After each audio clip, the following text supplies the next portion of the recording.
Bakanımız, Türkiye Cumhuriyeti Sanayi ve Teknoloji Bakanı Sayın Mehmet Fatih Kacır salonumuza teşrif etmiş bulunmaktadır. Efendim hoş geldiniz, şeref verdiniz. Ladies and gentlemen, we now have the honor and privilege of being joined by Turkey's Industry and Technology Minister, Mr. Mehmet Fatih Kacır. Please welcome him.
Efendim basın mensubu arkadaşlarımıza teşekkür ediyoruz. Efendim hoş geldiniz, şeref verdiniz. Ladies and gentlemen, welcome back to Take Off İstanbul International Startup Summit. I'm Kübra Akkoç and it's my pleasure to be here on the stage. Now we have Take Off trailer video for you. Let's have a watch.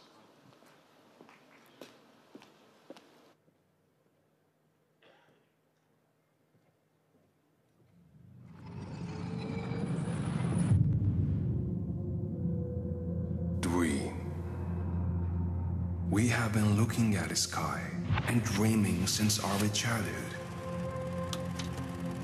But how many of them have we dared to realize? Some dared to chase their dreams, weaving impactful contributions into the fabric of the world. The things may not always go the way we want.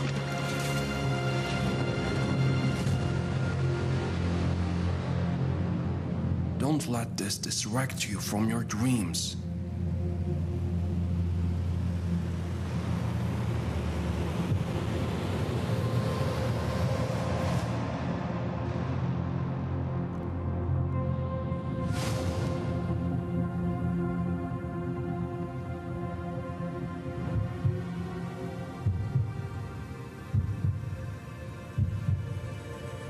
Open your eyes. It's time to renew your hope. Remember the moment heart beats faster when you come up with a new idea.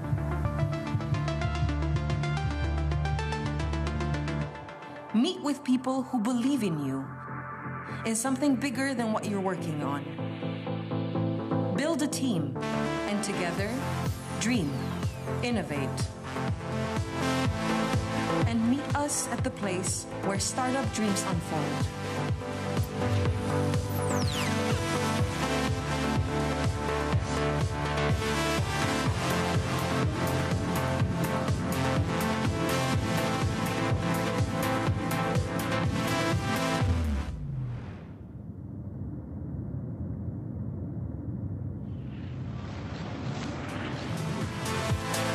Now, you are in a geography full of people living together with many cultures. Explore the potential to understand. Remember, there are still courageous people, dreaming, hoping for a bright future. And don't forget, whatever you do, focus on the positive. Innovate for humanity.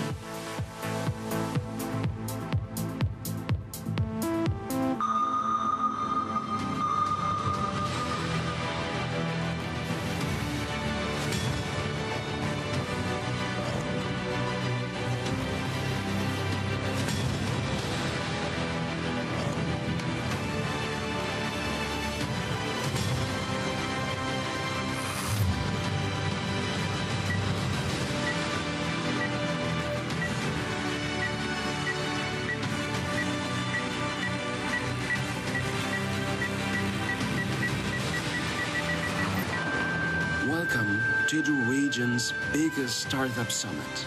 Take Off Istanbul begins.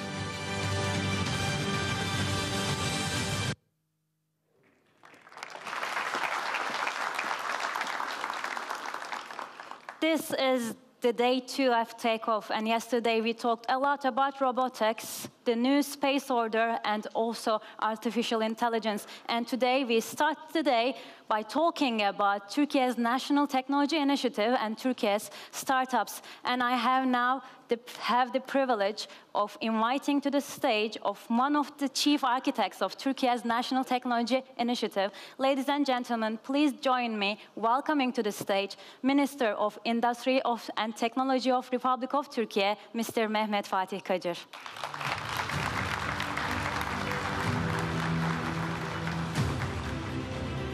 Hoş geldiniz.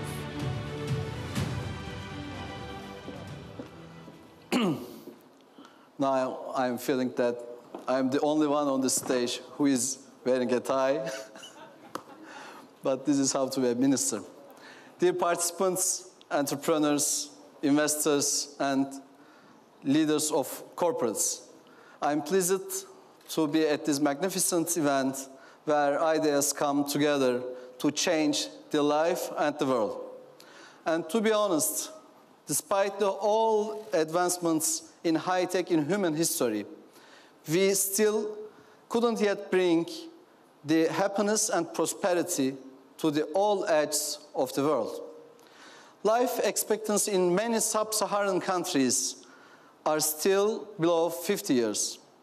Millions of people still cannot reach the health applications and medicines when they need them.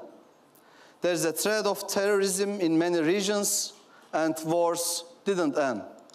So, being here with young entrepreneurs is not only important for me because people in this room have excellent ideas to commercialize, to make more money, but rather it's great because people who aim to create a fairer world have come together here in Istanbul, which is the city of cultures and civilizations. Let me share with you what's the startup ecosystem meaning for Turkey. Oops. It's the core of National Technology Initiative, which is the ultimate target of our government, being self-sufficient, and then having a competitive power in high-tech. Actually, I have to say that it's a plan which is in parallel with the spirit of age.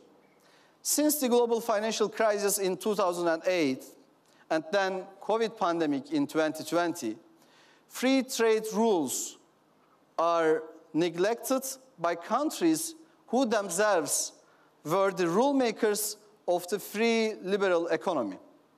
Instead, those countries are focused now to attract manufacturing again on their own lands so that they can increase the level of self-sufficiency. Even before this trend, Turkey began with National Technology Initiative.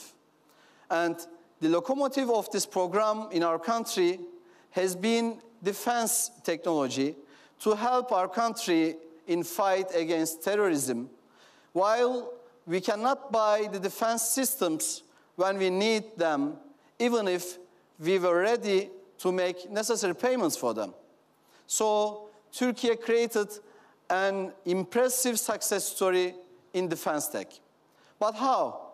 In the 20th century, we weren't a producer of aircrafts, helicopters, rockets, or tanks. How could we succeed in a sophisticated area where we were at beginner level only 20 years ago?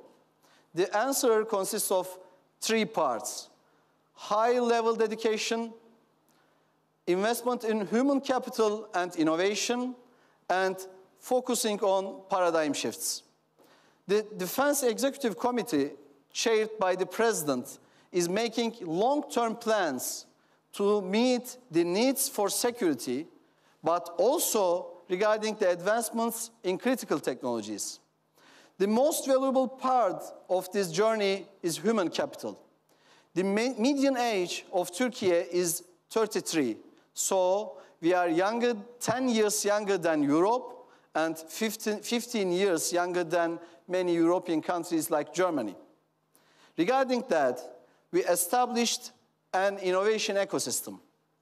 101 technoparks, where 9,800 companies are making R&D studies and innovation projects, 1,600 R&D and design centers in private sector, more than 60 accelerator programs simultaneously continuing in many different cities in the country, and now 272,000 R&D people in Turkey.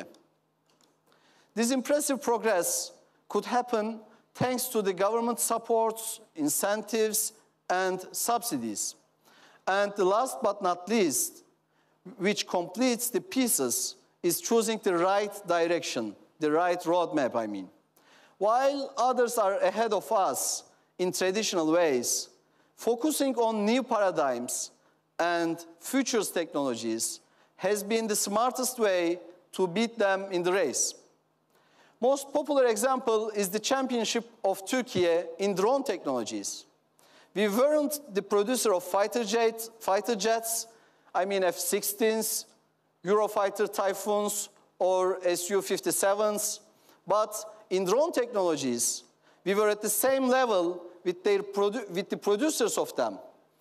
Actually, even ahead of them in some areas, because their mindset was old-fashioned. So in summary, defense tech taught us how to make a miracle happen. Now, as Minister of Industry and Technology in Turkey, my focus is to multiply this success story to other verticals. As a manufacturing powerhouse in Europe, we are transforming the industrial base with digitalization and green technologies. Turkey's automobile, TOG, is the signal flare of that transformation. It's an electric and smart car, made in Turkey, designed by Turkish engineers, with a Turkish brand, and it's the pioneer of transformation of the automotive industry of the country, which is the #1 exporter sector of our country. And that transformation is and will be the accelerator of mobility startups. TOG already has a joint work with more than 30 different Turkish startups. So having key pioneer brands in different sectors who are pioneering the transformation and accelerating startups is one of our main approaches for startup ecosystem in our country. Creating a startup-friendly financial base is also a must to have a coherent startup strategy. TÜBİTAK and COSGAP supports play a critical role in the scale-up of Turkish startups. We are also broadening the startup ecosystem with funds and fund-of-fund programs. We initiated the TEKNOFEST TR program, activating a fund of $200 million. And through Technology and Innovation Fund, Regional Development Fund, Regional Venture Capital Fund calls by our regional development agencies, and Bilişim Vadisi Venture Capital Investment Fund, we invested $300 million in more than 180 ventures. And those investments have created a leverage effect, resulting in over $1 billion in investment to those startups. And we also initiated a policy to urge big companies who are getting big benefits from our supports in technoparks or in their R&D centers to make investments to VC funds and startups so that they have invested only in 14 months in more than $250 million to tech startups in Turkey. And another important issue is the framework of innovation-friendly regulations. We have established the Entrepreneurship Council to lead policies and projects to create regulations in favor of innovation. One of our major goals is to have 100,000 startups in 2030 and to reach 100 unicorns from Turkey. Actually, we call them turcorns, to reach 100 turcorns emerging from our country by that year. And our goal with 100 turcorns is not only for those ventures to reach $1 billion valuation. We aim for these scaled-up enterprises to bring hundreds of new startups into the ecosystem. The first Turkish unicorn, the first turcorn from our ecosystem is Peak Games. And it's a significant example of this. The number of startups that have emerged from this venture has now exceeded 70. So I mean, more than 70 startups were born from Peak Games. A major source of pride in our entrepreneurship ecosystem is, sure, female entrepreneurs. In this regard, we are ahead of many countries in the world. And the fact that four of our 7 turcorns were founded by female entrepreneurs is a significant indicator of this. And actually, both Türkiye Technology Team Foundation, TEKNOFEST, and also this grad event, Take Off, are all led by women.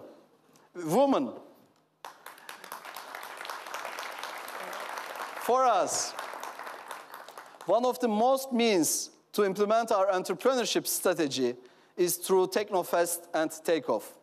When we held our first TEKNOFEST in 2018, we received 20,000 applications for the competitions at TEKNOFEST. And look at here, where we have come only in 5 years. This year, we had 337,000 teams and more than 1 million competitors in TEKNOFEST competitions. And born out of TEKNOFEST, and now a distinct brand in its own right, Take Off has become the largest startup event in the region, turning into a meeting point for entrepreneurs, investors, and executives around the globe. And this year, at Take Off Istanbul, 200 startups have come together, and among them, 79 startups emerged from the TEKNOFEST competitions. On this occasion, I want to thank the entrepreneurs who have shared their passions, ideals, and goals with us on this stage. And I also want to convey this message. We will continue to work in this field together with our entrepreneurs, and not just for Turkey, but for all humanity. Technology is valuable only if it serves the humanity. And technological superiority doesn't give anyone the right to kill innocent people. Technological superiority doesn't give Israel the right to kill children.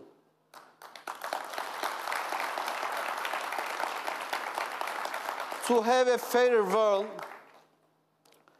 since everyone is a consumer of technology now, we aim to ensure that everyone has the opportunity to engage in technology development. Thank you all.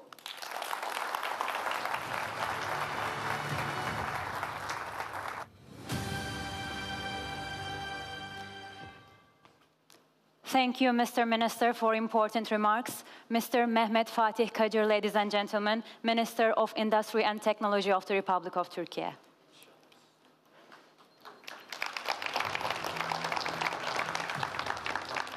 Now we'll proceed with our next session. It's called Driving Positive Impact via Innovation and Entrepreneurship.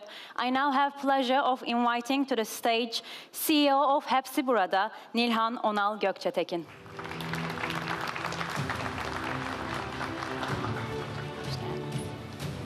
Thank you.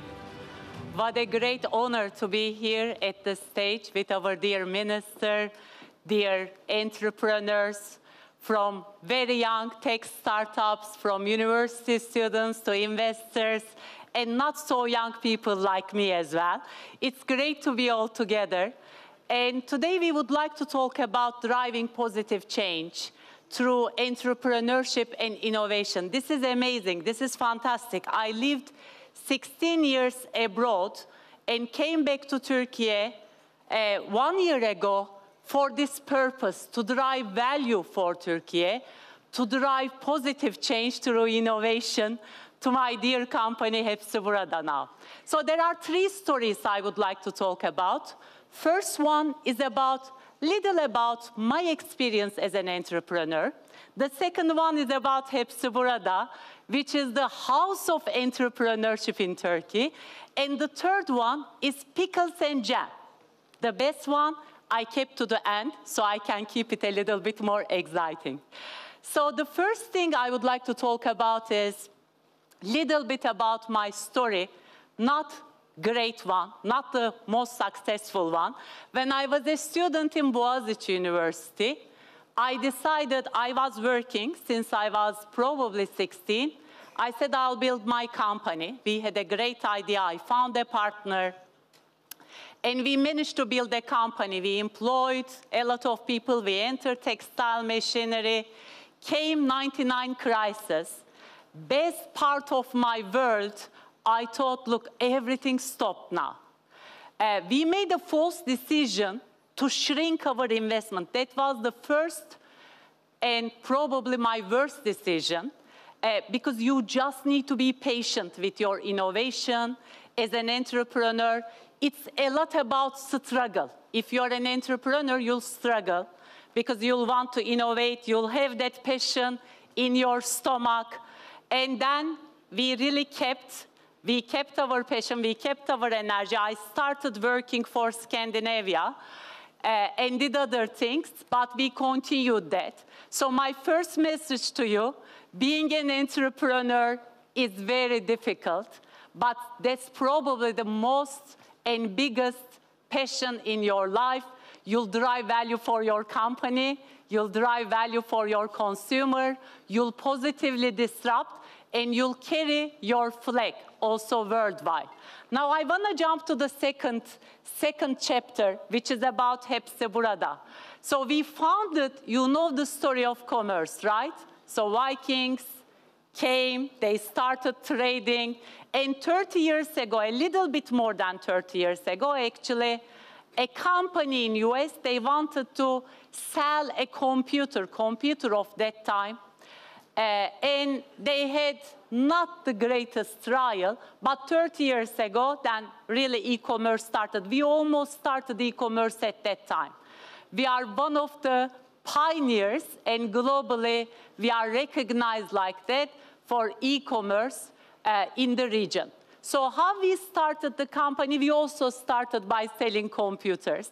People wanted to get a lot of different products from different places in the country to have a working computer. So that's how our story started. I would like to talk a little bit about what we have been building and how we have been able to innovate as well. So far, we have been supporting 400,000 small and medium-sized enterprises to become an entrepreneur in Turkey. We have now 47,000 female entrepreneurs in Turkey, which we developed from our program. And we are a global example. We are founded by a woman, as our dear minister called out. In NASDAQ, we are carrying our flag with proud as the first Turkish technology company that's also in the technology index. We are the only company this year that is founded by a female, run by a female, and that has the most female entrepreneurs as well. So we will be keeping building on all of these features. Let me tell you a little bit about some concrete examples as well. Let me start by advertising. This is one of the businesses we developed thanks to the startup companies. We are listing today 211 million single SKUs. You can't run a business with 211 million SKUs with 5,000 people we have. We need to hire everyone in Turkey, unless we use artificial intelligence. And entrepreneurs like you, we had an edtech guy, which really had a vision. He wanted to work with us. He said, look, I know how to create better experience. I know how we can build AI. We took them in. We have Hepsi Advertising today. We do provide better return on investment. Sorry to Google and Meta, but our return on investment, they're all our dear friends, but we do provide better returns. What does it mean? We just met a coffee company outside. They need to surface their innovation to the consumer. You can't go on TV. Amount on TV is, today it's around $2 million. You won't be able to do that. You need to reach your customer with $1, $0.50, $2. That's something you can afford, and this is the technology driven by AI. Every hour, the technology produces 2,800 versions of an asset to figure out the most optimized one, so you don't need to spend more than a penny to surface your product to your consumer. This is thanks to the environment Turkey prepared so that we have best-in-class education, we have great engineers, and we are working hand in hand to provide a good platform for them to innovate. I'd like to come to my second example, which is about Hepsi Pay. Why you wouldn't want to use e-commerce? Most of you won't have that probably feeling because you were born in digital native environments, you have been using social media. My generation didn't want to share their card detail because they thought, and these things happened, incidents happened globally, that your card details were being stolen. So what did we do? With our startups, internal startups, external startups, we built one of the best fintech companies in the region now. It's Hepsi Pay. What are we doing? Multiple things, but the innovation starts with a need in mind. No consumer wants to know how you built it. As much as we care about our products, they are only interested in the benefit that you all need to focus on. What is the benefit you are going to give to consumer that's going to impact their life? Buy now, pay later solution, where we were able to check credit score of a consumer with 23-year track record, enhance the credibility of Turkey. Because with some traditional engines, you might think that, oh, look, don't lend money to them. No, you need to lend. Because over 20 years, we know that these people, civil servants, teachers, they always pay their bills on time. We know that they are highly credible. It came with a need in mind. People didn't want to use their credit card limit. They wanted to have another safe method that can enhance their shopping solution. Came buy now, pay later, which is one of the things we landed. We created a market for shopping loans. So if you want to buy a TV now, none of the electronics, you know, is cheap, couple of $100. In Turkish lira, you talk about probably 15,000 lira to buy a 32-inch TV now, 32 to 40-inch TV. What do you want? You want to access the product with cheapest solution. So then we have been able to get banks to compete with each other to give the best rates. This also came with a need. People hate shopping around to find a good shopping loan solution. It's not a good experience, let me tell you. You'll go, you need to fill 21 sheets of data without risking anything in security. And now we believe in collaboration ahead of competition. Our solution, you go to Karaca.com.tr, which is an amazing brand. You check out with Hepsi Pay. You go to De Facto, amazing fashion brand, exporting to 73 countries. It's a national pride for us. You get Hepsi Pay as one of the solutions in their checkout. So these are all the things we innovated thanks to our amazing engineers and startup spirit that we have ample in this room. Let me jump to the other example before we come to the last one. This is the story of HepsiJet. This is I think we are probably the third largest logistic company in e-com, carriers, and no one necessarily needs to know about us. No one necessarily needs to know about HepsiJet. But they wanted to return their products without leaving home. That was one need. They wanted to be able to watch their package. They wanted to have a very convenient and free service.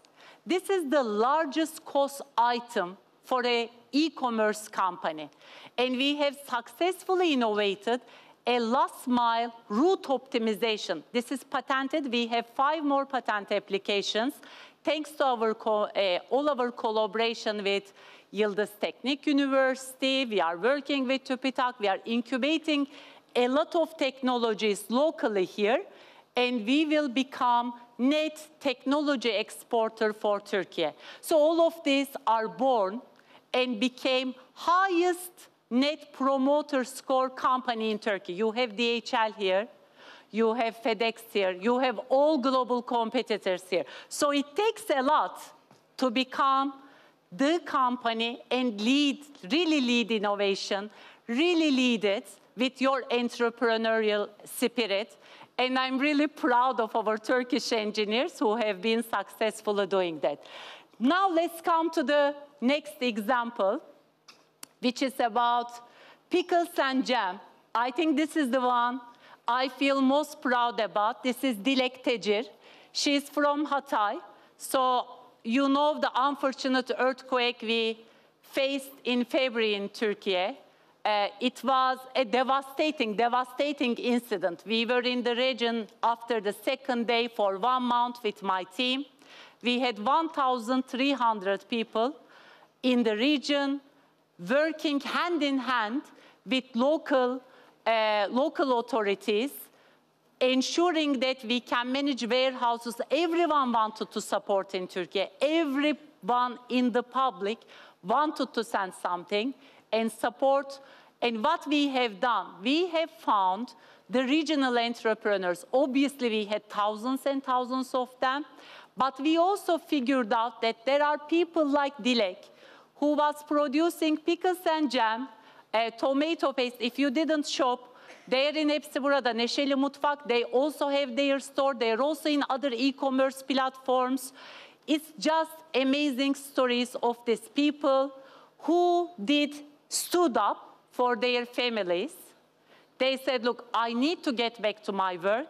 I need support in fulfillment technology. I need support in delivering product. I can't afford doing pack shot marketing. Not only us, many other companies, government authorities came together so that we can build back the entrepreneurial spirit. Today, we are also presenting in Kahramanmaraş, Adana, Hatay. We have workshops there with other platforms. This is also showing how Turkey can enhance entrepreneurial spirit and can really create opportunity from struggle. That's us. That's our power. We have thousands of entrepreneurs. We committed, we will take our 47,000 female entrepreneurs to 120,000, excessively from Southeast Anatolian region in Turkey. We have amazing examples. You see Take Off, you see TEKNOFEST, you see all these amazing global events are run by successful females. There are a lot in the room, so I'm inviting all of you to innovate for your country, to generate value for your country, to generate value for your family, and to work together with us. I am extremely proud to be in such an esteemed group today. I trust you. I really love all the entrepreneurs in Turkey. So please do let us know how to support you better as well. I wish you success for the rest of the day. Thank you. Çok teşekkürler. We thank you, Nilhan Onal Gökçetekin, CEO of Hepsiburada. Efendim galiba ayrılmanız gerekiyor. Katılmanız gereken başka programlar olduğu için. Onur duyduk, şeref duyduk. Çok teşekkürler. Efendim Sayın Bakanımız salondan ayrılmaktadır. Çok teşekkürler. We thank him for his presentation and remarks. Mr. Minister Mehmet Fatih Kacır is now leaving the room. We thank him for his presentation and his remarks. Efendim, kıymetli bakanımız Sayın Mehmet Fatih Kacır şu anda salondan ayrılıyor. Kendisine sunumu, zaman ayırdığı ve buraya geldiği için çok teşekkür ediyoruz. Now we continue with our next session. I again thank Nilhan Onal Gökçetekin for this dynamic presentation, CEO of Hepsi Burada. So our next session is named Persistence and Optimism, Key Elements of Entrepreneurship. And it's now my privilege to invite to stage Mr. Emre Kenci, CEO of Papara. Hoş geldiniz. Good morning, everyone. Can I have the slide changer? Thank you. It's great to be here this morning. I was thinking about when I was a student in this morning. We had a project for autonomous cars when I was in 3rd grade, but in university. But we didn't have anything like TEKNOFEST or TAKE OFF at that time. So I'm so proud to be a part of this organization today. It's great to see these things happening in our country. I'm sure they will get much better as we produce more entrepreneurs. So a little bit about myself before I dive into the subject of today. I'm one of the 4 owners of Papara, and I'm also the CEO and a board member. And before Papara, I was actively involved as an operator in 4 other startups. And the one that you would know is BTC Türk, BTC Türk, which is the 4th crypto exchange. I was CTO there and a shareholder. Before Papara, I'm a software engineer. I graduated from Bilkent University, and I briefly worked for Microsoft as an engineer. So again, before I dive into the optimism and persistence part, let me tell you a little bit about Papara. We are a financial super app, and we have over 17 million users. It's the most popular non-bank financial app in Turkey. We were the first. We were founded in 2015, and we were the first to make money transfers 24/7. When we launched Papara, transfers between 2 different banks were only possible during business hours. A lot of young people here don't remember this world because they didn't have money to transfer at that time.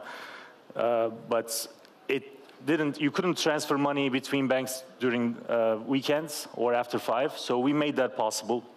After that, we were the first non-bank to issue a MasterCard and become a principal member of MasterCard. And today we have over 9 million issued cards for over 6 million cardholders. Who has Papara accounts here? Good. Very good to see a lot of hands. So 1 out of every 4 people in Gen Z population uses Papara, actively uses Papara. And our brand awareness is actually 100% for people under 24. Moving on, so overall we make fast, simple, affordable and fun financial products, digital banking products for individuals, and we build payment systems for enterprises with the same mentality: fast, simple, affordable and fun. So, as I said, I was involved with 4 other startups before Papara as an operator, and I've also invested in a lot of startups myself as an angel investor. And the 2 key factors, I think, in successful entrepreneurs is having an optimistic mindset and persistence, not giving up. So, I'm not alone in this thinking. Steve Jobs said famously, I'm convinced that about half of what separates successful entrepreneurs from the non-successful ones is one of pure perseverance. And a great example for this is a fintech company, so I like to give it as an example. You know Square, you probably know Square. It's one of the most successful fintechs in the world today. It's on NASDAQ, like hepsi burada. Very proud of it. So their first product was this card reader. So this was a post product. So you know these POS machines that we use even today. They built this instead of that. So this is really interesting because it uses the aux jack, which is the microphone or headphone jack, to read card, which is against Apple's rules. You can only take, it's an interface for sound, but they use it, they hack the rules to use it as a input for card data. It's against MasterCard and Visa rules. It's against banking regulations, right? So when you face these kind of problems, when what you're trying to build is against MasterCard, Visa, Apple, and US banking laws, you should give up. Like, it's normal, right? Nobody would expect you to do something else. But you're not allowed to be normal as an entrepreneur if you want to succeed. So what they did is they worked with every stakeholder, regulators, Apple, Visa, MasterCard, and they found solutions because what they were building was massively beneficial to the public.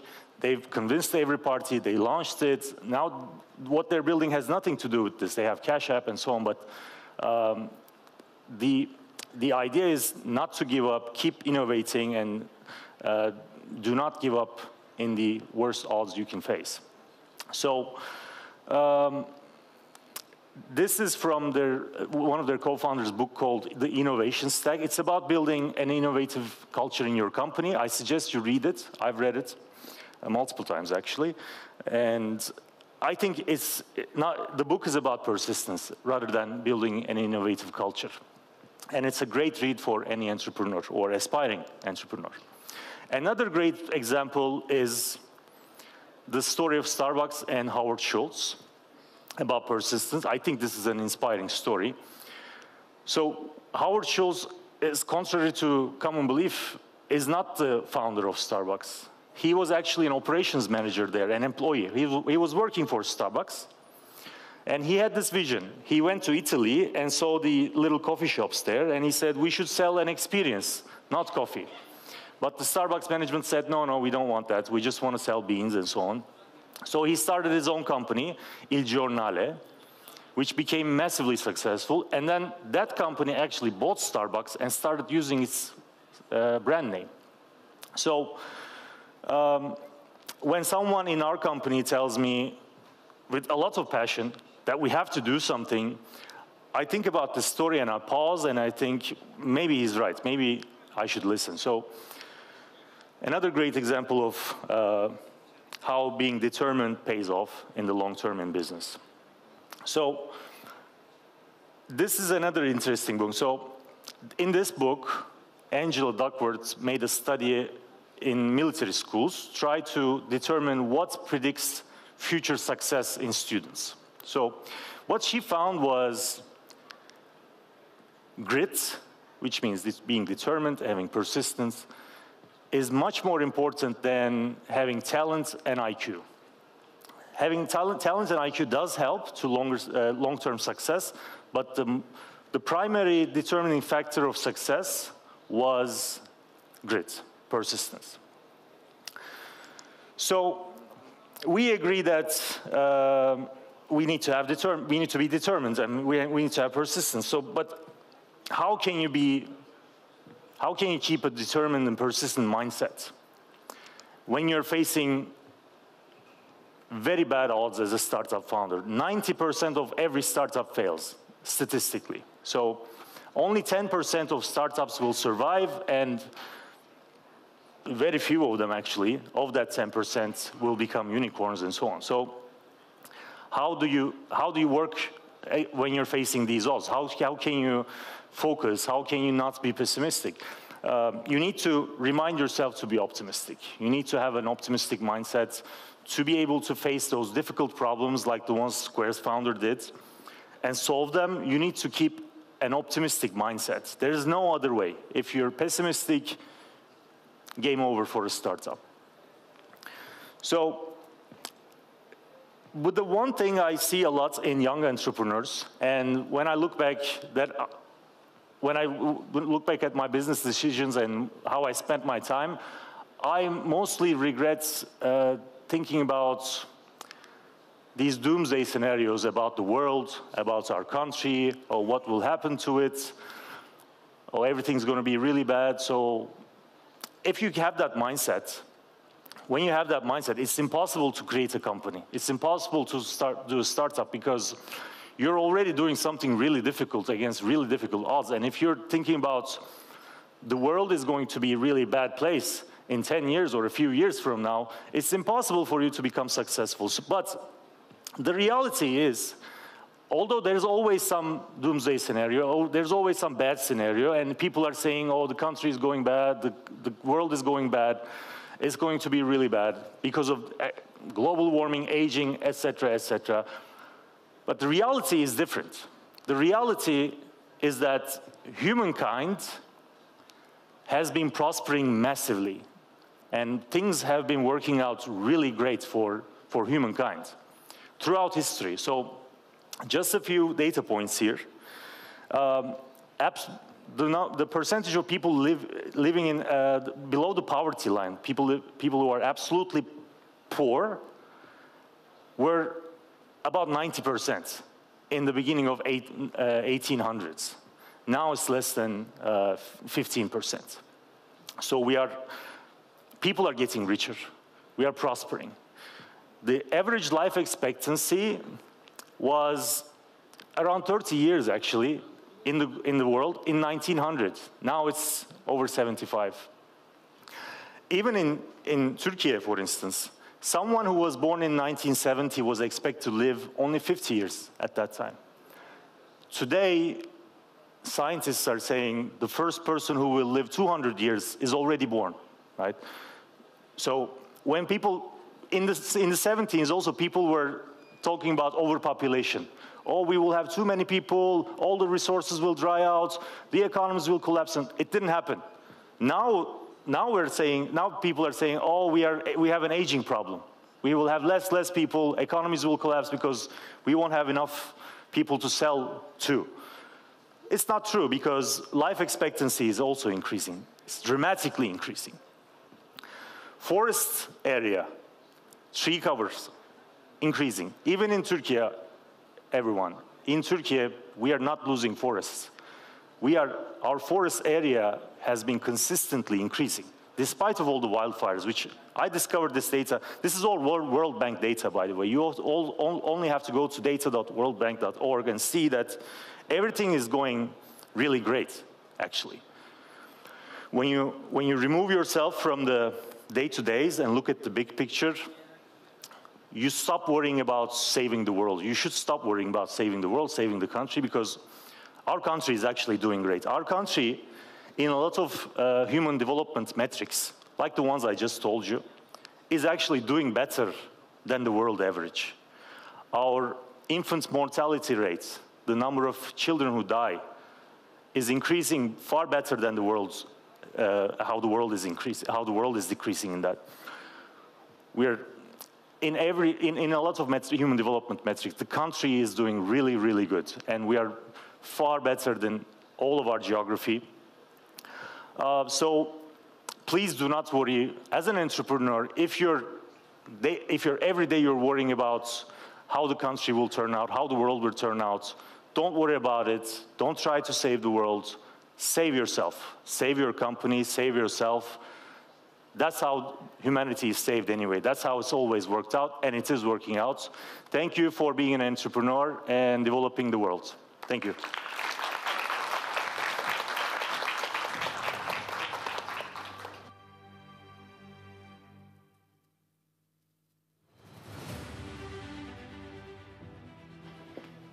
Emre Kenci, CEO of Papara, thank you very much.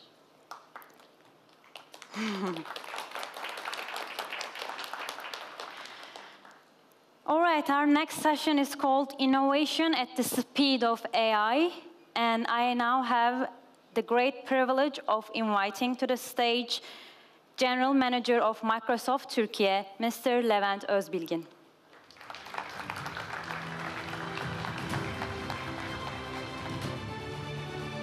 Hoş geldiniz.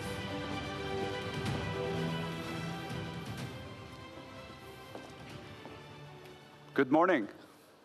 Good morning. Good morning. Wake up, wake up. This is not looking good for a startup event, let me tell you. There needs to be a little bit more energy. But so thank you for coming here. Thank you for being here. I'm honored to be here, obviously, trying to present you guys, trying to teach you your business in terms of how things can be accomplished in the startup world. I want to talk about a little bit of today about pretty much the largest startup company in the world. The largest startup company which was also incidentally capable of completely transforming itself in the past 20 years through something what we call today artificial intelligence. Now, is there anybody in the room today who has not heard about artificial intelligence, AI? Anybody? Anybody? That's good. That's number one good thing. But at the end of the day, the situation, guys, is this. We are all in the technology business, okay? So that's my number one assumption. And this is a business that we have to be innovative. So this is a business, basically, that believes in innovation. So at the end of the day, this is not a business of rituals. This is not a business of traditions. This is not a business of basically doing things at the same rate, with the same, let's say, beliefs and so on and so forth. We are, make no mistake, we are all in a business that only respects innovation, okay? So that basically means constant change, getting ready for that constant change, and not only getting ready for that constant change, but also being ready to embrace it as a whole. So innovation here is number one. And we know for a fact that innovation is also what lies beneath each and every muscle of an innovator and a startup founder. So we are a startup. We are a 45-year-old startup, or let's say, okay, 50-year-old. I'm 50 years old, so Microsoft are the same age with me. But at the end of the day, it's all about creating a disruption. Okay, so how do you create a disruption around the technology or around an innovation? So when it's about technology innovation, we can always talk about, thousands of years and different innovations, things that disrupted our lives. But maybe even from a more important perspective, how was it able to contribute to the gross domestic product, or gayri safi milli hasıla, or the total value that's created by a person, a company, or a whole nation, or as the whole humanity. That's what we call GDP, okay? So when you look at these disruptions, when you look at all these disruptions in the past 2,000 or 4,000 years, the whole idea is basically how that innovation was able to disrupt and contribute to the total value created by humanity. I was lucky enough to be in a few of these. I was very lucky because I was in the mid-90s, I was living in the US, I was actually a part of a startup, and that was the internet boom. But when you today compare the internet boom and the total value that internet was able to contribute to the total value of humanity, we compare it today with cloud and AI, and it's still dwarfed. So imagine, we expect the leverage of cloud technologies and artificial intelligence and the total value leverage to the global economy to be twice as much as internet, basically, from this point on. How are we sure of that? Well, because we created it. And how were we able to create it? It's all because of cloud, and it's all because of how we were able to basically contribute to the whole world of data centers around the globe. Now, when you say data centers, everybody thinks about, oh, it's basically a building that has a bunch of computers around. Today, what you're talking about when you say Microsoft Cloud is this planet's largest supercomputer available. That's not only for private use, but that's actually open for the use by consumers, by companies, and by nations. That's what cloud is. Cloud, Microsoft Cloud, or Azure, is the world's largest supercomputer that's operational today, okay? And just to give you an idea about scale, this is a node that was invested in Dublin, Ireland, about 10, 15 years ago. Look at how it's growing as per the needs of the hyperscale cloud infrastructure that's basically being demanded across the world. So today, the original investment, which you see at the top of the picture, is dwarfed by the requirements of the artificial intelligence and all the cloud needs that basically we have to supply the power for today. So that's just to give you an idea. So we have the infrastructure. We have been building the infrastructure for the past 15 years. Why? Because we believe that artificial intelligence, to be used by consumers, companies, startups, or nations alike, is actually the real fuel of innovation in the world. And as Microsoft, we are proud to basically be a primary stakeholder of that, because we know for a fact that AI is going to be responsible for leveraging the world GDP by at least 14 points before 2030. So that's the expectation we have on the impact of the economy of artificial intelligence. Has this happened basically overnight? No. Was this basically just raining down from skies? No. Microsoft have been investing into this. And just like a startup mindset, but on a much different scale, we have been investing in this for years and years and years. In fact, today, the total R&D budget of Microsoft just on cloud and AI is exceeding $27 billion on an annual basis. Now, just to give you guys an idea, this is more than, this money, this budget is more than 3/4 of entire nations in the entire world that spend money for R&D and value-added technology. So, we are building an AI supercomputer. That's what basically we are doing. Why? Well, that's so that our partners, our customers, the founders of startups, governments, nations can actually come on it and then build their own value add. So, for example, Minister Kajar talked about the global competitiveness of nations. So, what is our global competitiveness? Defense tech, manufacturing, light trucks. So the idea is how we can, as Microsoft, how we can contribute to the total value add that is derived from the total global competitive advantage that as Turkey we present in the global League of Nations. So how do we do this? Well, we have our own products, right? So you heard about Copilot, and now we have Copilot, which is the AI infusion in all of our products, right? So AI is infused in GitHub. Basically today, Microsoft's own business case for artificial intelligence is by incorporating artificial intelligence to software development, you can either produce 46% more code, or you can actually basically save resources by almost 50% in your development efforts. So imagine Microsoft itself, out of 220,000 people, we have more than 120,000 developers today. So imagine us having a choice.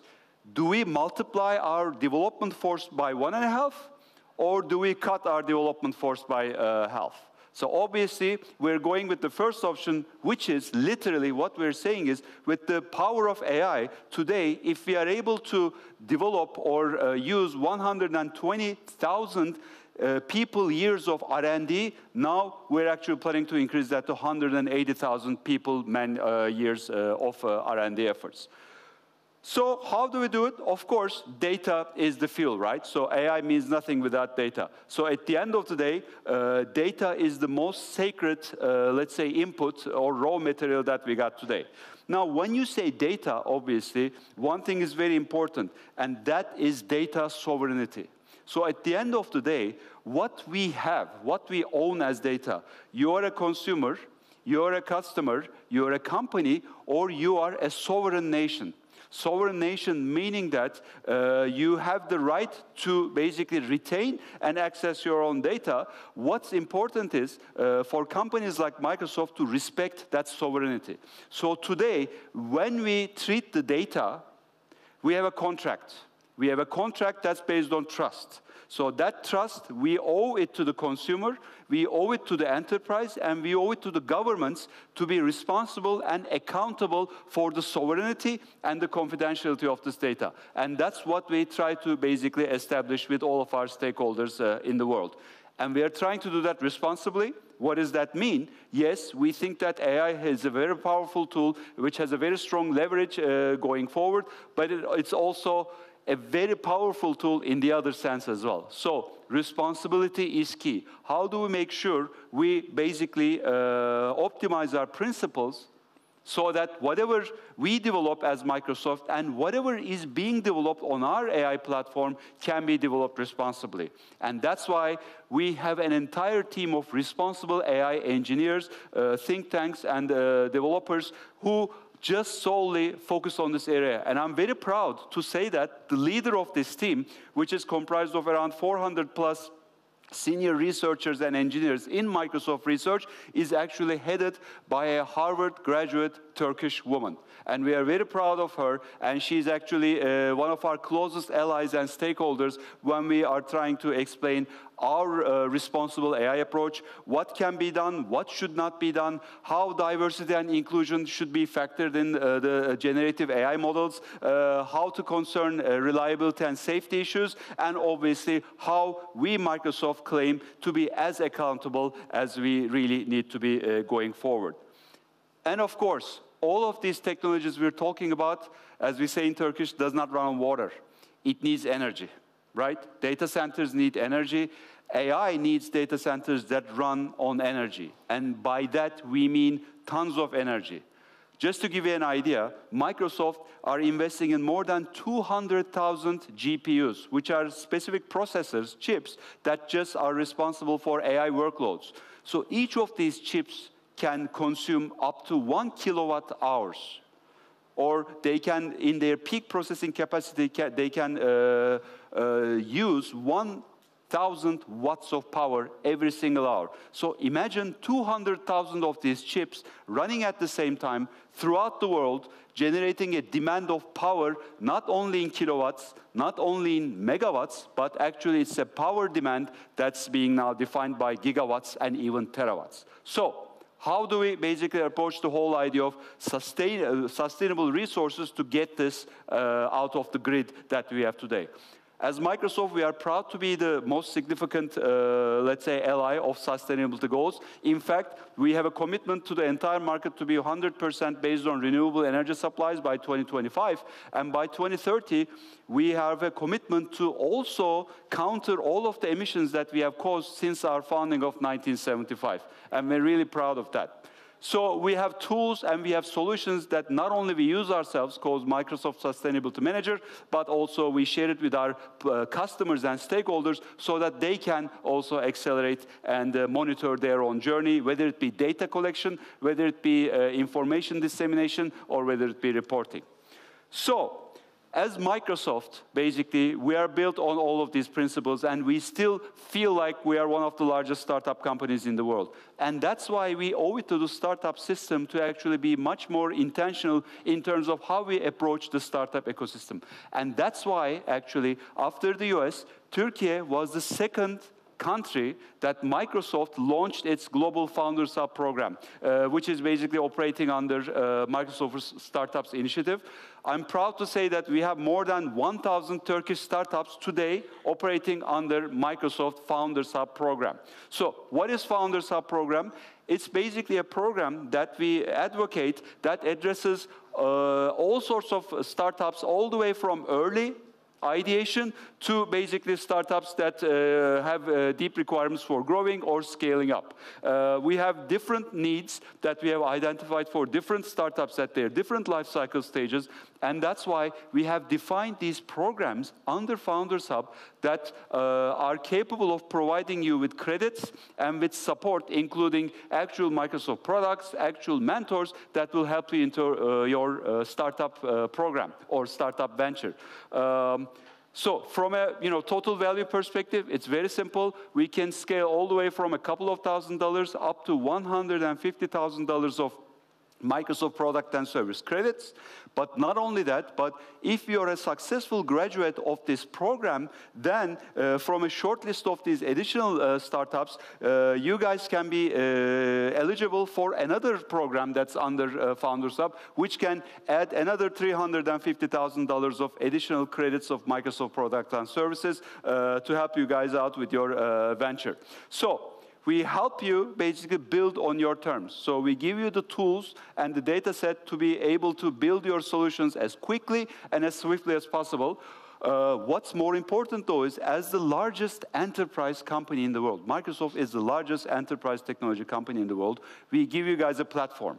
So today, you have an idea. Tomorrow, you're going to start developing it. You're going to need customers. So as Microsoft, what we claim is we can open up our platform, our app store, enterprise app store, so that after several qualifications and hopefully other partnership options that you can execute with Microsoft, we can actually onboard you on this platform so that you can start selling your solutions through our enterprise app space.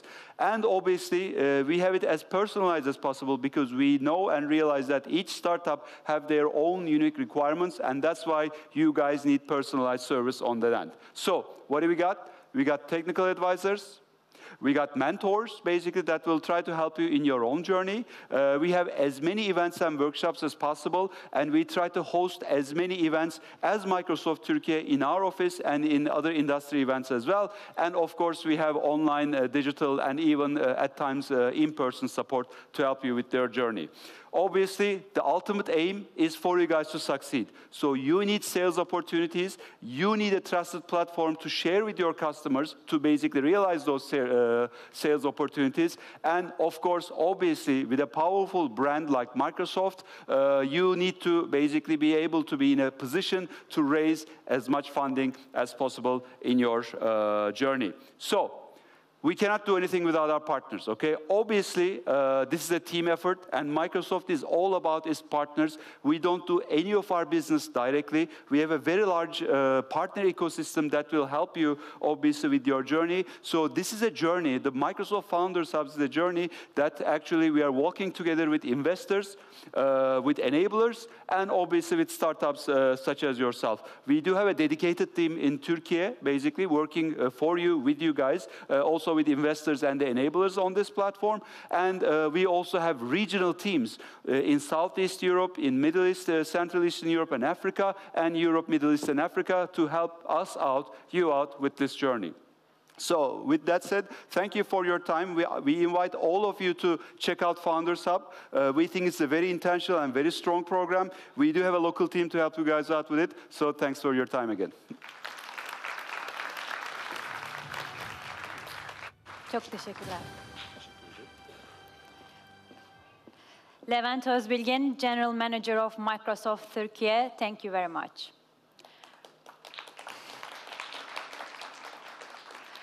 All right, Take Off. How are we doing? Have you been enjoying the summit so far? How are you feeling? Hey, I can hear someone. Okay, so what I'm understanding from our agenda is, I think now we are going to learn about how to live beyond dreams, right? So it's now my pleasure to invite to stage an author and angel investor, Ebru Dorman.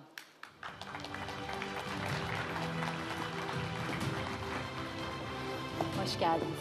Thank you. Hello, everyone. It's a pleasure to be here with you today. Yesterday and today, you heard about technology, innovation, robotics, AI, responsible investing. I won't be talking about technology or innovation today. I'll talk about life and how you can live your life beyond dreams.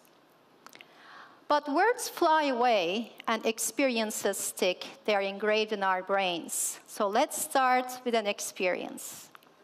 May I please ask you all to stand up? Everyone. Those who are wearing a watch or a Fitbit or anything like that, please raise your hands. Not all hands are raised. Those who don't have a watch, if you have a ring, will you please also raise your hands? Okay, so everyone with the hands up, will you please take that watch or ring off and put it on the other wrist or hand? You can do it now or as you sit down. Yes, please take a seat. The title of my speech is called Living Beyond Dreams. I was really thrilled to see that the teaser video was also talking about dreams. What makes me talk about living beyond dreams is that I have indeed lived a life that is way beyond anything I or anyone around me could have dreamt of for me. When I started studying at the local state primary school, I would not have dreamt of studying and graduating top of my class at Bosphorus University.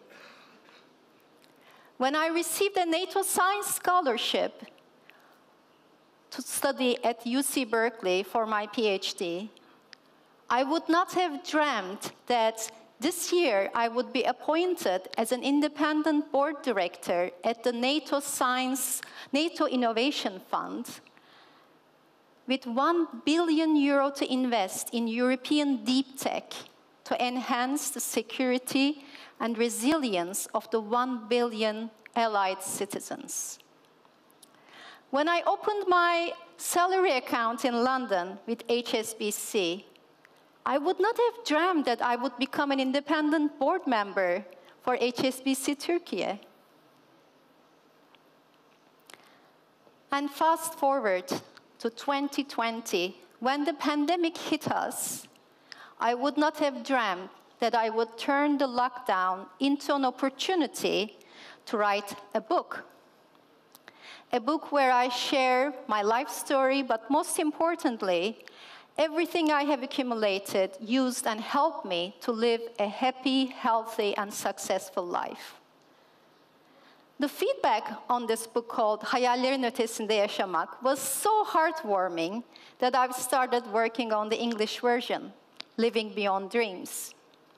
I hope that it will be published sometime next year, and non-Turkish speakers can also enjoy the book. What I will do in the next 3 minutes is to read to you a mini chapter from this book, which is really like the executive summary of what I'm talking about. It's called In Essence. Let's find meaning and purpose in everything we do. Act with passion. Passion makes us successful and happy, gives inspiration to everyone we encounter. Passion is contagious. We attract into our lives whatever we focus our emotions, thoughts, and energy on. Let's focus our energy on creating positive impact. Be solution-focused whenever we encounter problems. Live in a way that will minimize the impact of negative circumstances that are outside of our sphere of influence. If we internalize the belief that there is a blessing in everything, her şeyde bir hayır vardır in Turkish, we increase the chances of positive outcomes from any situation that takes an unprecedented course. Let's be open to learning new things. Be curious and grow as a person. Have entrepreneurial spirits. Be courageous and get out of our comfort zone. Let's not fear failure. If we've never failed, we haven't pushed ourselves hard enough and achieved our true potential. Let's focus on creating value and doing things that benefit humanity. Being results-oriented is helpful. However, success is a journey, not a destination. Let's always behave in accordance with strong values and not compromise long-term goals for short-term results. Let's enjoy the journey and remind ourselves that challenges are opportunities for growth. Let's improve social skills, be strong communicators, good listeners, and open-minded. Treat others the way we want to be treated. Grow our network, give help, seek help, and make ourselves and those around us happy. Health comes first. Take care of ourselves. love ourselves, make time for loved ones, and activities that make us feel good. Be caring, compassionate, and forgiving, both to ourselves and to others. Let's count our blessings every day. The more we appreciate what we have in our lives, the more we will have to be grateful for. Well, I've just shared with you my principles, my mottos in life. One of the things I often get asked by especially young people is my secret for success. There is no one secret. But one of the secrets is how you define success. My definition is that success is being happy, passionate about life, to love yourself, to be loved, and to make valuable contributions to humanity. It's been said that if you ask yourself what you would wish your friends, colleagues, and family to say about you at your funeral, you will find the true definition of success for you. Another secret of success is really all to do with our mindset, attitude, beliefs, and behaviors. These really determine what you achieve in life. These are absolutely more important than the education and the awards we have got. It's all the mindset that determines what we achieve in life. Your positive mindset and attitude, self-confidence, being open to new things, willingness to take risks, being solution-focused, believing that there's a blessing in everything, finding meaning and purpose in every job you do, being passionate, inner motivation, being hardworking, self-disciplined. Is that enough? No. Of course, we need to complement these with certain skills, many skills. But I believe one of the most important skills is social skills. Communication skills, starting with listening. Written, verbal, nonverbal communication, storytelling, extremely important, especially for you as entrepreneurs, but all of us really. Persuasion skills. How do you convince your team members, your co-founders? How do you convince investors to give you money? How do you convince customers to buy from you? Open-mindedness. How do you realize that it's time to pivot? We speak about persistent, not giving up, but there's a moment you have to be open-minded to feedback that your investors, your customers, the market is giving you. Being open-minded is extremely important. Networking, I don't need to tell you about this, you're here today. But how do you turn your network into a virtuous cycle? How do you give to your network, and how you ask for help from your network is equally important.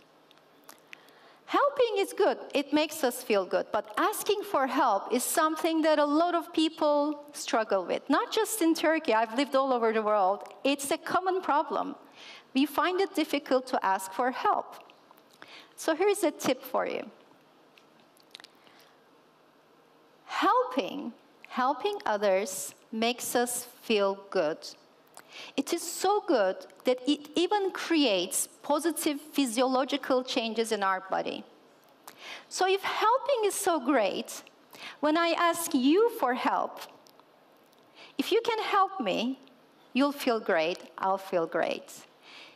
If you can't help me, and you sincerely say, no, sorry, I think you should still feel great because I felt close enough and sincere enough to ask for your help.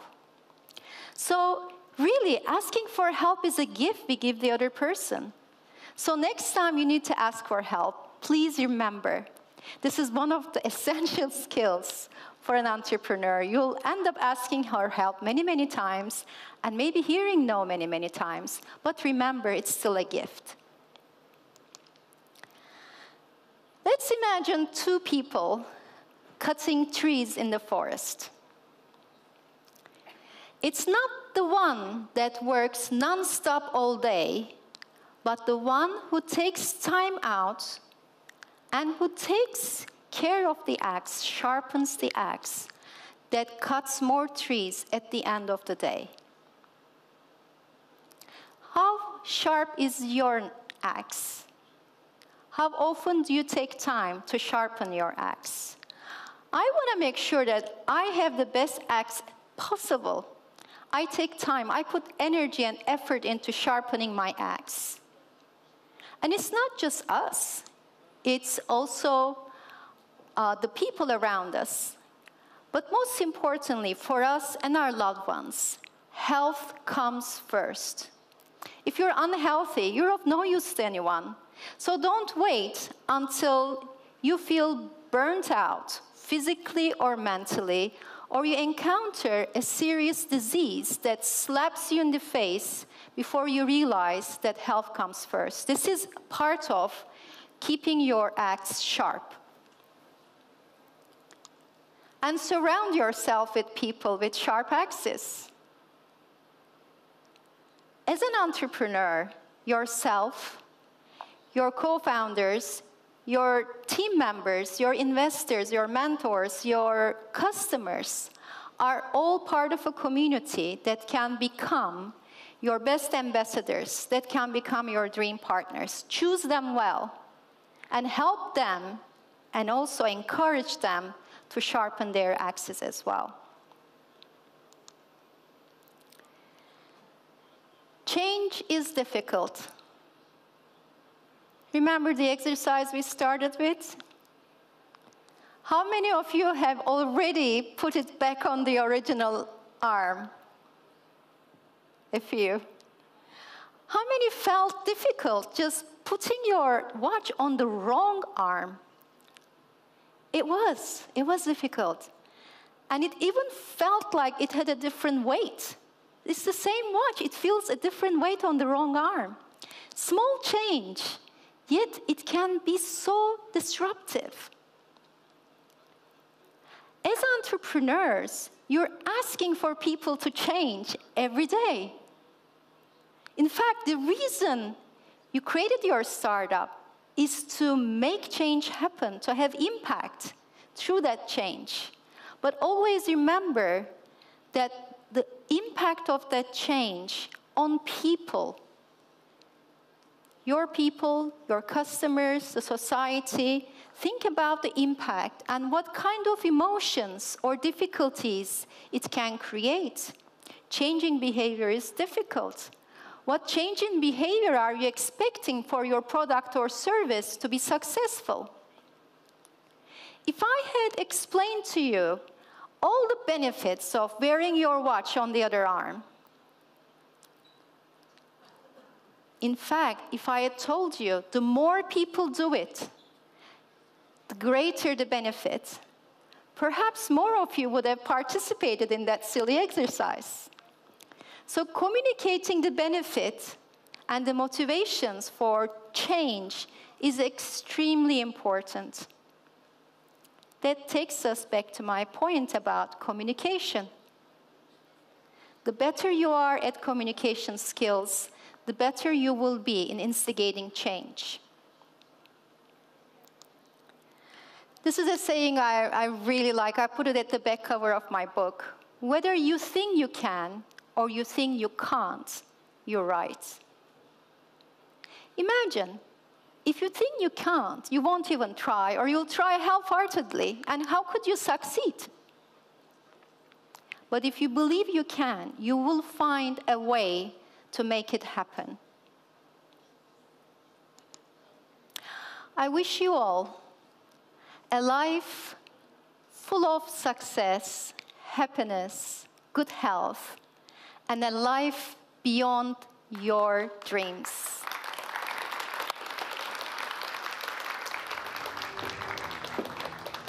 Çok teşekkürler. Arkadaşım alacak. Ebru Dorman, thank you very much for this very inspiring speech.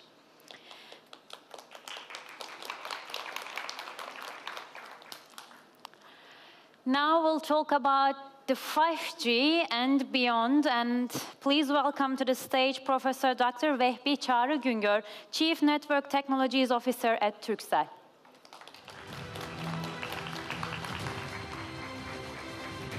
Hoş geldiniz.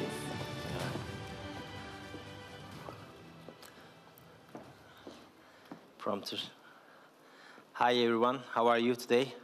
I hope everything is fine. So today I will talk about 5G and beyond, but before going into details, I would like to thank the organization committee for this prestigious conference. It's really an honor and privilege for me to attend and give this speech. Thanks again for your kind invitation, guys. I'm really pleased to be here. And this is also a really nice coincidence for me because I am also an entrepreneur. Believe it or not, I have founded different startup companies focusing on artificial intelligence and wireless communication technologies. And when I have founded my startup companies, we had so many challenges and success stories. Now I am facing with a greater challenge. In Turkcell, as the Chief Technology Officer, I would like to have the same entrepreneurial mindset and focus on disruptive and innovative technologies. So I think, in summary, this is my destiny, entrepreneurship. And the nice coincidence is, today is my first talk as the CTO of Turkcell, and the topic is related to entrepreneurship and innovative technology. So I'm really excited. And as Turkcell, we see that we are a very large organization, but we are very innovative. And our main goal is to be one of the global leaders in the telecommunications industry. And we see that this is not easy, and this can be only possible with collaborations with startups, spin-offs, and focusing on disruptive and innovative technologies. So from that point of view, we are really interested in collaborating with startups and spin-offs. And we have two booths outside. One of them is focusing on cybersecurity solutions developed by Turkcell engineers. The other one is related to artificial intelligence-based network technologies. So if you have time, please feel free to visit our booths. Anyway, just to cut the long story short, today I will talk about 5G and beyond. After that, I will also talk about our country's strategic advantages. And at the end, I will also summarize the collaboration opportunities with Turkcell and the startups. So I hope you will enjoy my talk. So before going into details, I would like to first summarize the mobile network evolution. As you know that everything started with 1G. Unfortunately, it was analog, and it was just supporting voice communications. And after that, we made a transition to 2G. And guess what? In 1994, there was a special moment. The first phone call through mobile network has been made. And everybody was so excited. I was also very excited. I remember that I was 15 years old.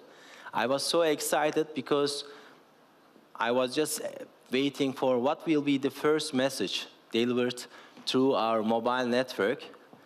And is there any guess, by the way? What was the first message delivered from the first mobile operator in Turkey?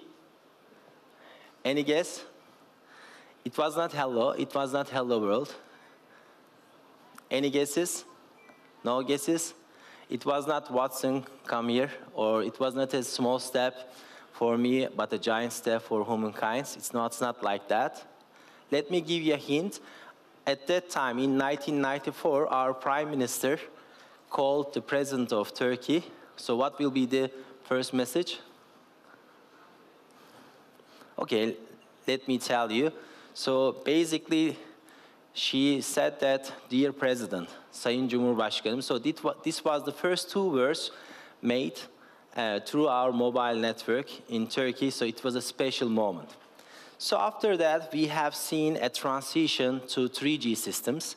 By the way, you can see that every 10 years, we have a jump between new generations. 3G was a nice network. It was supporting mobile data, but it was supporting limited network services. And we were also the first among the mobile operators achieved the MMS and mobile payment in Turkey. So we are very proud of that. But the game has changed with the 4G because we started to see higher data speed.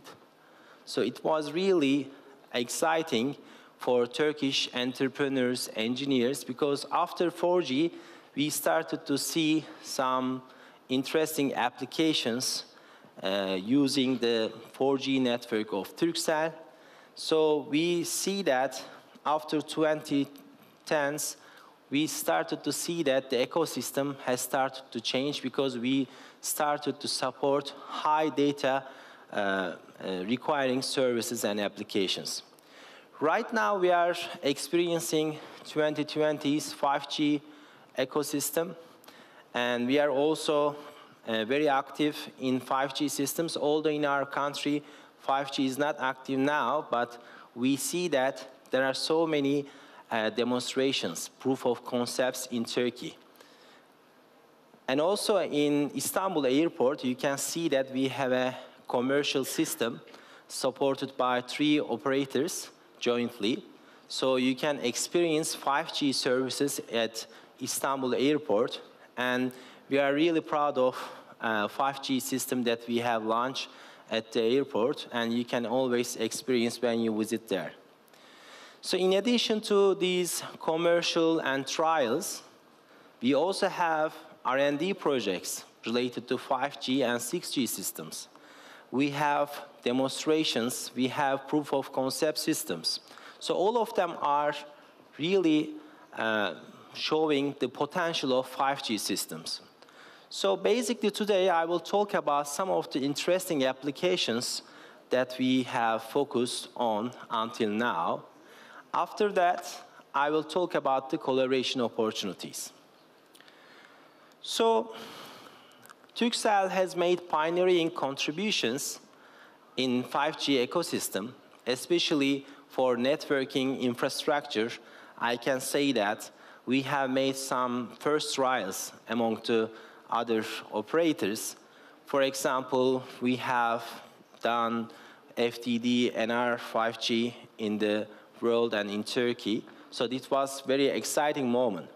You can see that we also made the first local 5G core call for the ones who are familiar to networking ecosystem. We have a core network and access network.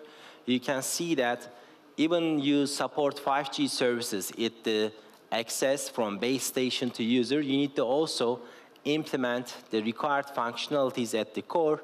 Otherwise, it will be not the pure standalone 5G. And not only the networking infrastructure, we also support 5G vertical services. For example, we are supporting online gaming through a 5G system, 5G infrastructure. We have so many collaborations in 5G vertical systems. For example, we are making collaborations with NVIDIA, and we are really proud of our online 5G system. We also have some trials and demonstrations for Industry 4.0, and also very important concept of autonomous driving is one of the focus areas of our company. Because we are also the partner of TAKE, the national automotive company, we are really proud of that. By the way, is there anyone who is driving TAKE already? Just one person? I hope you are happy. I want to drive. You want to drive? So please be our guest. We can help you. We have some available cars we can enjoy there.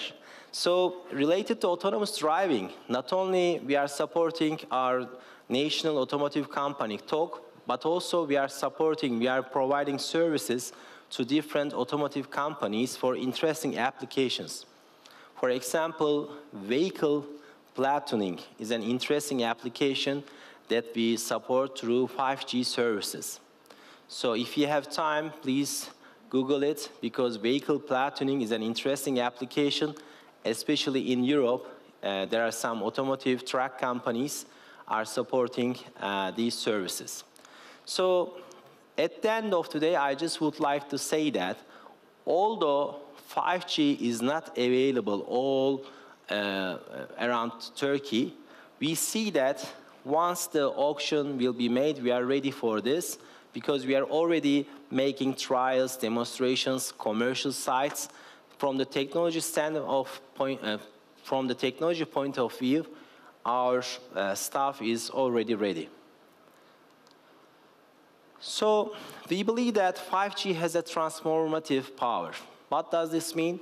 Basically, by supporting low latency, high reliability conditions, and by giving these extreme service level agreements with different applications, we can implement some of the killer applications, we say, through 5G. What are these killer applications? For example, smart cities, smart grids in the energy sector, or we can talk about remote surgery, healthcare services, remote medicine, smart homes. All these applications have interesting and intrinsic unique requirements. So with these low latency, high reliability requirements, we see that 5G is one of the most promising practical networking service that we experience. So right now we are talking about 5G, but from the first slide you can see that scientists, academicians already start to talk about 6G. Turkcell, as the technology, one of the most promising technology companies in Turkey, we are also focusing on 6G systems right now. So with the 6G, we will see that there will be an intersection between physical, digital, and the virtual worlds. So this is a very simple sentence. Intersection of physical, digital, and virtual worlds. But implementation is not easy, because all these interactions will require immersive interactions between human beings and the machines. We will see all interesting applications with 6G. Maybe you are aware that maybe we will see some of the walls will behave like an antenna. Maybe you heard about reconfigurable intelligent surfaces. These are some interesting applications and interesting systems that we will see in the near future. Anyway, so with 6G, we will see more high data rate services. So every 10 years, we made a transition between generations. And we see that every generation is providing 10 times approximately more higher performance compared to previous generation. So this can change, but on average, we will expect that we will see a 10 times better performance in terms of networking performance metrics in 6G. Okay, so these are nice things, but until now, I just talk about Turkcell's 5G ecosystem, our first trials and demonstrations, but I also would like to talk about that. We are really proud of our country because we have a special and strategic advantage. What is that? We have the highest young population in Europe. This is very important, but you can say that the numbers may not sometimes be important because you need to also have educated people. So basically, I am also proud of our country because with the highest young population rate, if you can search and investigate the population rate in terms of educated population, we also see that our young generation is very educated. This is really important because whatever you do at the end of the day, your human resources are the most critical ones, because we need to somehow have human beings to implement all these services and applications. And last night, with my research team, I have just looked into details. Guess what? 20% of these young generation are focusing on engineering and natural science disciplines and information and communication technologies. This is a very big amount. So approximately we have 7 million people either working in the university or graduated, and they are pursuing their career as a master or PhD student. It's a huge amount of power, 7 million. So if you think about 20% of them are capable of working in the telecommunication industry, this is a huge power. So 7 million, 20% is approximately 1.4 million. This is maybe more than a population of a country all over the world. So this is a huge power, and this is a strategic advantage of our country. Another important advantage of our country is we have an excellent location. Not only the Istanbul, but also other cities of Turkey has excellent location in terms of geographic and strategic collaborations. Why? Because we are in the middle of Asia and Europe. We have the close proximity to major markets. This is really critical. Due to COVID pandemic case, we have seen that this proximity at the end of the day is providing a huge advantage. So Turkey, in terms of strategic cases, with the educated and high young population rate and the excellent location, all of them are very critical for our business to be successful. So we see also that we have the global connectivity. We are the hub of the multinationals. This is also important because we believe that diversity is critical for the ecosystem. So every nation, every person with different backgrounds are providing additional innovations. Sometimes disruptive technologies occur because of all these interactions between multinationals. And we also see that we have a sustainable growth capacity. This is very important. Turkish economy is really dynamic and has the potential compared to other countries all around the world. So these are nice things, but what are the opportunities of 5G and beyond? There are huge amount of opportunities. Today, I just would like to summarize some of them. For example, we believe that cloud solutions, high-performance software and hardware, data security, and privacy solutions, AI technologies, these are really critical. Some of you are taking pictures. Sometimes maybe I should just stand here. But anyway, so the other things are also critical for us.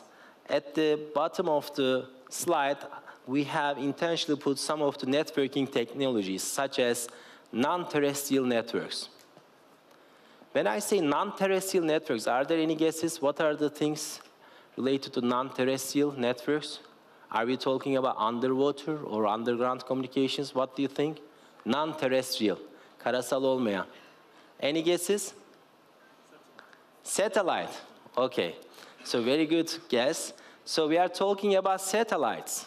We are talking about some products implemented by genius people.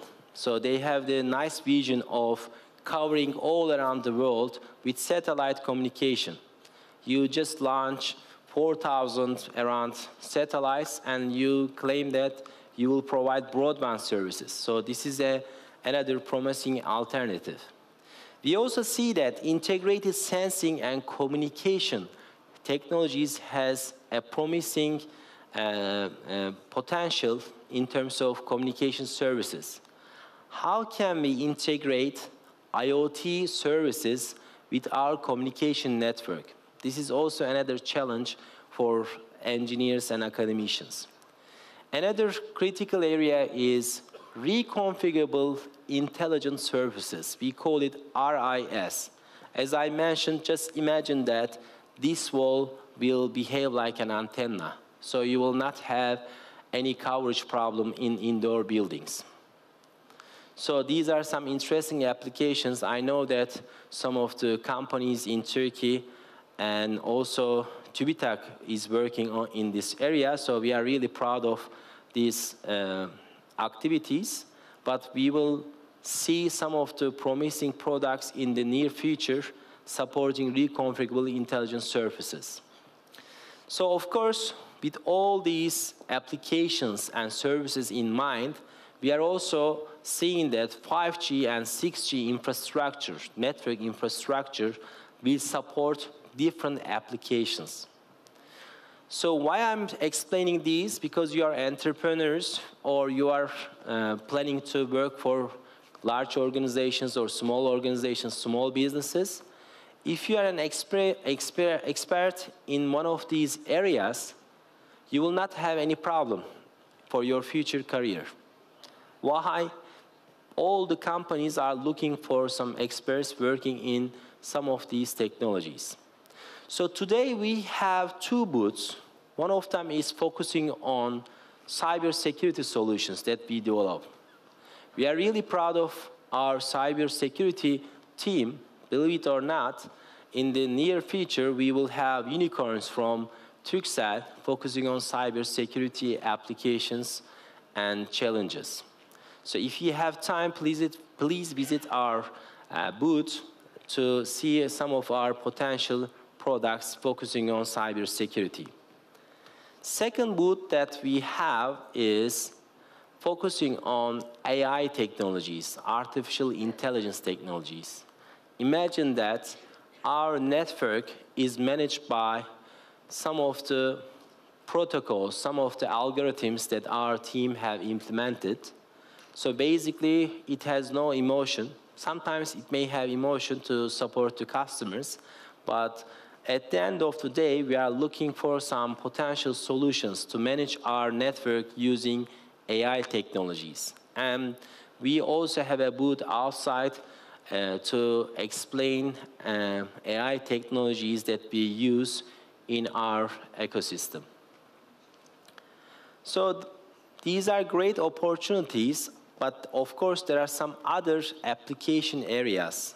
There are other technologies that we focus on, but due to time limitations, I just would like to emphasize these 8 of them. I hope you will benefit from all these technologies in your future career. So until now, I have talked about 5G applications, services, and Turkcell's first message transmitted through our mobile network. What was that?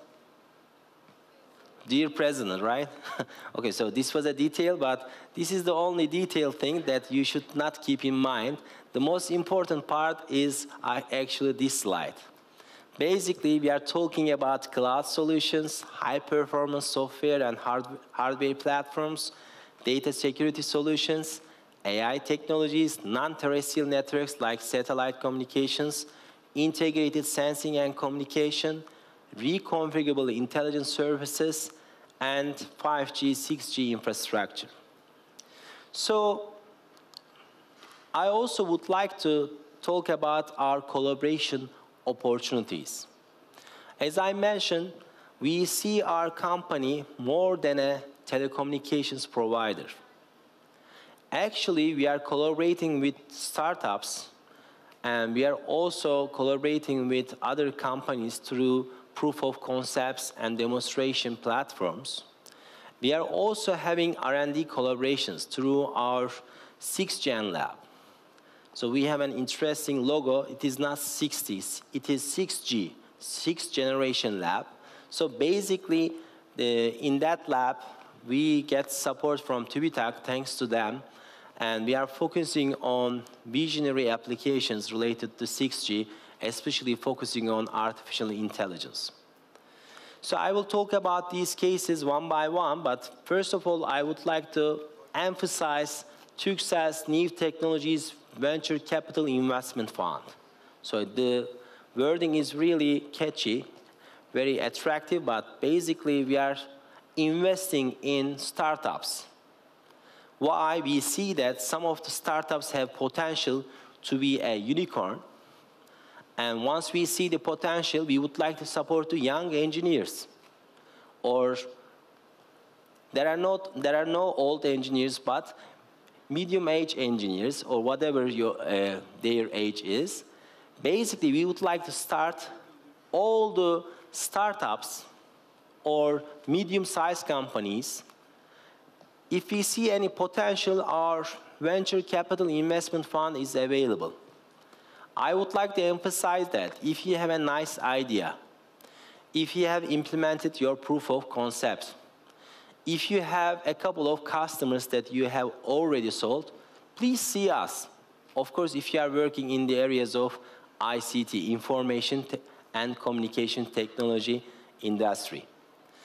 Please check out our venture capital investment fund. I am really excited because this is a huge fund. I will not tell you the maximum amount of the fund that we are investing in, but there is a promising opportunity for entrepreneurs to implement their large-scale systems through our support.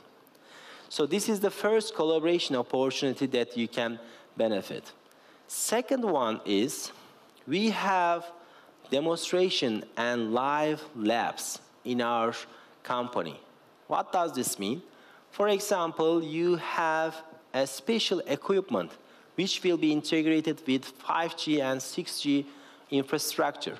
But of course, you don't have 5G or 6G infrastructure. Then you need to integrate it to understand if it is working or not. So we are also helping the companies for that objective. For example, right now we are collaborating with some of the telecommunication companies to implement their unique solutions, and we would like to also integrate their solutions to our system. So we already have some live demos, proof of concept trials, so we see that there is a huge potential for collaboration there. And the third thing that I already explained, R&D collaborations. Especially we have European Union supported projects and TÜBİTAK supported projects. In those projects, we see that we are investing in applications and services that will be available in the near future. We are collaborating with academicians, we are collaborating with companies, vendors, and all these things are critical, and also it is really a mutual benefit because we are getting some incentive from European Union. It's a huge incentive, and we also would like to share all these incentives with the Turkish companies and academicians and young engineers. I usually say young, but I say that the age is not important. The feeling, the energy is the critical thing. I know that some of the people who are aged 20, sometimes they are not feeling young, but I know that some of the people are over 60, but in terms of mindset, they are much younger compared to 20-year-aged people. No problem. I have just seen you, so I just wanted to let you know. So basically, at the end of the day, guys, we are in Turkey with the strategic advantage of great location and very young and dynamic population. So our nation is very adaptive to technologies. This is a huge advantage. For example, I see that whenever there is a new application, like social media application, it is unbelievable. The penetration rate is the highest all over the world in Turkey. This is a huge advantage because our nation is very capable of adapting to new technologies. So it is in our genes, I say. So these are advantages, and you have another advantage. We have Turkcell, the Turkish mobile operator, which is supporting entrepreneurs, researchers, and capable engineers and other people to support our information and communication technology ecosystem. So, to cut the long story short, if you are interested in collaborating with us, please visit our booths focusing on cybersecurity solutions and AI technologies. And I will be also more than pleased to answer your questions. Please ask me the easy ones. Please ask the difficult ones to our representatives in our booths. Thanks again for listening to me. I also would like to state Nikola Tesla's interesting sentence: when wireless is perfectly applied, the whole earth will be converted into a huge brain. So he stated this sentence in 1926. Unbelievable. He's a genius person. I am sure that if he was alive, he will also work for Turkcell and collaborate with us. Thanks again for listening.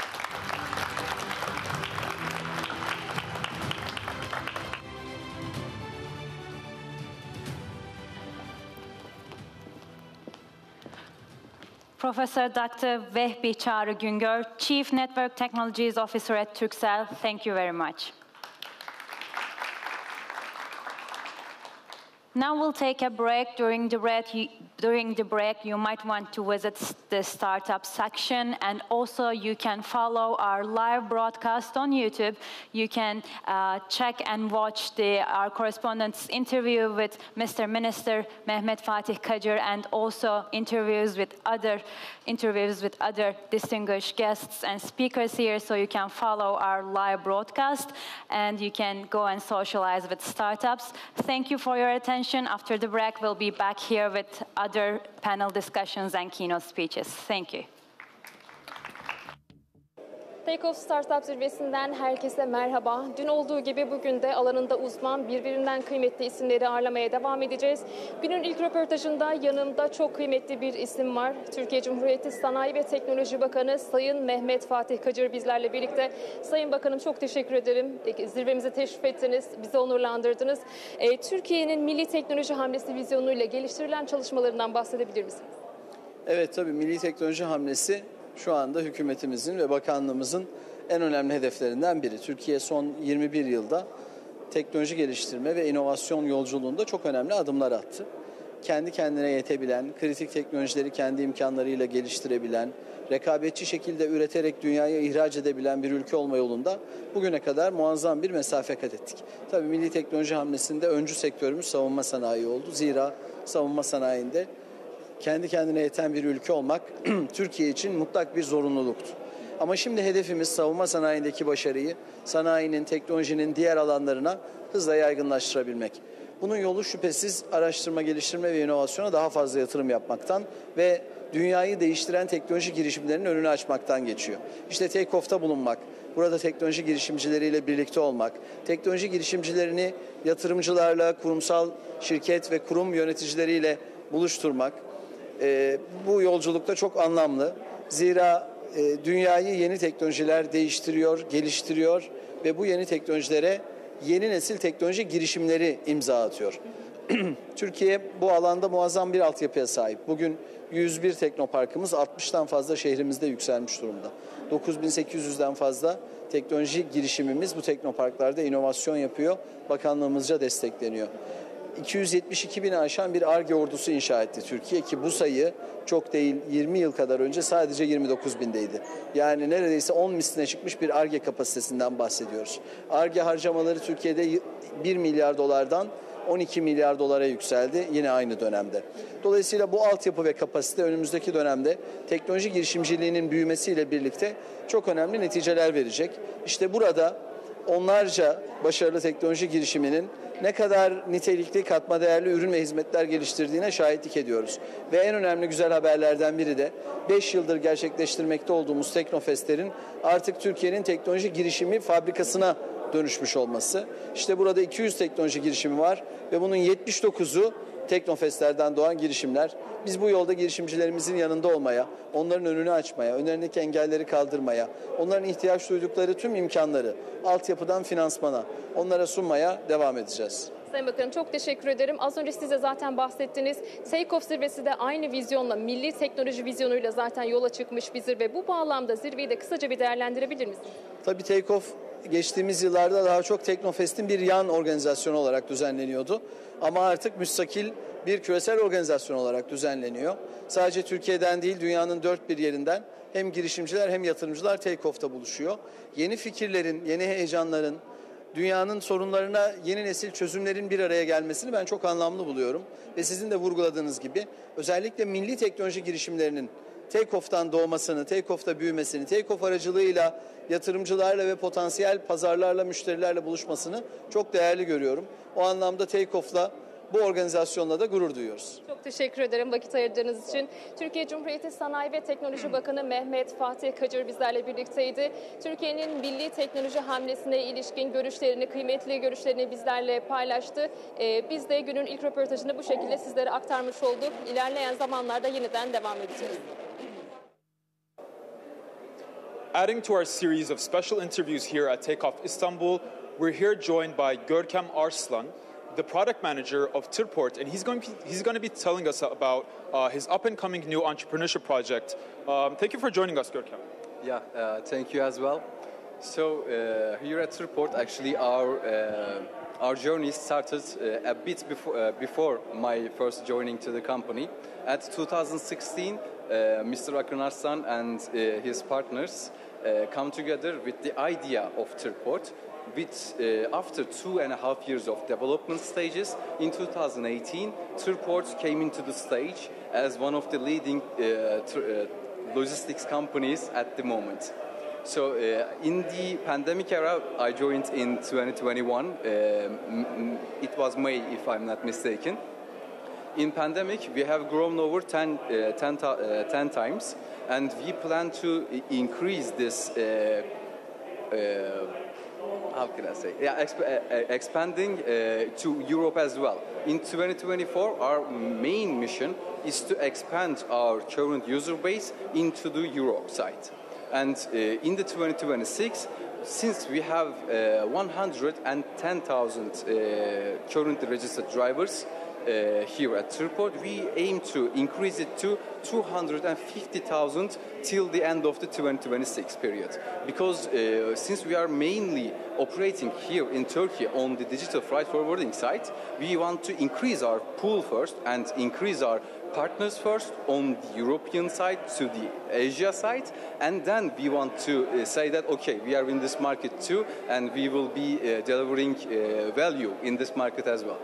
So the pandemic almost came as a blessing to you as a company. Yeah. Could you touch upon how that came as an opportunity and how that helped you grow? Yeah, exactly. It was truly a blessing. As you know, many of the digital companies actually benefited from this pandemic, and Tırport was not an exception as well. Because the conventional ways of finding trucks or not knowing where your current load is, actually it is in the past. People now want to see and want to be able to manage their operations from wherever they are. So this is where Tırport came in, and I believe we have been successful till thus far. Well, congrats to you so far. My last question would be, what are you hoping to gain from this summit? Well, actually, I had the opportunity to have a network with many of my colleagues here on the digital sector, and also it's been an honor to see many of the faces that I knew from the headlines and the news. So yeah, I guess this was it. Well, congrats to you, and hopefully you'll go far with this idea. I'm sure you will. But that's Görkem Arslan for you from TAKE OFF İSTANBUL. Another adding to our series of important guests on this interview. Stick around. We'll be back very soon. Welcome back to the interviews in Take Off. This summit is home to more than 200 startups in different diverse fields, ranging from artificial intelligence, defense industry, and aviation. And now I joined one of them now, Özgür Bayraktar, the founder of Turan Startup. Thank you so much for joining me now on Take Off. Thank you. Thank you so much. And so, I would like to hear what does Turan do and what's your success story? Okay, you know, the money remittance business in Turkic states is mostly designed for physical world, and this needs direct interaction between senders and receivers. Turan is trying to develop money transfer gateways between Turkic states, like Turkey to Azerbaijan, Azerbaijan to Uzbekistan, Uzbekistan to Kazakhstan. In this case, we are trying to do that 100% digital, safe, and also fast. For example, we are sending money to 6 different countries for now, and if you want to send money to Turkey to Azerbaijan, we send it in just 1 minute. So if we use the other financial ecosystems like SWIFT ecosystem, it takes 3 or 5 days to receive that money to Azerbaijan.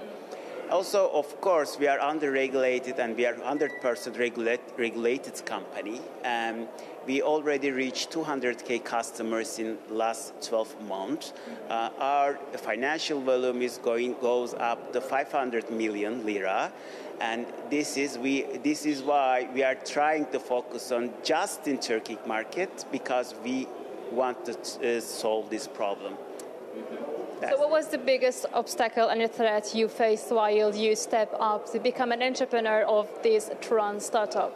Of course, in fintech ecosystem, in fintech business is a very, very hard business, because you need to face different parts of your business, like, you know, regulations, the financial technologies, partnerships. Like, okay, we say we are fintech, but we need to work closely with banks.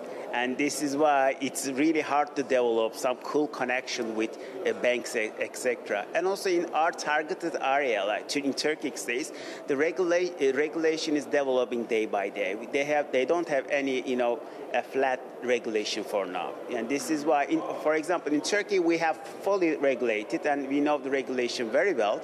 But in the Turkic states, you know, it's developing day by day. This is why we need to adopt this regulation in the same time when we are doing our businesses in Turkey as well. This was the, you know, biggest we are facing this kind of problems. So after all these obstacles and threats, you finally made it, and you are now like inspiring. You delivered an inspiring success story in Take Off. So how do you feel now? You know, of course, it's not easy. It's not easy to make this happen, because we started 12 months ago, but I feel like in 5 years I was working on this project. It's really, I'm feeling very good for now, because we met a lot of startups in takeoffs as well, and they have the same roots. You know, they are facing the same problems like us, and this is why we are making some friendly conversation each other's. And of course, I feel very good, because we already operating in 6 countries, and it will be 10 next year. We are developing day by day to our financial bridges. I feel good at the end of the day, but I'm tired, of course. Yeah, of course. Thank you so much, Özgür Bayraktar, the entrepreneur of Turan Startup. We heard his success stories, and we will hear more and more from our 200 fresh and young startups will be joining us very shortly. We're here with 2 more very distinguished, important guests, the founder and business development lead of Afara, the creator of the first agriculture robot in Turkey, and they're going to be telling us about the importance of their project over here. Thank you so much for joining us today. Thanks for being here. You're welcome. Could you please just give us a little bit about your project and what it entails, what the advantages are? Of course. We have an agriculture robot, a unique innovational agriculture robot. Our robot picks the leftover cottons after the harvesting, especially all over the world. There are a lot of leftover cotton, minimum 5% of the yield. And we apply the patent for international patent centers, and we have a prototype Afara robot. We use the image processing system and embedded systems on it, and we use the algorithms software systems. We use the vacuum chimneys to collect the cottons. Well, this is a project sure to be wanted by lots of manufacturers and agriculture firms around the world, because you're increasing productivity while also managing not to lose what's already there. Tell us a little bit about your success story and how you came about this idea. I think Ömer can answer this question better because he's coming from a farming background. Yes. His family is doing a cotton harvesting in Adana. Yes. So I'll give him the microphone. Tell us a little bit about that, Ömer. Yeah, in 2019, my father asked a question about leftover cotton. He wanted a robot or machine about to collect leftover cottons.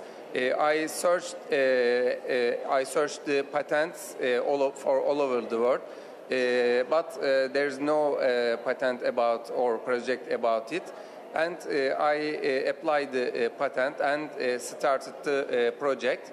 We made the first prototype to show our innovation, and then we get a investment after that. And the last prototype now we use to collect the cottons today. Well, I'm sure that as technology develops, so does your product itself. If you're doing image processing and if you're using AI and coding and stuff like that. So, how has your project changed since the beginning, or since your first prototype, and how has it developed? If I could ask you that. Actually, there are a lot of technology situations for all over the world, image processing, embedded system, or any other software systems. We want to use these technologies for special agriculture technologies because our Afara robot is first agriculture robot in Turkey, and we want to use it for more get data or use it to develop the agriculture systems. And we want to export our robot especially to USA. We were in FIRA agriculture robot in September in California with Kerim. We saw the last technologies about agriculture robots. Now we can produce with last technology of agriculture robot. We will use the last technologies. My last question would be, what are you hoping to gain from this summit? I'm sure it's not your first time here. I'm guessing it's not your first time. But this last time, adding on to all that experience that you already have, what are you expecting to gain from Take Off Istanbul this year? It's very important for us. Last September, we get awards from our president, Recep Tayyip Erdogan, and we're proud about it. It is very important to develop our work, our technologies, because we are happy about it. And most of the projects, most of the entrepreneurs use these awards about their projects. It's very important for us. Well, a true farm-to-table success story here, growing from the dirt and using what your father, deemed was necessary, and building upon that is an incredible success story. I wish you guys all the best. Thank you so much for joining us, and please stay tuned for the rest of our interviews. We'll be back with you very shortly. Take Off Interviews continues to host startups from diverse fields, including artificial intelligence and robotics. And now I'm joined by Özgür Demirci, the entrepreneur of Ömer Demirci, the entrepreneur of HyperEver. Thank you so much for joining us, Ömer Demirci. And what does HyperEver do, and how did you start your journey? Yeah, we are building industrial robots for industrial applications and military applications. Our journey has started actually by, we were in university project teams. We are developing Formula student cars and solar cars and underwater devices. And the Defense Industry Agency of Turkey has a request for us to build such kind of quadrupedal robots for military applications or inspection purposes. And after then, one of the supporters of our project team decided to invest our project, and we have started like this. So how was your success story? How did you start your journey, and what kind of risks you faced while you're becoming an entrepreneur of this startup? Yeah, actually, this is a high technological job, high technological robot we are trying to build, and the most of the risky and the complex part of it is the technology behind the robot, because other companies like Boston Dynamics or Animal or other robotics companies are working on it for 30 or more years, and we are a new company and we are trying to catch them up. So that is the risky part and high technological part of our company. So after all this, passing through all these risky parts and threats you faced, so you took the stage and showcased your venture. So how do you feel now? Yeah, we are really excited to be a part of Take Off. So it is really proudly feelings for us. Yeah. Ömer Demirci, entrepreneur of HyperEver, joined me and shared his views about his success story. We'll continue to hear more. Please stay tuned.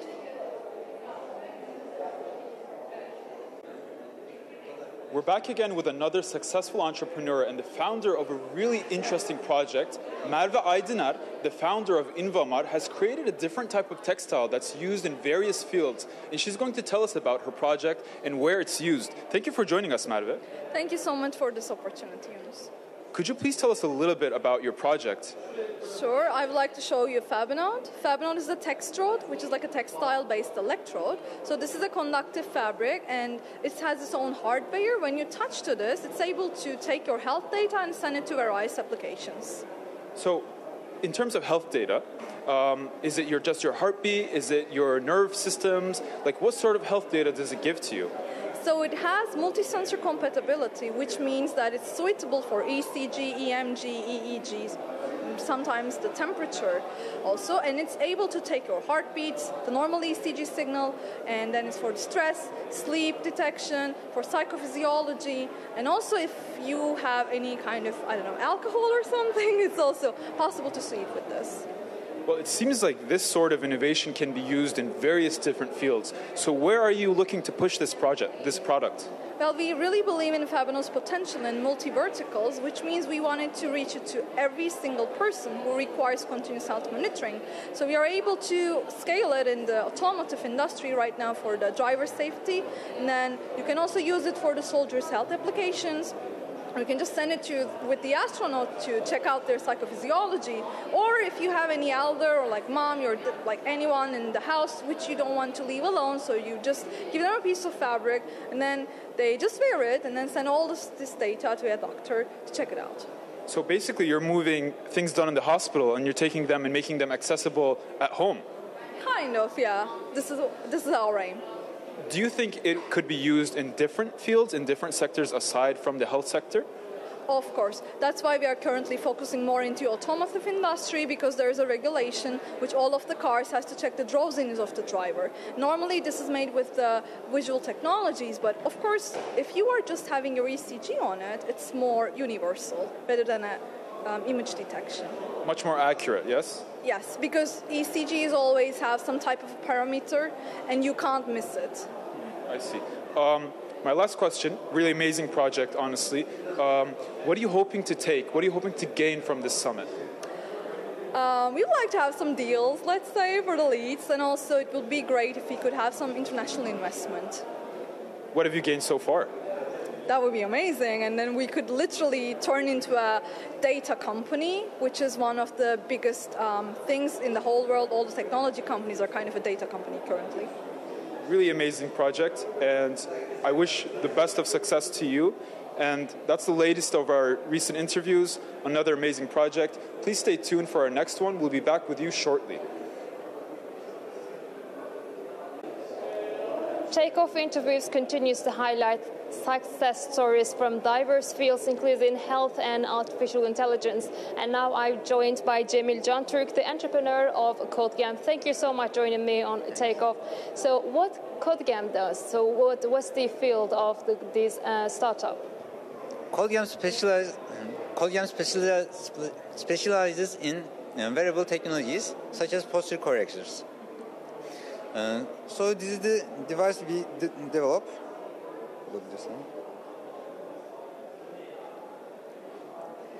So this is the wearable technology. Yeah. So users wear this on their backs and get warmed with slight vibrations every time they slouch.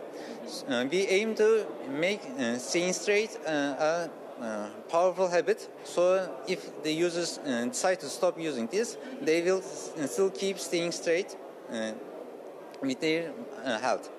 Okay, so how did you decide to found or take up this startup? So what was the inspiration you decided to join? It was a personal solution to a personal problem. So the first patient was me actually. So I wanted to solve my problem. It also benefited other users. So what was the problem exactly? My bad postures and back pain and other problems. So what's the percentage of the healing of your back problems? Yeah, I don't feel any so far. So you totally fixed your back problems. So, yeah. Well, if you look at from the entrepreneurship perspective, what kind of risks you faced while you try to realize this startup into the real market? We first had to decide which sensors we wanted to use and made several prototypes. Some of them have failed. So we made lots of trial and error and finally settled on this kind of device. So we failed a lot. So you finally served your product into the market and you made it. You also deliver your speech in the stage and also entering the market. So how do you feel now? So what is the feelings of your company and you as a person, like as an entrepreneur? We are quite excited actually. Let's hope the bigger successes will follow.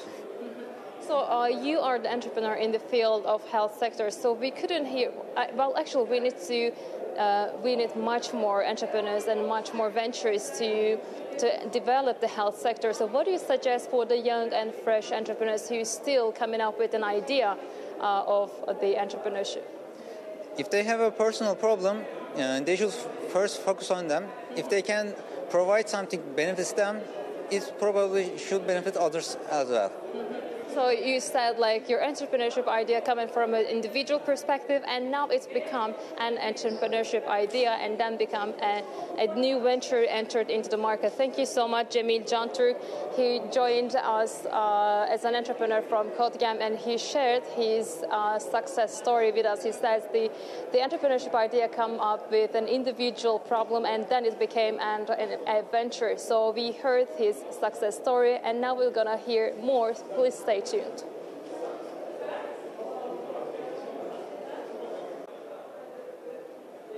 We're back again with another entrepreneur who brings us new innovative technology, Batuhan Esirgel, the co-founder of Forest Guard, and he's going to tell us a little bit about how he is going to prevent natural disasters with new technology. Thank you for joining us, Batuhan. Thank you for the opportunity. Could you tell us a little bit about Forest Guard? Yeah, sure. We are a hardware-enabled company that detects the wildfires in their early stages possible to prevent the devastating effects of the wildfires. Well, every year we hear about different types of wildfires every day, lots of nature lost. What brought you to this project? What made you, what lit up that light bulb in your head that said, I want to do this? Actually, in 2021, there was devastating wildfires in Turkey. And I was a volunteer drone pilot there, and I wanted to help the search and rescue aids. And seeing everything from the inside, I gathered a team and talked together, and we can improve something. So we focused on the early detection of the wildfires. We manufactured a device that detects and analyzes the air and detects if anything goes abnormal. Here, I have it with me here, this guy here. We attach this to the trunks of the trees, and if it detects anything abnormal, it sends the data through satellite connectivity, so it is truly disaster-proof and infrastructure-free, and we use solar batteries in order to power this device, and in 15 seconds we get the notification of a wildfire. So does it take heat signals, heat temperatures, or does it take the CO2 content? Is it a wide array of details of information that it takes? Or what is it? What kind of data does it take and transmit to you? Let's say all of the above.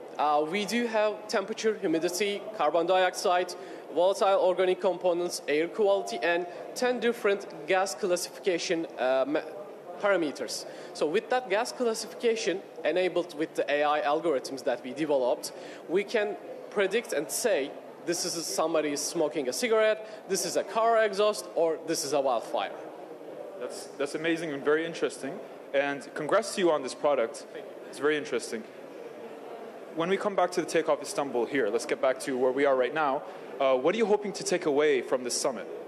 Actually, I have taken away many of things already now because we had enormously helpful mentors that we talked here today, which lit new light bulbs in our heads today. And also we had some potential collaborations right after our presentations. We were one of the selected 10, and we had an opportunity to present our startup in the audience. And just right after I got off the stage, we had a potential customer, let's say, and we talked about possible opportunities, so it was very fruitful for us even to this time now. I'm hoping to have a lot more connections next day.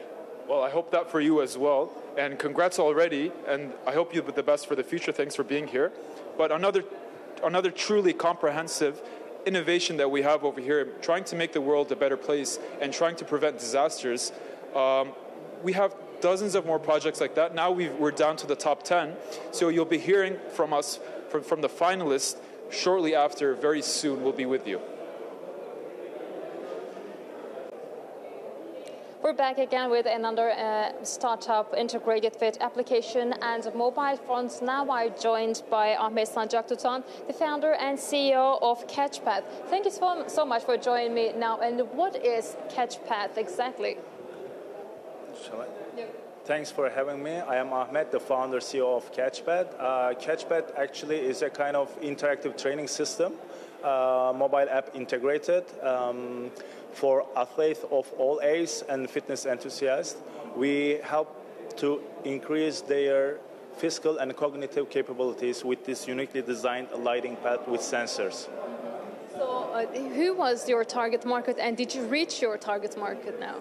Yeah, we started to sell in March. In the last 9 months, we sold over 800 pads, and our target market is athletes, personal trainers, and sports clubs.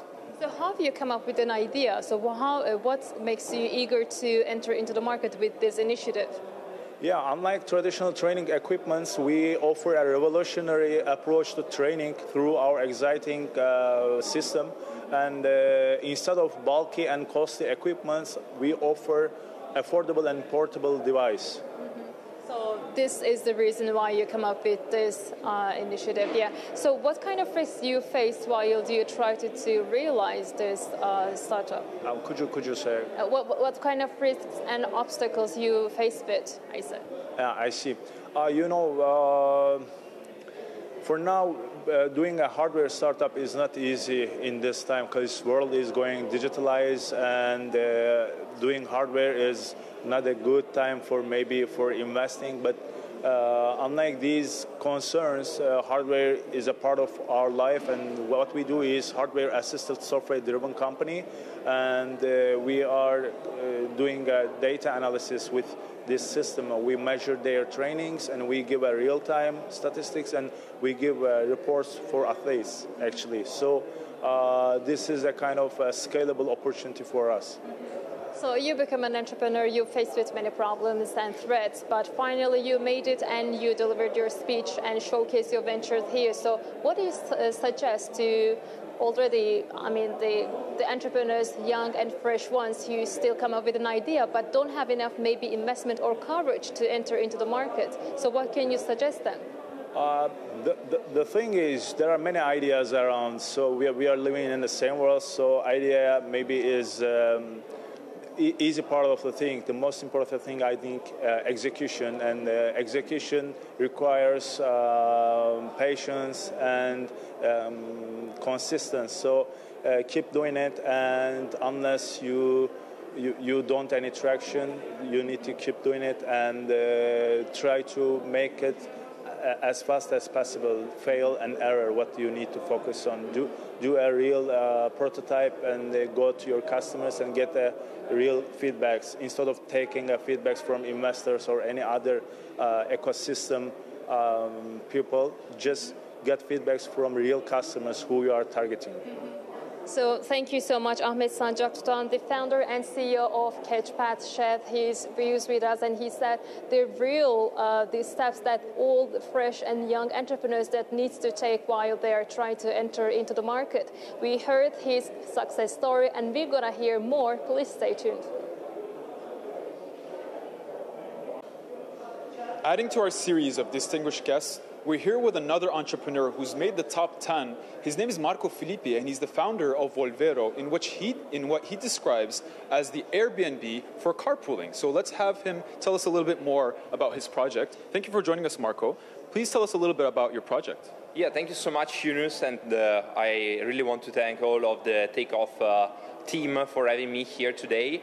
It's a great pleasure to be back here in Istanbul for the Take Off Summit. Last time I was here 2 years ago, and it was a great experience. So as you probably described, Volvero is an app for sharing cars and vehicles among people. So we empower private owners to share their cars with the people of the community around them that want to rent them for 1 day or more. So this has a lot of benefits, I'm sure, in terms of sustainability, in terms of taking care of the environment, probably saving a little bit of cash if you want to go somewhere. But I've heard of this type of thing before. In fact, I've used it a few times. Whether or not it was successful or not is a different story. But what sets your application, your company, apart from the rest? Yeah, indeed, there are some competitors in the space, especially in the United States. The problem that all of the players in this industry are facing is that it's very difficult to scale such services across countries because there is a very fragmented regulatory and legal framework. So our specialty, and also it derives from who our investors are, is to solve the problem related to the fragmentation. Indeed, we were able to create a specific type of insurance policy and also specific type of terms and conditions that made it very easy for us to scale our service across countries. And indeed, this is true because we are currently living in Italy, but also we are doing some pilots in other European countries, such as Malta, and we already did something in Belgium. So this is part of our uniqueness. Also, considering that we are pushing a lot in the technology side, we are also able to really offer a quite unique and very simple user experience to our customers. I understand. So the benefit is having it easily accessible in terms of having a good user space, and also being able to operate in different countries while providing security in terms of the legal framework is what I'm understanding.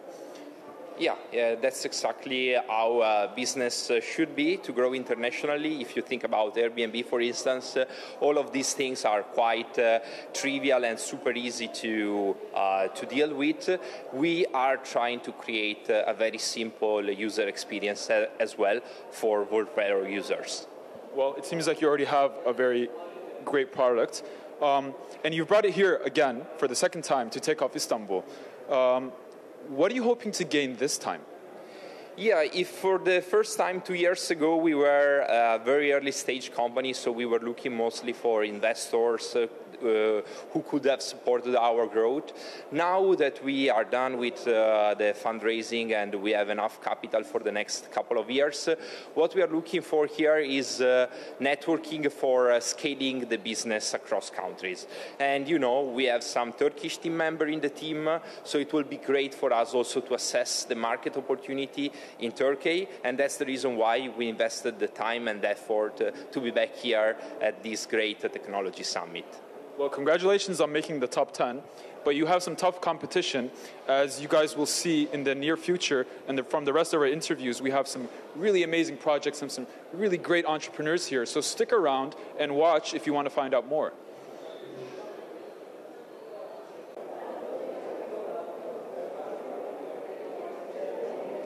Take Off Startup Summit provides a common platform that brings together investors and startups as well as entrepreneurs. Now I'm joined by one of our distinguished investors and speaker, Ebru Dorman. She is an angel investor and independent board of director. Thank you so much for joining me now on Take Off Summit. As an angel investment, what do you expect from a startup to invest in, and what makes you eager to invest in startups? Okay, so firstly, I invest in very early stage, which means that the most important thing I invest in is the team. So that's the first, second, and the third most important factor that makes me decide to invest in the team. I get particularly interested in teams with, big passion, wanting to solve a big problem for the society. So I don't call myself an impact investor, but those products and services with big societal impact make me really excited. I'm more interested. The relationship often starts as a mentor and later on turns into an investor position. So being open to feedback, being coachable is really a filter that those teams often go through. In terms of the business, what else do I look at? Obviously, the product market fit. In fact, if you look at why most startups fail, it's either the team or the product market fit. But the right team will always find the product market fit, right? With the right mindset, they will spin and pivot, and they will find the product market fit. Beyond that, it's the business model. How do they make money? What's their cost model? How scalable is the model? And how attractive is it as a global market opportunity? So these are the main things I look at, and it's a very natural process. I have backed certain startups multiple times, and that's really an endorsement of how I believe in their ability to achieve their dreams. In fact, there's a saying that startups don't run out of money. They run out of the belief from their investors that they will eventually succeed. During your speech, you mentioned about living beyond dreams, and we know like many fresh and young entrepreneurs, they're still in the beginning of their long journey. Maybe they don't have enough courage, or they don't have enough investment to enter into the market. So how do you can maybe evaluate how they can realize their dreams? Well, it's important to dream, first and foremost. I think we should really allow ourselves to dream and to dream big.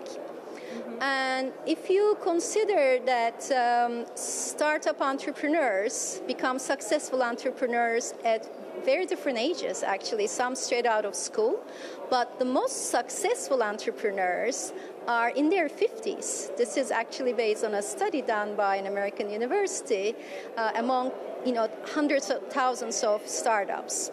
So you have to feel ready to pursue your dreams, but you will never be 100% ready, right? So there is a fine balance between having the courage to take that step and open your wings and fly off to achieve your dreams, but also being really ready for it, right?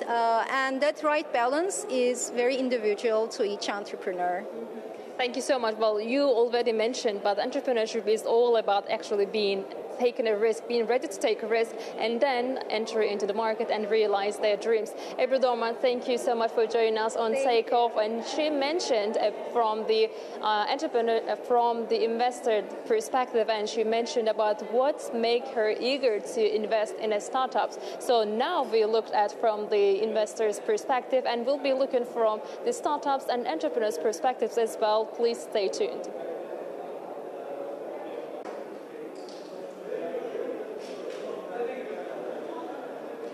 Hello and welcome back to the second day of Take Off Istanbul. We're here again with another very special guest, the CEO of one of Turkey's most successful e-commerce companies, Hepsi Burada, introducing to you Nilhan Gökçe Tekin. Thank you for joining us today. It's super exciting to be here, Yunus. Thank you. Could you tell us a little bit, I know you talked about in your panel, but let's have a little bit one-on-one with you. Could you explain to us a little bit, maybe not so much in depth, but a little bit in shallow, about the importance of a summit like this and what it means to entrepreneurs, what it means to investors, and what it means for up-and-coming companies as well? Take Off is an amazing atmosphere here. We have so many Turkish startups. They are young entrepreneurs, and this is really making us super proud as one of the top Turkish unicorns.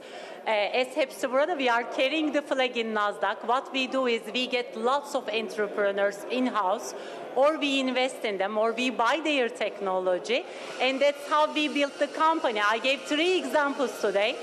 One of them was Hepsi Advertising. Hepsi Advertising is a retail advertising platform. It's really driving a high return on investment using artificial intelligence. In Hepsi Burada, we are selling 211 million SKUs. At any point in time, we are shipping millions of them. With Hepsi Burada Advertising, the entrepreneurs built a technology. You get AI. In 1 hour, you can create 2,800 creatives that can show what will sell your products the most. So it has been phenomenal, and they all come and meet us through places like Take Off. So this is an amazing opportunity. We talked about Hepsice, one of the Turkey's largest logistics company. Why it's a great company, why we are winning, why we have the highest promoter score is because of the technology that's built by Turkish engineers. It has amazing last mile optimization. We are a net exporter of technology, and the 1,000 engineers are built a system that's really #1 brand in the market. We talked about HepsiPay. We help consumers to buy now, pay later. We make credit score, again an AI-based technology. We built a shopping loan marketplace, again another engineer's idea. I'm super proud of Turkey's engineers that helped us build Hepsi Burada, one of the most successful companies in the region, and we are thankful for Take Off.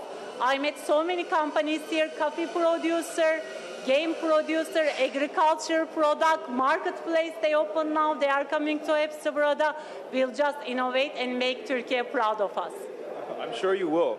Well, what advice would you have for any up-and-coming entrepreneurs, someone getting new into the sector, maybe based on your own experiences and the struggles that you had to go through, but obviously based on the things that you said about the new up-and-coming technology and how you've integrated it into new companies.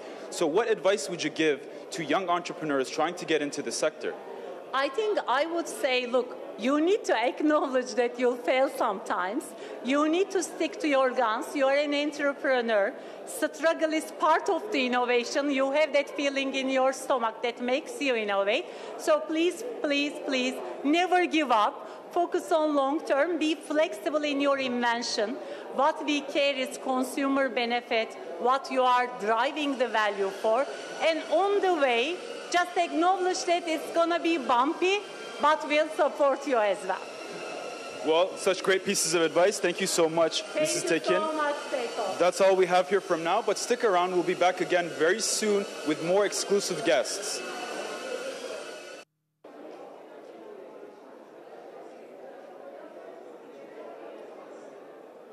Hello and welcome back to another exclusive interview here at Take Off Istanbul. We're here on the second day, and right after his speech in the podium, we're joined by Professor Dr. Vehbi Çağrı Güngör, the CTO of Turkey, one of Turkey's biggest telecommunication companies, and he's going to provide us some insight on the upcoming technologies and what young entrepreneurs should be investing in. Thank you for joining us today. Thanks again. I am really happy to be here.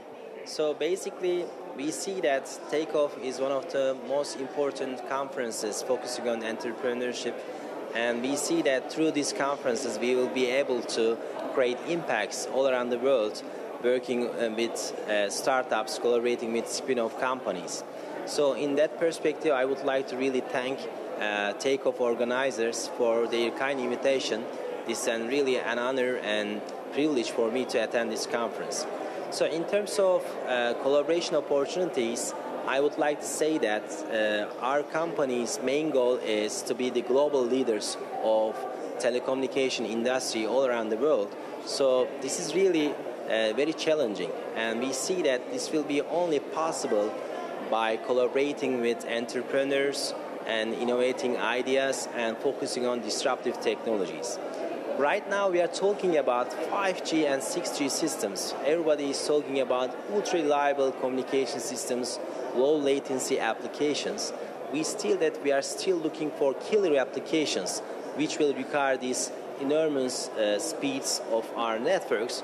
In the near future, we see that we will start to see some interesting applications such as autonomous driving. Our cars will be driven by the autonomous systems, so this will be really challenging from the networking perspective. We will also see different verticals. For example, we will see some smart grid energy applications, smart healthcare applications, smart transportation applications, and at the end of the day, all of them will require high communication speed and low latency. So in terms of networking performance, we see that 6G has a great potential to support all these killer applications.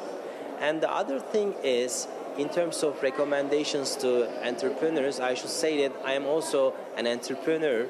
I was working for startup companies. I have founded different companies focusing on AI technologies and wireless communications. Right now, as the CTO of Turkcell, I'm working for a large organization, but I still have an entrepreneurial mindset. So this is really critical.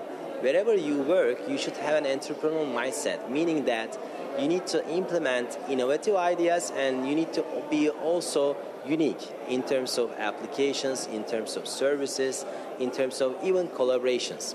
So at the end of the day, we see that this is an ecosystem. 5G and 6G will be implemented through collaborations. As Turkcell, we have 3 different collaboration opportunities with the entrepreneurs. First of all, we have a venture capital fund that we are supporting startups. So if they are interested in getting investment, they can visit us and we can collaborate with them as an investor. And we can also provide them our infrastructure for proof of concepts and live demos. So this is very critical. And the third thing is we have European Union and TÜBİTAK supported R&D projects where we also would like to collaborate with startups, spin-offs, and companies. So as an entrepreneur, as an experienced engineer, I recommend the young engineers that please collaborate with us so that we can create impacts all around the world. I hope people will get benefit of this prestigious conference because Take Off is doing really a nice job to somehow bring the entrepreneurs, investors together. I hope everybody will enjoy this initiative, and I'm also proud of attending this prestigious conference. Thanks again for your time. Thank you for having us. That's words of wisdom from you, from Professor Dr. Vehbi. As he said, this sector is not just limited to communications. It's an all-encompassing field that's used in every person's lives throughout different fields. So definitely an area of interest, definitely a big area of investment here. And a lot of people here are probably hoping to catch his eye and see if they can join Turkcell. But that's all from us here for now. Tune back soon. We'll be back shortly.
Ladies and gentlemen, welcome back to Take Off İstanbul International Startup Summit. Hope you have a nice break. You had a nice break.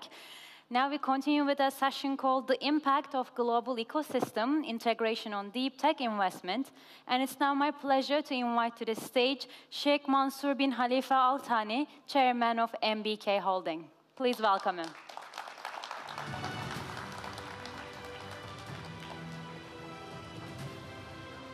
Welcome, Thank you. sir. Thanks a lot. Assalamu alaikum. Bismillah walhamdulillah wa salatu wa salam ala rasulillah. Very good afternoon, everyone. Before I start, I just want to pause a little bit and make dua for Gaza and our brothers in Palestine. This is something we cannot just pretend it's not happening. And we always, in each and every event and each and every morning, we have to remember that we need to do something. And the minimum we should do is just dua. Is we do dua for them. Allah يفكهم إن شاء الله ويخرجهم وينصرهم يا رب. So, given said that, take off. This is my favorite word, by the way. I am a passionate pilot. I love flying, and it's my passion. And we would like to take off and build a new world, build a new economy. The people economy, the quality talent economy, the community economy, the economy that will make us prosper and make us be free so we can help each other and help the people who deserve help. And this is a big thing that we will be hopefully talking about in different occasions because a global ecosystem currently is not working, and I think everybody agree on it, and we need to build the next generation global economy that I think entrepreneurship and innovation is in the heart of it. So I came up with a very simple diagram to simplify things on how to build a global integrated ecosystem that help local economy in Turkey, in Qatar, in our countries that we want to be stronger and better and be able to have more freedom and the right of being free. This is something very essential. And nobody can do this. And I think the main way to do that is being entrepreneur. I like yesterday was someone, I asked him why you want to be an entrepreneur. I said, I want to be free. That's the best thing. Be free and free the world. So going back to the entrepreneurial ecosystem that we are proposing, we simplified it in so many, in a very simple way. So quality talent is the heart of it. So I'll start with the quality talent. Quality talent is everything. I'll start with it and end with it. Quality talent is the future economy. If you want to have a better economy in the future, you have to have a better quality talent. And when I say quality talent, I don't mean just a brain. I mean quality people with a quality heart. People that want to do something better. And the quality talent with entrepreneurship and innovation that create values are the solution for our world today. Because the entrepreneur is by nature value creator. He's a value builder. And by nature, the entrepreneur wants to do something. He doesn't give up. He wants to create something. So that is my really passion. And when people ask me, like, who you are, like me, I say I am a global ecosystem builder, but more important, I am a serial entrepreneur. I did my first startup in 1996. So this is something I am proud of, that I have the entrepreneurial mindset. And the innovation is a tool of creating more values to go. But it's not enough, where we need fund. And the fund is essential and important. So that's why in the ecosystem you see we have a quality talent, we have fund, we have government, innovation, global market, and leadership. So the quality talent in the heart of it, the fund is the next where we need to fuel. But if you think about it, if you are creating value that is you are able to communicate, the fund will be coming for you. So again, quality talent is essential. Then the government. The government is so important for legislation, to give you an ecosystem. And I think Turkey managed to create in the last 20 years an amazing ecosystem that made us here today. That's why I am here, because I see my brothers and sisters in Turkey having a great ecosystem that is being built by their own government, and I want to contribute. I want to be part of this. I want to be an instrument to create a success globally with you all, because we need each other more than what we think. There is no differentiator. It's very important to think about global. People, when they ask me where I am based, I say I am based on planet Earth. I don't say I am from Qatar, but I'm based on planet Earth. My mindset is global, and we need to help each other regardless where we are. What matters is who we are, not where we are. So you are lucky with the amazing government support. Innovation is something that we use on daily basis. Actually, innovation, I use it in hourly basis, not only in daily basis, because we have to always innovate. And I have my own statement. I don't know if they put it here, so I will not spoil it. It's in the end of the slide. So innovation is essential for you to really prosper and grow. A global market. That's, I think, one of the main reasons we are here as MBK Holding and MBK group of companies and MBK Consulting. We are starting very soon our legal setup as MBK Consulting to help all of you and all the great people and the great brains to access a global market. Leadership is something so much important and essential to create the next generation and create the mindset. And we were discussing today what is the most important thing that we saw in Turkey happened is the shift in mindset. That's because of the leadership. You have a great opportunity today because now you are thinking global. We used to think that the best product is German, is US, is Japan. Now we think, what is the best product? Turkish. The best product and service that we can provide is Turkish.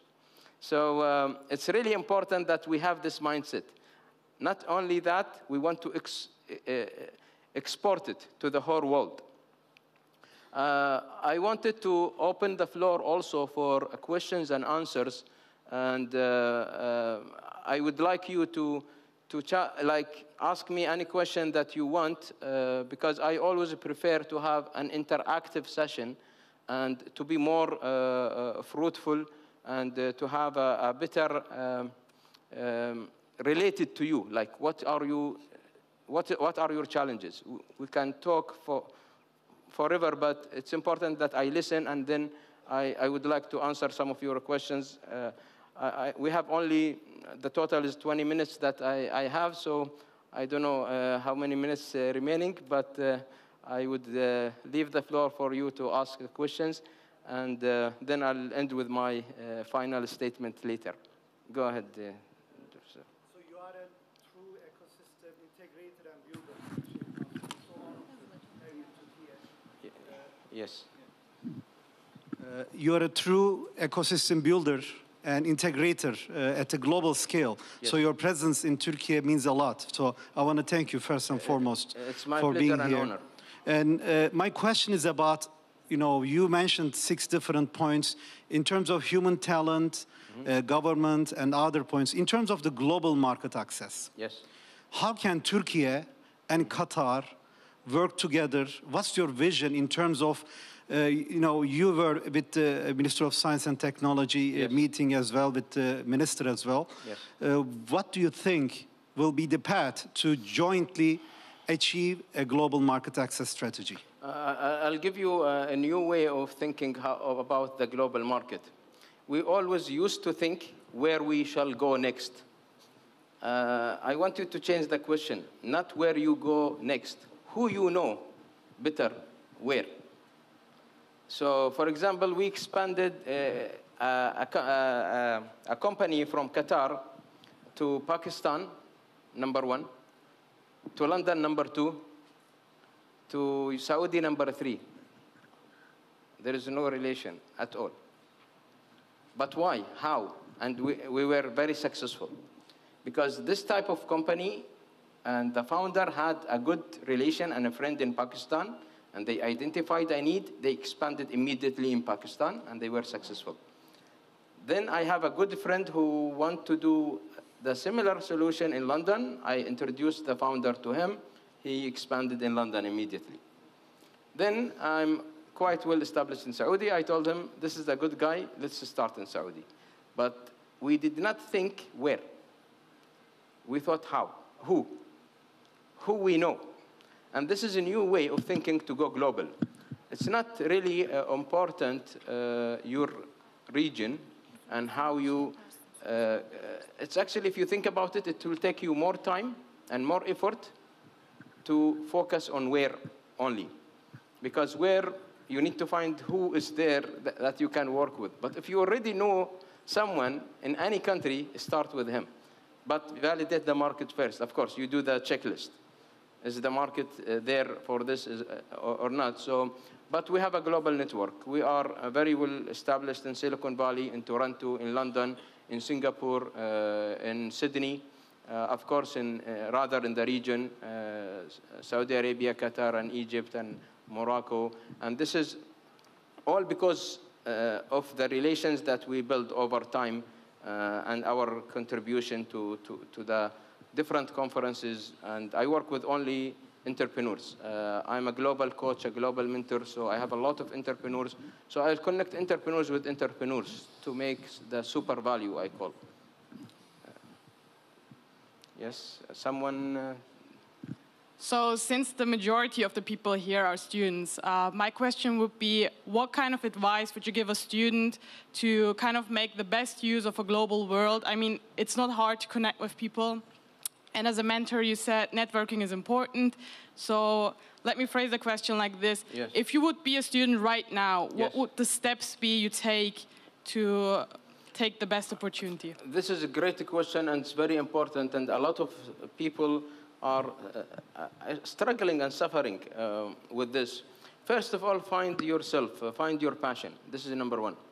See what you can do better than anybody else, because you like this, you understand this, you love that. So this is number 1. Find your passion, find where you differentiate yourself from the others, and you have to start with yourself. Second, which is very important, find a mentor, a coach, who can help you in the same area, in the same field. It's not about only training and education and learning. It's who you can give you a quality learning, a quality information. And the best people who did it before. The mentors and the coaches who did this before. And you put time to find the right, and it's okay to have 3 or 4 or 5 mentors and coaches that can help you after finding your path, or they can help you even find your path, and then excel in it. And startup journey is a startup journey. You have to go through, I mean, I did a lot of failures. I did a lot of mistakes. And more than what you can think. If I can't count my mistakes and failures that I did to achieve what I wanted to achieve. So don't stop. And people ask me about failures. I say failures is a way to succeed. Your way to success is failure. This is one. The second, there is no failure. You just don't give up. Keep trying. There is no failure. The failure starts when you give up. So there is no failure. Are we okay with time? Yes. Do you have plans to invest in Turkey? Say again? Do you have plans to invest in Turkey? Definitely. See, investment has to be thought of. And being here myself is something that I consider more important than anything else, because I want to be here, I want to be with you, I want to see how can I contribute and create a global success together. So definitely, yes, and it is started already by me being here now. My pleasure. Yes, someone is there with the hand, and another one here, so.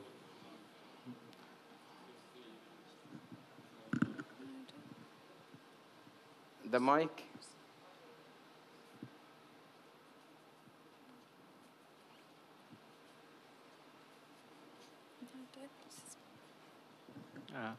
With geopolitical situation, there is a regionalization of economies all around the world. And there is a problem for startups, for example, like, for example, my Islamic finance. Our market in Central Asia is very none. GCC, for example, they are concentrated on GCC market and North Africa. Yes. And my question was how we can, expand, because you started your talk with Gaza and that we are a big family. Yes. Yeah. Thank you. It's because of you and me. We think like this, but there is no rule for that. You can be in Asia operating in Africa. You can be in Asia operating in the GCC. I agree with you. Our mindset is still GCC, Asia is Asia, but this is not my mindset. I am based on a planet Earth. I start anywhere to everywhere, from anywhere to everywhere. And this is what I'm asking you for. You are in Istanbul, that's fine. Has nothing to do with where you are.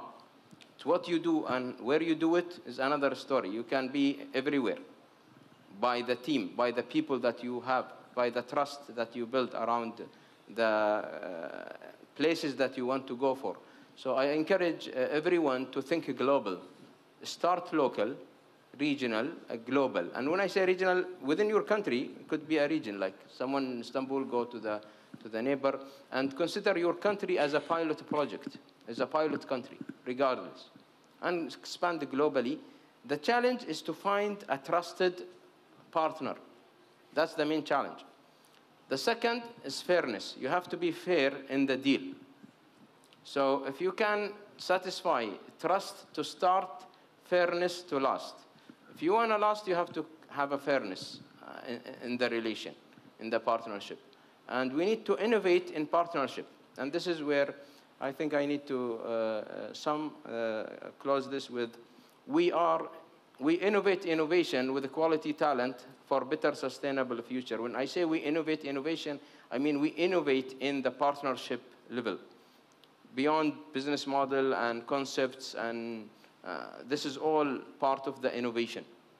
But we go to the next level, where we create innovative partnership, innovative ecosystem, and we innovate innovation.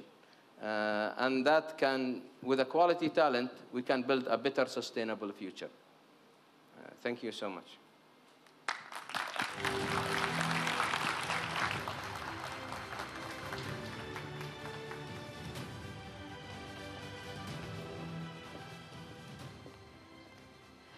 Sheikh Mansour bin Khalifa Al Thani, ladies and gentlemen, Chairman of MBK Holding, thank you very much for your remarks.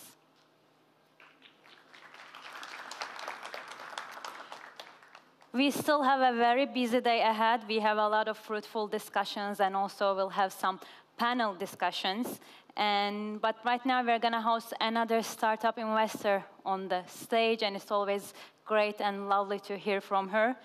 We're going to talk about how to invest in better future. Please welcome to the stage Ahu Serter, founder of Fark Labs.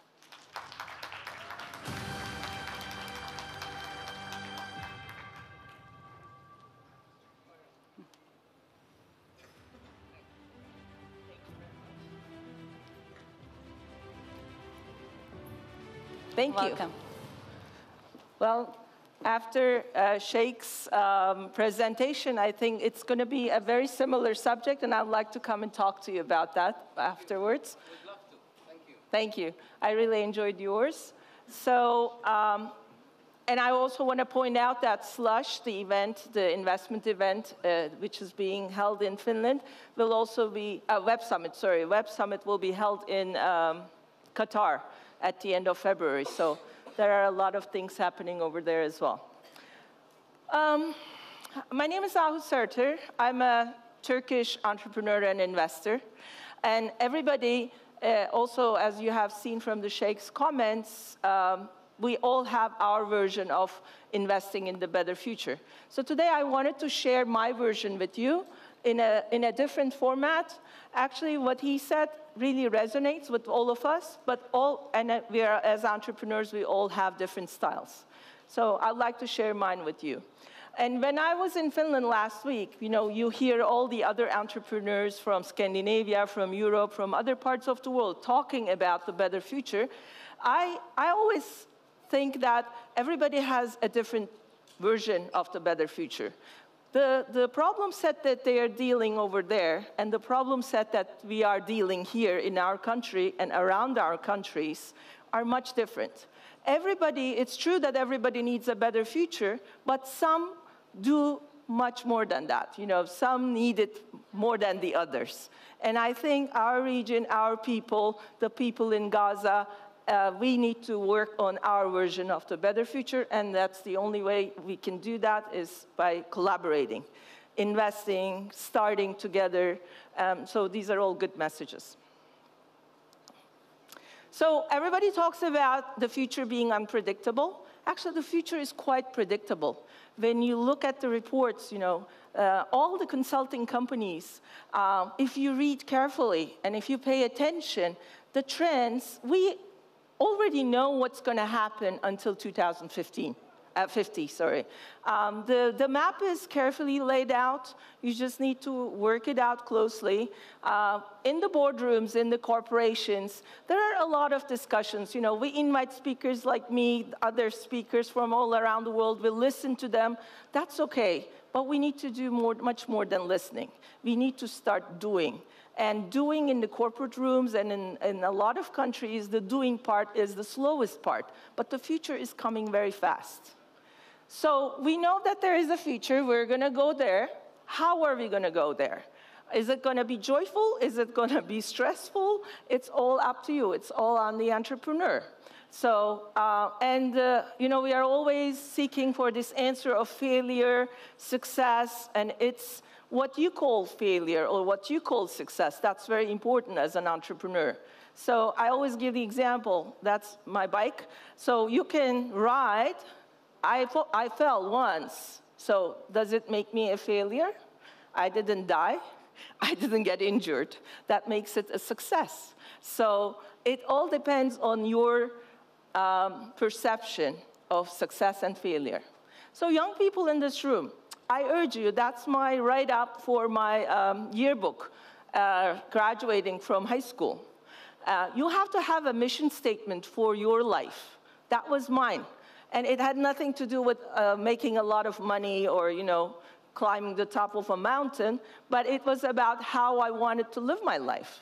It's about learning, it's about collaborating, and then when I leave, the exit, exit from this world, what is my return as an investor? So that's the mindset that you should be putting now is very important for your exit, because, or else, how are you going to measure your life and your return from your life? So Warren Buffett, my favorite investor, he said, it's always good. The ride, it should be joyful. You should not plan the joy, but you have to have a plan for your life. So I urge you to have a plan for your life. Marshall Goldsmith, a very important coach, that's his last book. So it's action, ambition, and aspiration. What you're doing now, what you want to achieve, what you want to become. All these three things come together, and that will be your life also. So you have to put the pieces together. And everything starts with dreaming and imagining. Events like this, I think these are very good because you see people, you see concepts, you see different things that help you imagine. But also don't forget about science and art. Without them, you cannot imagine anything. Just facts are not enough for a future colorful enough, a future that is more than what other people can achieve. My picture for my imagination is this. This is the world I want to live in. This is the world I want to contribute to creating. So we can all write, you know, I'm working towards a sustainable future. What does that mean, really? What does it mean to you? What does it mean to me? I think everybody needs to have a determination of that, you know, presentation of that better future. That's the picture I have in mind. So the Sheikh also talked about freedom. Why people become entrepreneurs? My reason to become an entrepreneur was to be free. To be free to pursue my own ideas, to go to work with people that I wanted to work with, you know, all that. But as you can see, as a young female, you know, growing, we didn't have a lot of female role models. So this was my interpretation of freedom. But now it changed, because in Turkey, we're doing a lot for female leadership. And actually, Turkey started being recognized by its successful female leaders. We have 3 female unicorn founders, you know, that we are very proud to present everywhere in the world. And none other countries, you know, even the Europeans, cannot match up to that. So we can make Turkey a place where female entrepreneurs can freely come, be free, be innovate, found their companies, and grow. You have to have a formula for freedom. So what gives you freedom? It's money. It's the impact, you know. It's time. The freedom of time, to me, is the most important. And the freedom of relationships. And most importantly, who you're going to work with. That's the freedom, really, to choose the people you want to work with. So a lot of people have different, you know, definitions of freedom. And Tony Robbins said, it's because you want to. Working because you want to, that gives you financial freedom. I'm very grateful to God that I have that freedom now. That I work every day, I work very hard, but I only work because I want to, and it gives me joy. So go home, you can take pictures, and I think you can think within your minds. You know, the white bold ones are the ones important to me. So what is important to you? Go and look. Freedom of time, what is important to you? Is it travel, or is it being more with your family, or the others? You have to make choices early enough in your life. Freedom of relationships, what is important to you?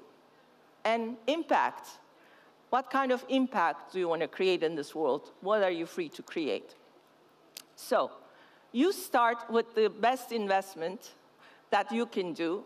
That is, that investment should be within yourself first. And then you start investing in other people.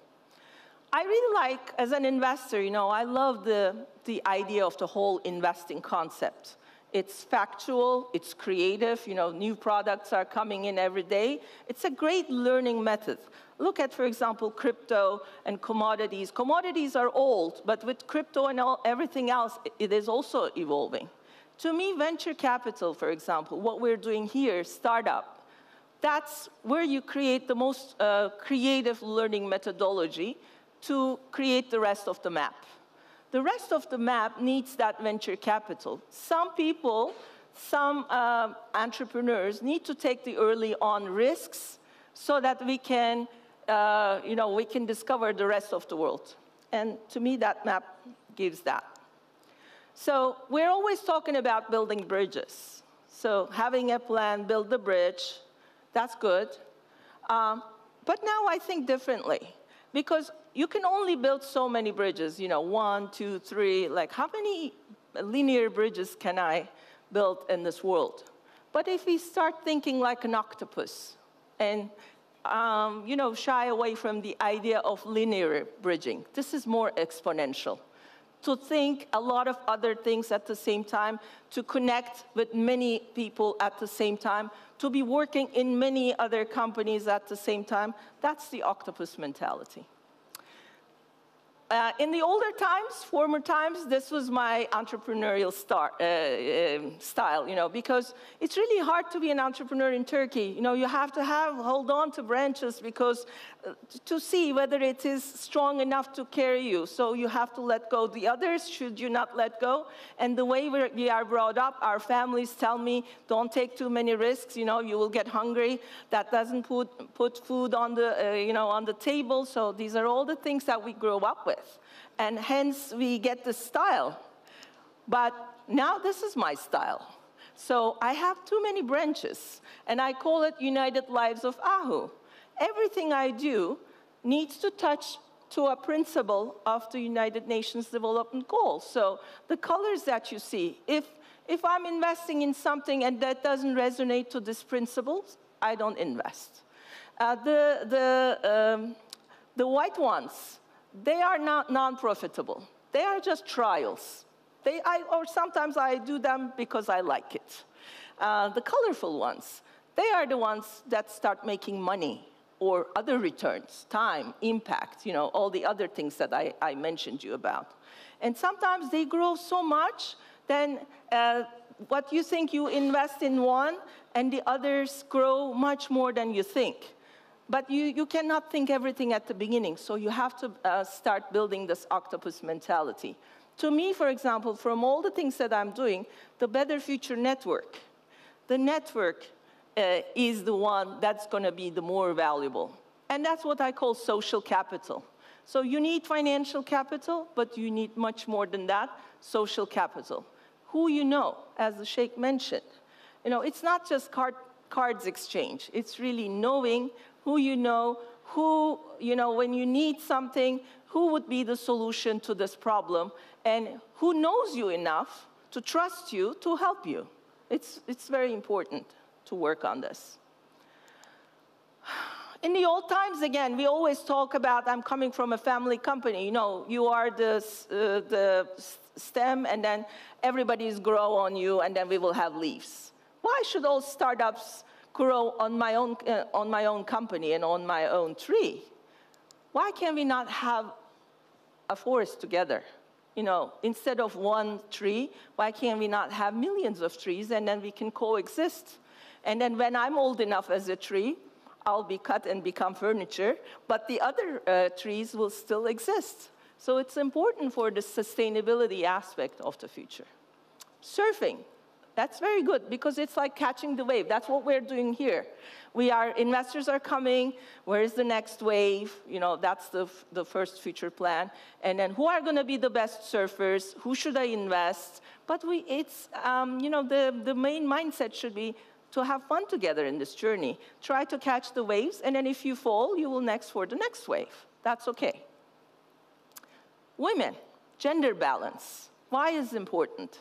I always say that because I think nobody would really hire me if I was not born into a family of automotive people.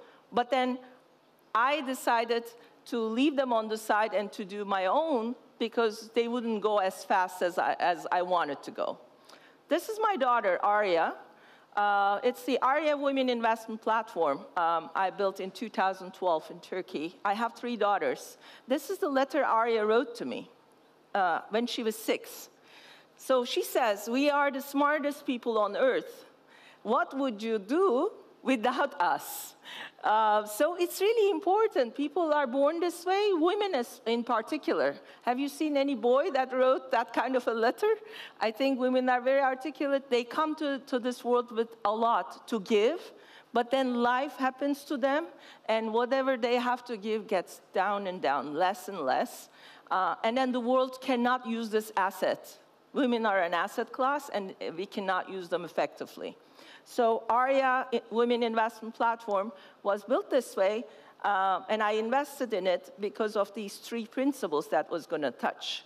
So women are the greatest asset in the world, and it's the new gold. So when I can show people that I am the first investor, you know, to find that very good opportunity, invest in women, show them the results, then everybody will come.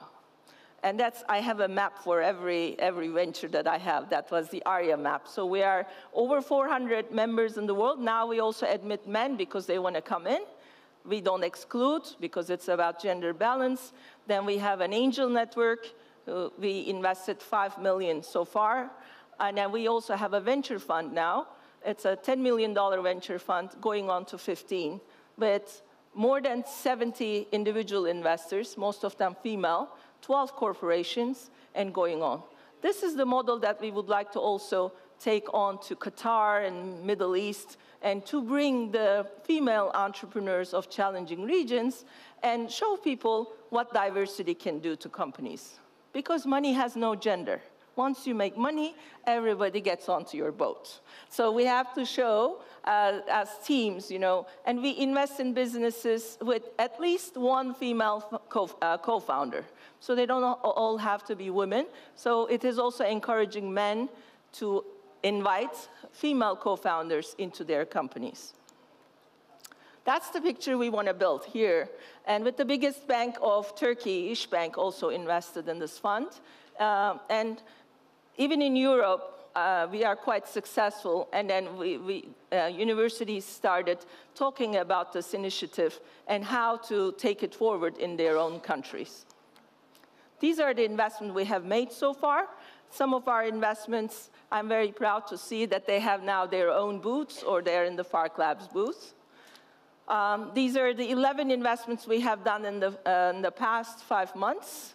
My GP partners are also here, and they are holding meetings in the investor lounge, if you want to find them. And then coming to the corporates. So, is there anybody who's working for a corporate company in this room?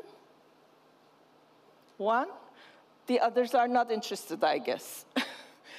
You see, that's the problem. Corporates think that's their world, and then entrepreneurs think that's this world, and then it doesn't come together. And that creates the problem, or it prevents us from finding the solution.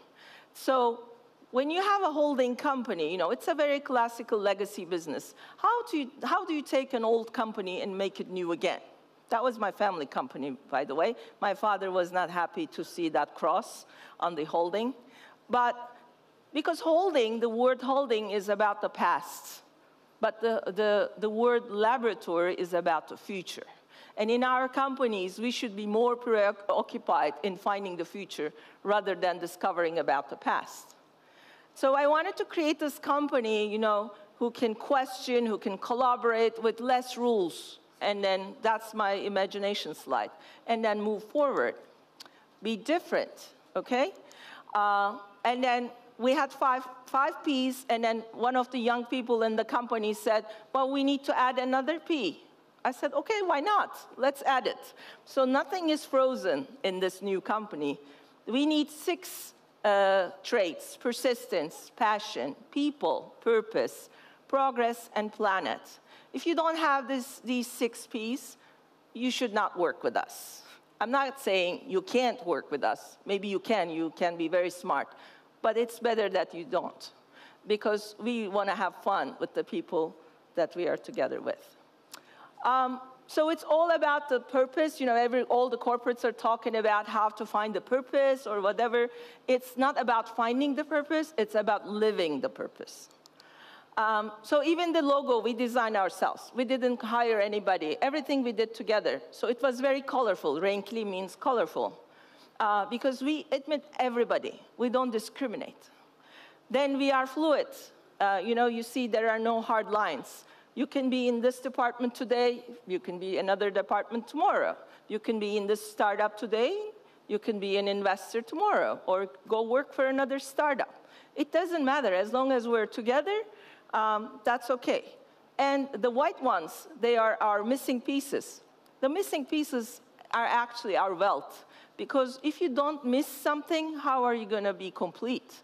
So in the corporates, we're always, we are perfect. We don't need it. We don't need it. And it's very good to say that I'm missing these pieces, and it's okay, because I'm looking for the parts that are going to complete my concept. So this is how we designed the logo. And this is how our board meetings look like now. So We don't need to have these proper board meetings and useless discussions about the past. We need to look for the future. These are our people. They always change. You know, they say that I told you that was my dream company, and I'm building it. I'm an entrepreneur. I'm free. I'm paying for it. I see the gentleman laughing at me here. Yes, you can build your own. Who is to tell you how it should look like or how it shouldn't? That's what entrepreneurship is. These people, you know, they told me, we should not put this picture because these people are not in the company anymore. They went. I said, that's very good. They work for other startups. Some of them are still in this room working for other companies. That's okay. I mean, the more, you know, trees you have outside, your forest will look better. So then we came up with these titles. You know, I was hiring people from corporates, and they were like, what's going to be my title? And I said, whatever you want to be, just put it there. I wanted to be mother of all things. That's what my card says. I'm mother of all things. Who is to tell me otherwise? Then when an idea comes, and then we have a startup, we have this on each room, we have these labels, newborn. And then we have better future designers. Or when we spin off a company after 24 months, that's just spun off, just graduated from the program. Or people who work with us, they are transportation agents for us. So what we are trying to do is actually taking that incremental innovation that we are so happy to make in our corporate companies, like 1%, and then to take it to a disruptive level. So FARC Labs becomes like a transformation center. And think ahead, act ahead, and stay ahead to become, you know, to take any company from Turkey or from any country that needs a better future and to take these stories global. This is our better future path, so we do everything, you know, from ideation to investment and even further rounds. This is our investment portfolio. We invest in funds. We run our own funds. We invest individually in the startups.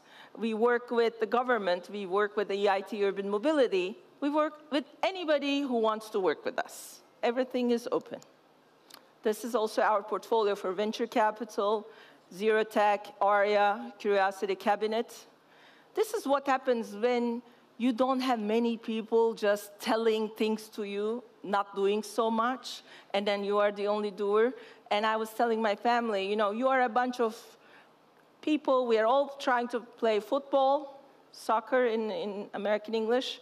So everybody is watching and yelling. There is one player in the field. He's playing, and the others are shouting. I think the idea of this is that to invite everybody to play, not to shout. Unless you don't play, maybe you should not shout as much. So we need to balance all these things. And these are all the technologies that we are curious about, because without being curious, you can just say, this is my mandate and this is what I'm going to look at, but you are missing all these technologies. Maybe you cannot afford to lose them because you are going to be collaborating with all these technologies for any of your portfolio companies. This is a pyramid, you know. We can say we are doing incubation, we can do VC tickets, strategic investments, fund of funds. My PhD thesis is about how to approach innovation and technology as a financial portfolio. How do you build an innovation portfolio as a corporation, as an investor? This is what I'm working on. And taking companies global. Here, if anybody wants to go global, we are going to Michigan. We're opening FARC Labs in Michigan in January. Every year we're in CES, in the Consumer Electronics Show. We are showcasing our portfolio. And now we also want to help them grow in terms of the customers and also in terms of the investors, because it's not enough to invest in Qatar or in Turkey. We have to find the next investors to our ventures. And we have to follow where the money is, and that's what we're doing. If the money is, like the Sheikh said, if the money is somewhere else, Singapore, we go there. And knowing the right people also who will collaborate with you in growing the startups, that's very important. We are building a US-based fund. Okay. We are building a US-based fund also. And these are the kind of investments that's going to touch. So it's human essentials, It's telling me to stop, I think.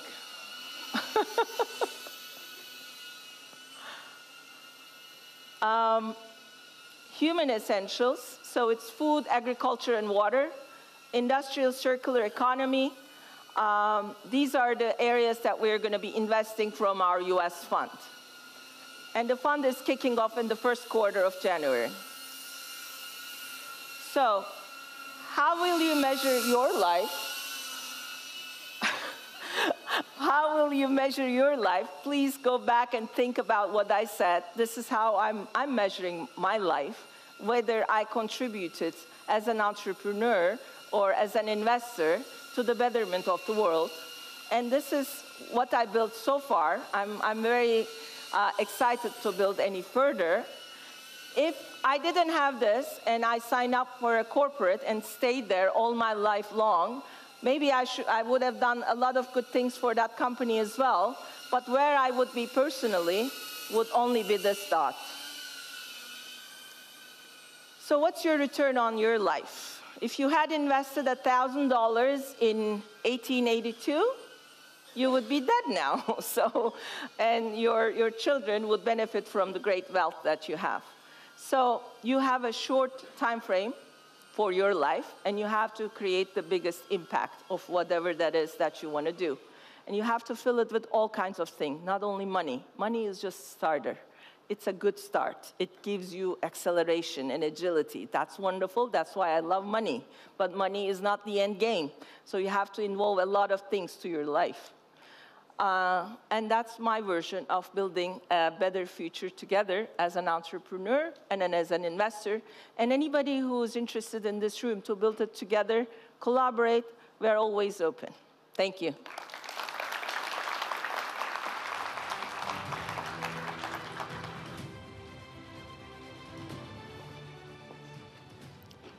Thank you, Ahu Serter, for this inspiring presentation and speech, founder of Fark Labs. And in a moment, we'll be continuing with a panel discussion. In the meantime, let me remind you that simultaneous translations, both in English and Turkish, are available. So if you haven't done so, please do not forget to get your earpieces or headphones just from the entrance outside of this room. And also going forward, let me remind you what's ahead of us.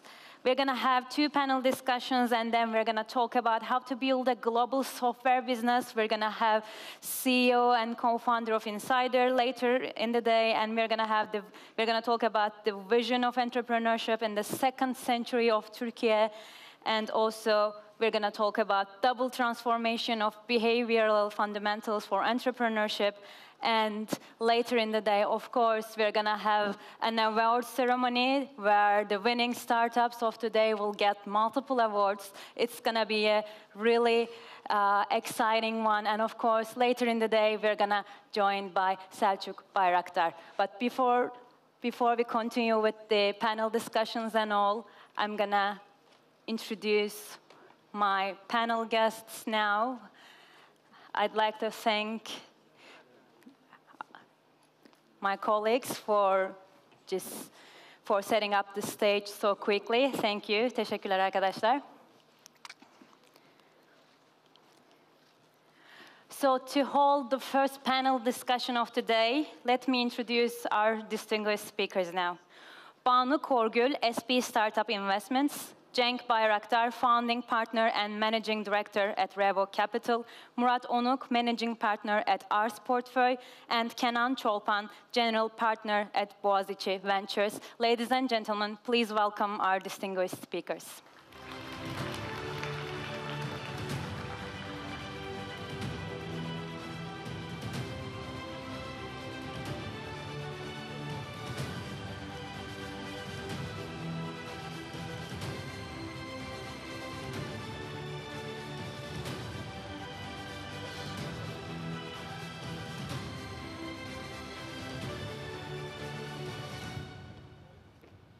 Hoş geldiniz, buyurun.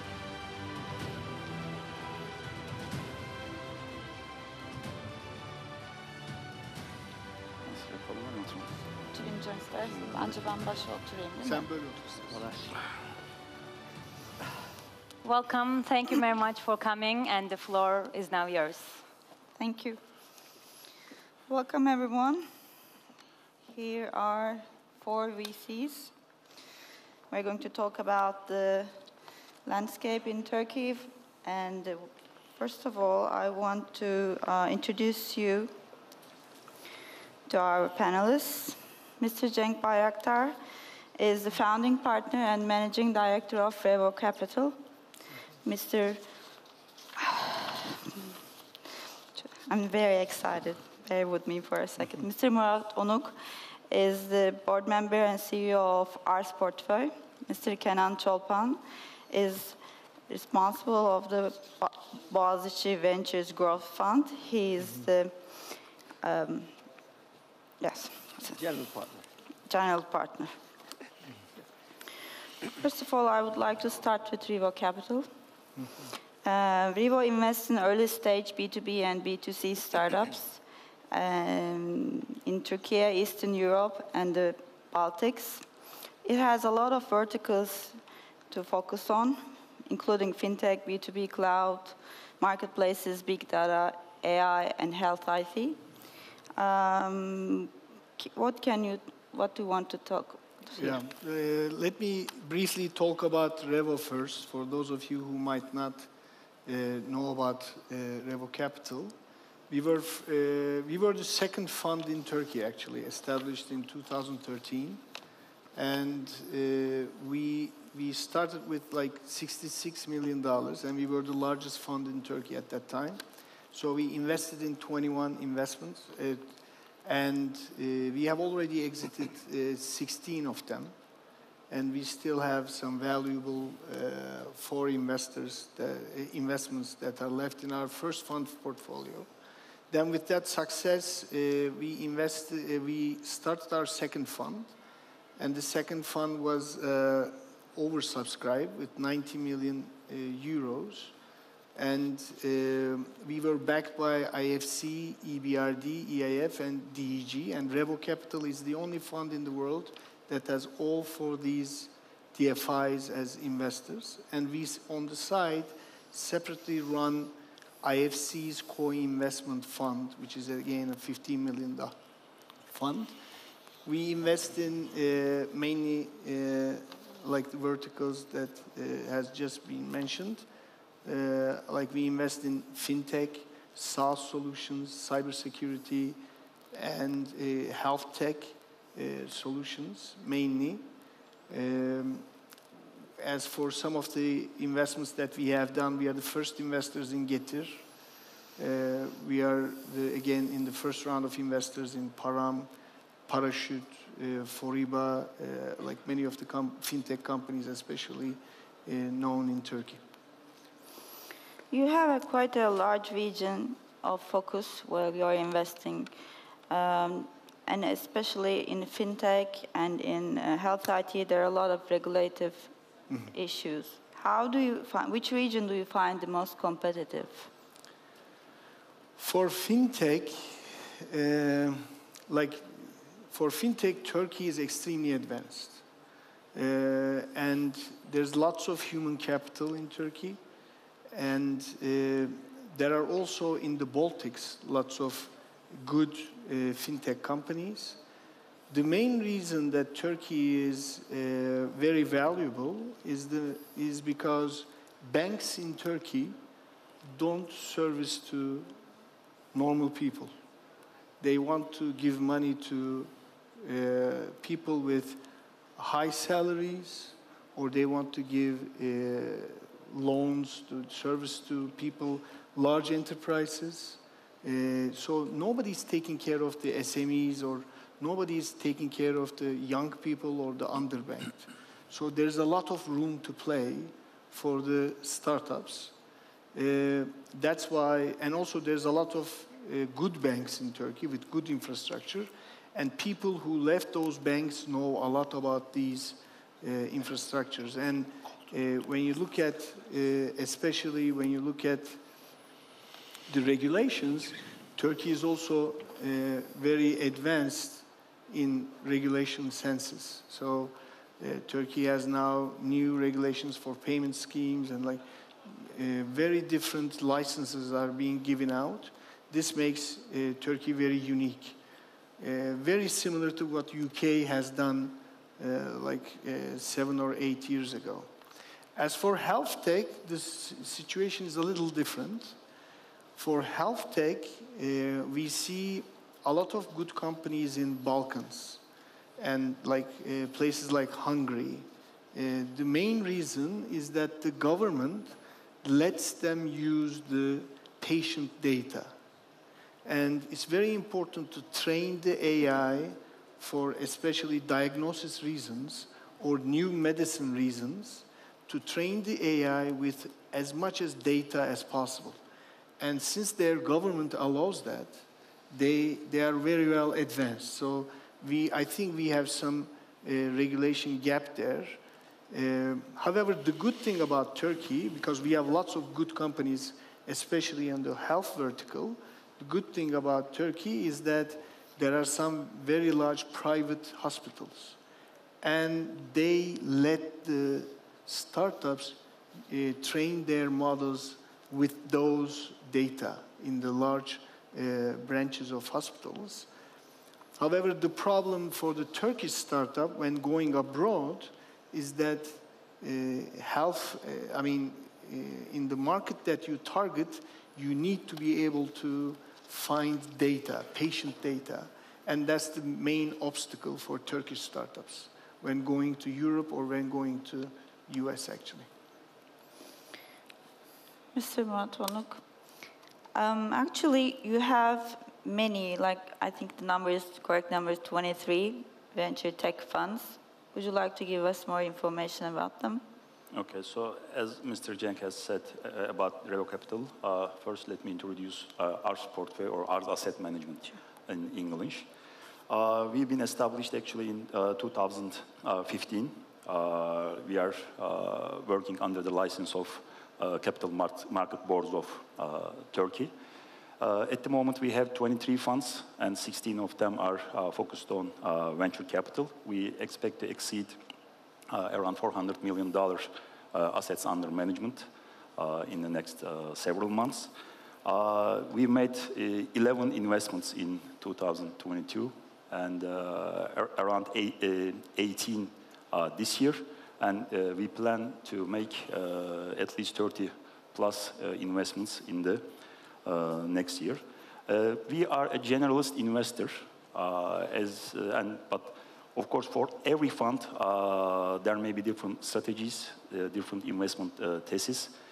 Since we are a generalist fund, since we are running generalist, managing generalist funds, we do have a great council of advisors. So we take advice from the industry experts in many different industries as well. I think you formed, that took my special interest, a new fund with Startup Centrum. Yes. So what we also do is we not only manage our funds ourselves, we also make partnerships with different partners. One of them is Startup Centrum. And together with them, we will invest in early and seed stage companies in areas like fintech, software as a service, and e-commerce. We also have another one with Bilişim Vadisi. That's also a very large fund. Another one with Teknopark Istanbul, and also with another one we call it as Venture Capital Fund, with some technoparks together with Medipol Technology Transfer Office and Yıldız Technopark. And in this one, we work with TÜBİTAK under the name of Tech Invest TR 1514 VC support program, and together with the Ministry of Treasury and Finance as well. Mr. Kenan Tolpan, as being the general partner of Boğaziçi Ventures Growth Fund, you also invest in early growth levels startups. What would you like to add to us? Yes, Boğaziçi Ventures, established by 7 partners. 5 of them are entrepreneurs from entrepreneur roots. One of them is corporate. Myself, I'm hybrid, some corporate, some entrepreneur. You know, we established the fund after my partners, they exited from their game company. Another very good amount. I think it was like 2012 or 2013, something like that. Then afterwards, with the give back philosophy, we wanted to, you know, establish a fund. So Boğaziçi established like that in this philosophy. So because of coming from the gaming background, mainly my partners, not myself, Boğaziçi Ventures investing the 45% of its funds we spare to the game sector. So the other ones are like retail, marketing technologies, education technologies, retail, health technologies, digital health technologies, something like that. So the fund now I am running is called Growth One. In Growth One, we have a portfolio volume of 600 million Turkish liras. We are under Turkish, this is a Turkish venture capital company, so we act with the Turkish rules. So this fund, we call it with Turkish lira, so it's a 600 million Turkish liras of volume. We already finished, we only finished the 30 investments in 2.5 years' time. We will fund like 10 more startups. We will fund 10 more startups in the 2024. And afterwards, we will try to, you know, work on their growth, and we will try to exit them. Also, as Murat emphasizes, you know, we are also funded by TÜBİTAK and with the ministry, and also the philosophy behind that was, you know, because the entrepreneurship, the startup ecosystem is so young in Turkey, so we can talk about startup ecosystem by 2000s or 2010, between that years. Afterwards,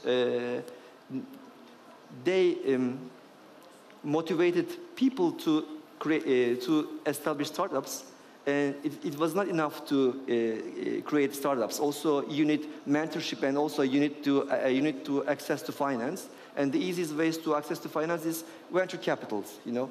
But before that, government helped and motivated people to be an angel investors.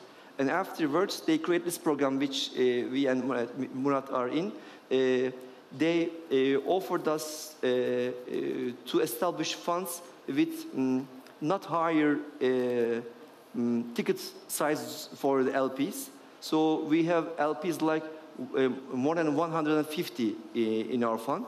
So which helps other investors or companies to learn how to be LP, or they will also be, after learning how to be an LP, they will also maybe decide to establish some VCs too. So with this product in TÜBİTAK, we are trying to do that. So that's why we create a big portion of advisory board. Maybe 40 companies of these 150 are inside our advisory board. They are like something like on-the-job training thing, you know. So we tell them a lot what we are investing, why we are investing. After investing, how we help startups to grow. So it's such kind of different philosophy fund for Boğaziçi Ventures. By the way, sorry for my English. It's too rusty. I don't speak much. I am not better at the daily speak, but in terms of business, then with thinking and talking, it's being hard for me. So apologies. Thank you for the help. You are both co-investors in that Techno Fund supported by TÜBİTAK. Public funds are more likely to support early stage ventures because it's hard to get money from private sector with that amount of risk. Given the conditions of the slowing down globally on VC money, what do you think about the investment in Turkey in the near future? Do you think the numbers will still continue to slow down? Will it be harder to get VC money? Will they go towards public funds? What do you think? Yeah, of course, and we are passing through a hectic time, you know, wars, other, you know, health issues, many, when you look at, you know, the circumstances, there are many things that we can, you know, find excuses. But as I said before, the sector in Turkey, the technology investment sector is very young. We are in the baby steps now. So we need much more VCs, we need much more LPs. That's why I also invite Turkish companies and people who have some wealth.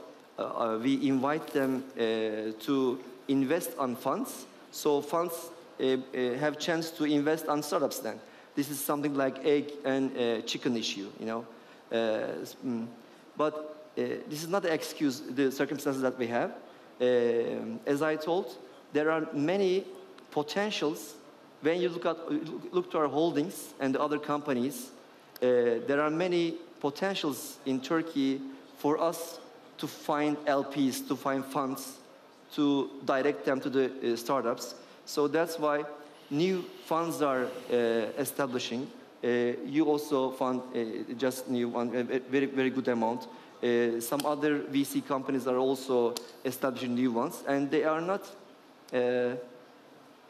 having difficulties to find LPs. Okay, it's a long-term business, but in the end we can find. Of course, one of the best part for us is the Turkish startups, entrepreneurs, are very good at the critic times.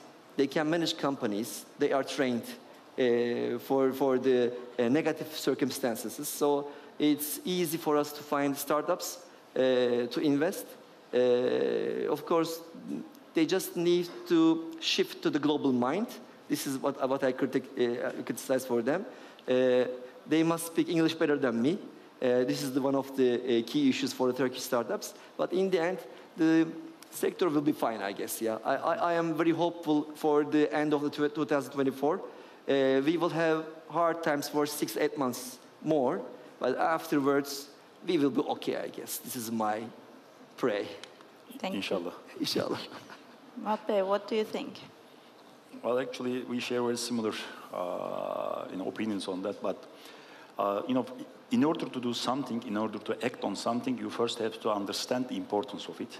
And when you look at the last 5 years or like 8 years in Turkey, people understood the importance of startups and investment in startups, and especially the state and the government, as Kenan has explained in detail. From many parts of the government, like the Presidential Investment Office, Finance Office, Ministry of Industry and Technology, Ministry of Treasury and Finance, the Turkish Wealth Fund, TÜBİTAK and KOSGEB, they are preparing nearly every day new programs to help startups, either through different funding structures or either through directly investing in them or giving credit or loans to them. And when you look at especially in the venture capital fund area, like 5 to 6 new funds are established every month at the moment. So I think it's booming. But yes, maybe for the next 6 to 12 months, there will be tough times for the whole world, not only in Turkey. But I think we are in a very good shape, and even maybe in a better shape than the many parts of the world. Afterwards, I think we will take off, let's say. Hopefully. Mm-hmm. Mr. Bayraktar, you state that you think it's important to work with the startups after investment. You work closely with them like a team member. What do you think? Which traits did you observe to be the best trait in a successful startup? Yeah. We have, in Revo, we have a large team. We invest also in our people a lot. And a good portion of the team, which is like 5 or 6 people, we have a team called growth team. And we have a platform for our startups, for our portfolio companies, that we help our portfolio companies to grow in certain, especially in certain manners. For example, when we first invest in a company, the company may need, it's not like a full-fledged company, it needs a lot of different functions. For example, we have a full-time headhunter in our payroll that we help our companies to find good people in the necessary functions. Just this year, we placed like 11 C-levels in our portfolio companies together with the founders, and this would cost them, if they would get it as a service from outside, this would cost them like $265,000, which is basically your money because you're investing. So, and if they don't invest that much into human capital, then it will be an inefficient company. So that's why we have a headhunter. We have a full-time digital marketer in our portfolio, in our team, that helps the companies with their digital marketing, because digital marketing is the second largest OPEX item, operating expense, in the companies. We also have full knowledge about taking companies global. We don't invest in companies which only focus in Turkey. We invest in companies which focus globally. That's why we know how to take a company to US or to UK, establish the sales and marketing there, maybe an IP transfer there. Because a foreign investor from US would never invest in a company which is totally Turkish. They want certain functions to be in that company, in that country. And for example, in our second fund, out of the 17 companies that we have invested, when you look at them, 14 of them look either a US company or a UK company. But the whole R&D is in Turkey, because we try to use the strength of Turkey, which is the engineering strength. And another function we have within us is business development. We used to be professionals. I used to be the C-level at Turkcell for over 13 years.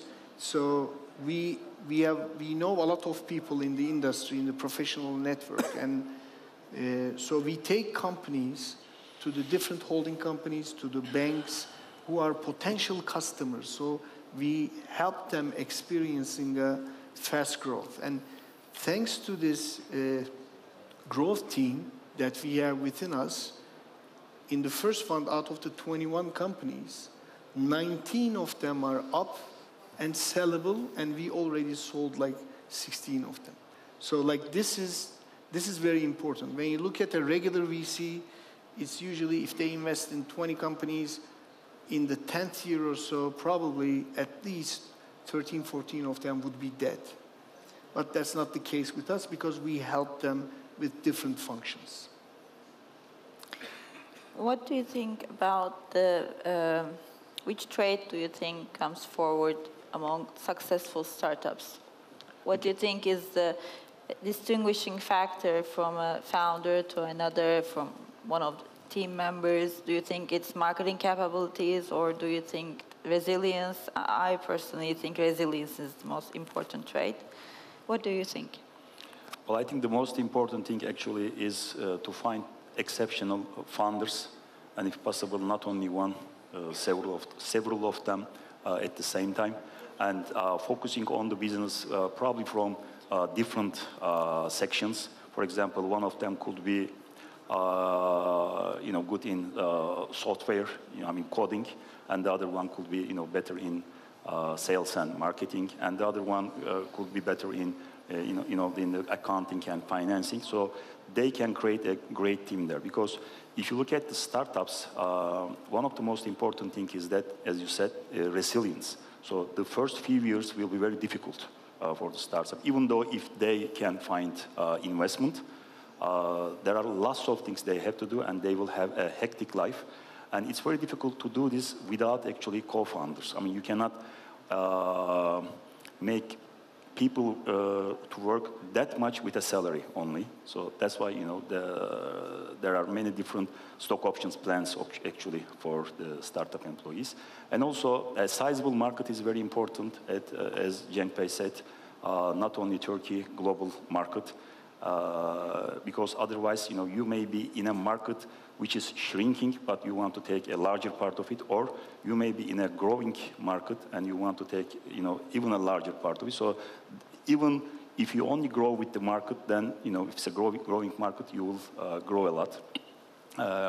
And of course, a disruptive technology or disruptive idea. But idea without execution is nothing. So that's why I always look first to the founders, because even if they cannot succeed, you know, in that business, in that area, later on, you know, they will find other ways to succeed, or in other businesses as well. So that's why we always first look at the founders. So you think a team should be complementary with each other, have different expertises, and they should be complementary to each other. You had a quite experience in other technokent, İTÜ. We are familiar with the Çekirdek, İTÜ Innovate, and Magnet. Yeah. Would you like to tell us about, you had a very close relationship with founders, you've seen a lot of them. What do you think is a distinguishing success factor among them? All right, I'll try to answer for that question. Actually, you know, I run a technopark in Istanbul, the Technopark of Istanbul Technical University. So we established with my team that an incubation center called İTÜ Seed, İTÜ Çekirdek. And afterwards, we created the acceleration program, which is called İTÜ Gate. First we called them, then afterwards we changed it to the InnoGate. And after the startups get, you know, fundings, and they have to create, they have to oversize their personnel or the companies, so they need spaces. So we create a place called İTÜ Magnet. By the way, I quit that job in 2018, but between 2011 or 12 to 2018, 2019, I was the CEO of the Technopark, and I really loved that job. You know, in that time, we are trying to, you know, create more entrepreneurs in Turkey. We call them entrepreneurs. You know, we try to mind shift the students, mostly the engineers, not only applying to a job, also we try to convince them that they can also establish companies. That's why incubation centers are for that. Also, there's a pre-incubation. At this stage, we try to, you know, people, we try to find out the people who can be entrepreneurs. In incubation centers, you learn how to be an entrepreneur. And after you decide or you find out what will you gonna do, you establish your company. Then afterwards, for the growth issues, we have accelerators. This is the difference between the incubation and accelerator. And for the accelerator, of course, it is the best thing to sell not locally, to sell, of course, globally.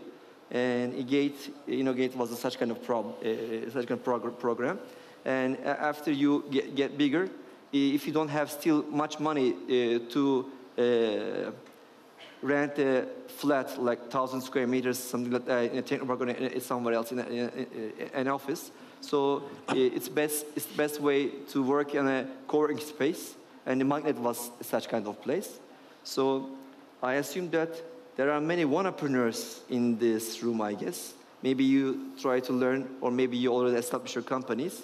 And this is also one of the best parts of the sector. If you would like to start something, you can check the incubation centers or the accelerator programs.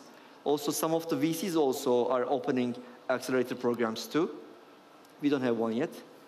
Maybe we will do some later, I don't know. But the universities and the university-related technopark funds are doing very well. This kind of things I can add. I'd like to talk about generative AI and what you think about the advancements it brings to our lives. Generative AI is being in our everyday life. in the way we think, the way we work. It's revolutionary. It's perceived as maybe dangerous. What do you think about generative AI, Mr. Murat? Start from me. Please. The most difficult question then, because I'm in the, how do you say, in the camp of saying that the generative AI and in AI in general, we have to be very careful with AI, because many people think that AI is just like an, how do you say, like a cell phone or like an iPad or like a tablet, just a easygoing and, you know, value-adding tool to our life. And to a degree, it's, yes, that's correct. But on the other side, as you know, Elon Musk said once, that in the next 3 years, the AI capabilities will surpass human capabilities in every sense. And after that, I'm not sure how we are going to control AI. And there are the other part, actually, I don't want to name them at the moment, but the other part, which is actually mostly in the United States, they are, you know, talking back and forth. They say then, you know, if humans cannot survive, you know, let's get them extinct. So that's not a good idea, because we are all humans. We don't want to get extinct. But yeah, for the next 3 to 5 years, I think it's going to go well. But we have to find ways when we produce anything for AI. There must be some rules and regulations around it, because it can get out of control easily. You want to elaborate more? Yeah, I mean, that's the pessimistic view. I have the optimistic view. Of course, there's a lot of need for regulations, because it will come to a point where it's extremely strong. But just this morning, I was, you know, giving a speech to some people with lots of lawyers, banks, and insurance companies and such. I told them that this is a very different time, and we have some homework, and we have some opportunities.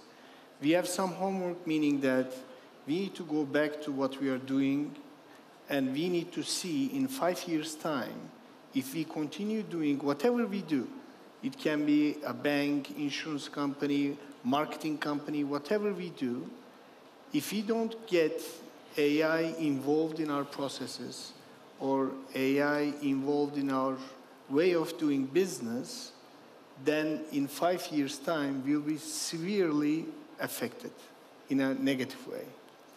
So that's the homework that we should all look into. How can I integrate AI in my vertical?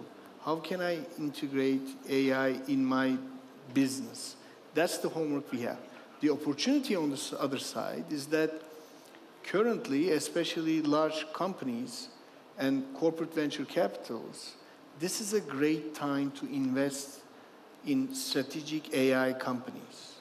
This is a great time to maybe acquire some companies which are very meaningful in your vertical, because it's also, there's lack of money, and you can get it really at a good price. So I think this is a very opportunistic time that can shape companies' way of doing business and their rankings in the near future, because this will be a definite change. Also, to the negative sides, for example, you might have heard in the news that Microsoft is currently looking for a nuclear plant to be able to give enough energy to its data centers. I mean, these are very dangerous for the future. I mean, just imagine these are getting more and more in number, especially for the environmental concerns. There's another side to that. Of course, there's the ethics side to it. So, I mean, it needs, I think governments need to regulate it well. And in US, we see large companies coming up with their AI companies, like Microsoft, Amazon, like Google, but in Europe, we see nations like Mistral from France, like AI of France, like Germany, coming up with brands for their AI like initiatives. So it is more geared towards with like the government influence as well, because there will be a definite ethics side to this. I'm also optimistic about AI too. I think it adds great value to especially health sector. Yeah. And you have one of my favorite startups in your portfolio is Massive Bio. Yeah. Massive Bio is an AI-powered tool which connects cancer patients and their oncologists to clinical trials. That's a very painful topic for people who have oncology patients at home. Do you think that it's more generative AI or the advancements in precision medicine? Which one do you think will affect the future of companies such as Massive Bio? Like, or both? I think both, because like for generative AI, it's great for data collection. Yes. Data. I mean, the thing that makes Massive Bio very different is, for example, it's big institutions called CROs, like clinical research operators, I think, organizations. And these companies, currently what they do is they open up shop in a large hospital in US, like MD Anderson, and whichever cancer patient comes to the hospital only, you can enroll in clinical trials if you run out of any luck. I mean, hope for future. However, what these companies do is these companies can get data from all over US or Europe and say, and also social media, and say that, okay, here's a person which is in line with your clinical trial. So someone who doesn't know about this gets to know about this, and it is with that data matching and data gathering that this becomes available. So it's very valuable and it's very disruptive. So I think the Gen AI that's gathering the data from very different places will be very important. And looking for the traits and for the prescription and also diagnosis, patterns. I think those are also, so I think health IT will change drastically in the upcoming years. Would you like to add your decision? Yeah, I can add some. As Murat says, also there are some scary parts for the AI. But in the end, we are also, as Boğaziçi Ventures, we like investing on machine learning, AI, and also generative AI. In the end, there are some hectic issues, like deep fake, you know. But I know that the regulation part also working on it. The presidential office is, you know, working on some new laws, as far as I know. If something is done with generative AI, there has to be a sign that it is done with generative AI. So everybody will know that if you read something, or if you are using an app, something else, there has to be sign that it is done with generative AI. It will be regulated, but in the end, I guess it will be fine for the humanity, I guess, yeah. So we will keep on investing in AI, yeah. Okay. Thank you very much. Thank you. Do we get to have questions? Oh, okay. Thank you very much, Kenan Çolpan, General Partner of Boğaziçi Ventures Growth Fund, Murat Onuk, Arts Portfolio Managing Partner, Cenk Bayraktar, Revo Capital, founder and founding partner and managing director. Thank you. Thank you. Thank you.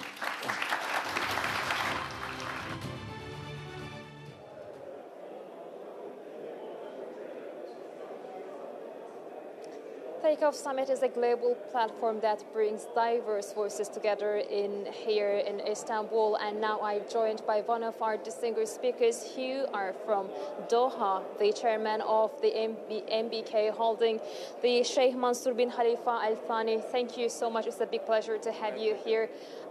So what is the deep tech investment exactly? Thank you so much. Bismillah walhamdulillah wassalatu ala salam ala rasulillah.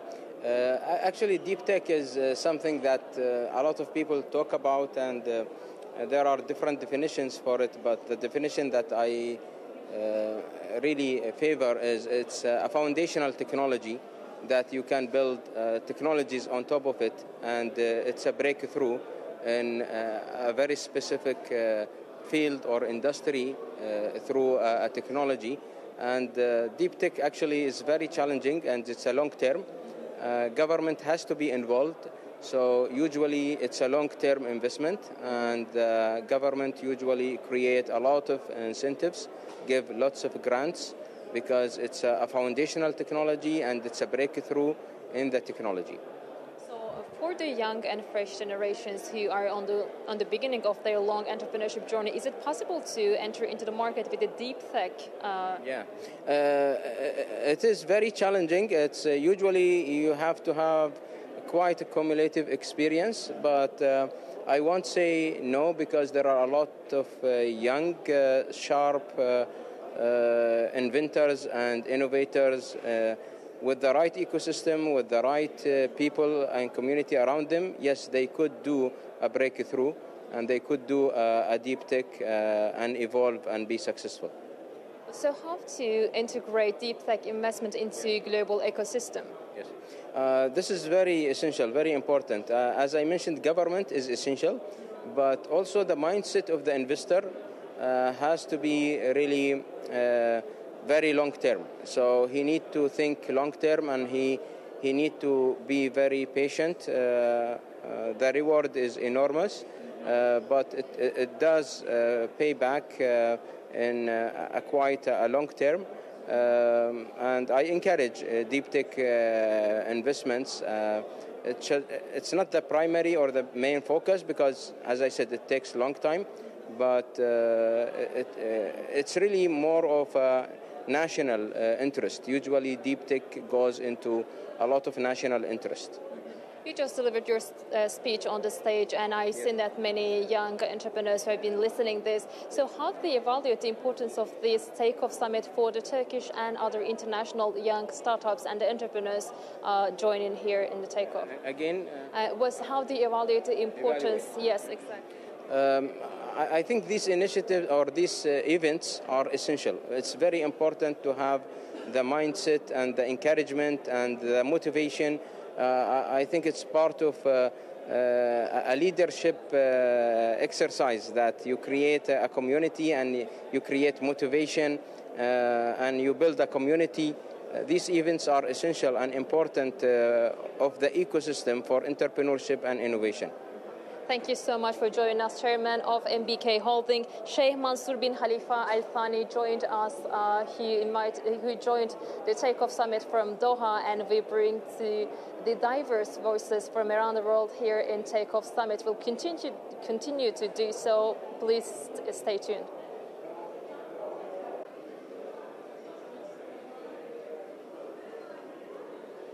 Take Off İstanbul özel röportaj serimize tekrardan hoş geldiniz. Bu sefer çok özel bir misafirle ağırlıyoruz. T3 Vakfı'nın Yönetim Kurulu Başkanı Elvan Kuzucu Hıdır. Bu aynı zamanda Take Off İstanbul'un organizatörlerden bir tanesi. Bize hem T3 Vakfı'nın hem Take Off İstanbul'un vizyonlarından bahsedecek. Merhaba, bize katıldığınız için çok teşekkürler. Merhabalar, teşekkür ediyorum. T3 Vakfı'ndan biraz bahseder misiniz kabaca? Elbette. Türkiye Teknoloji Takımı Vakfı Aralık ayı 2016 yılında bir grup genç ve girişimci tarafından Milli Teknoloji Hamlesi vizyonunun gerçekleştirilmesi maksadıyla kurduğumuz bir vakfımız. Burada özellikle tam bağımsız ve müreffeh bir Türkiye için Milli Teknoloji Hamlesi vizyonunun olmazsa olmazlardan olduğunu düşünüyoruz. Bu maksatla da 7'den 70'e bir neslin yetişmesi için, bu vizyonla yetişmesi için çok farklı projeler hayata geçiriyoruz. Tabii ki burada çok küçük yaş gruplarına hitap eden bilim merkezleri, deney yap teknoloji atölyeleri gibi hem ortaokul, lise seviyesi hem de bilim merkezlerimize daha küçük yaş grubuna hitap eden gençlerimize, küçük çocuklarımıza bilimi, mühendisliği daha küçük yaşlarda sevdirecek projeler hayata geçiriyoruz. Elbette bunun yanında da daha ileri yaşlara dönük de farklı çalışmalarımız var. Bu kapsamlayıcı şeylerin arasından bir tanesi de Take Off İstanbul'da bunların bir tanesi. Peki vizyonu biraz daraltacak olursak, sizce Take Off İstanbul'un vizyonu nedir? İnsanlara ne katmaya çalıştınız bunu düzenleyerek?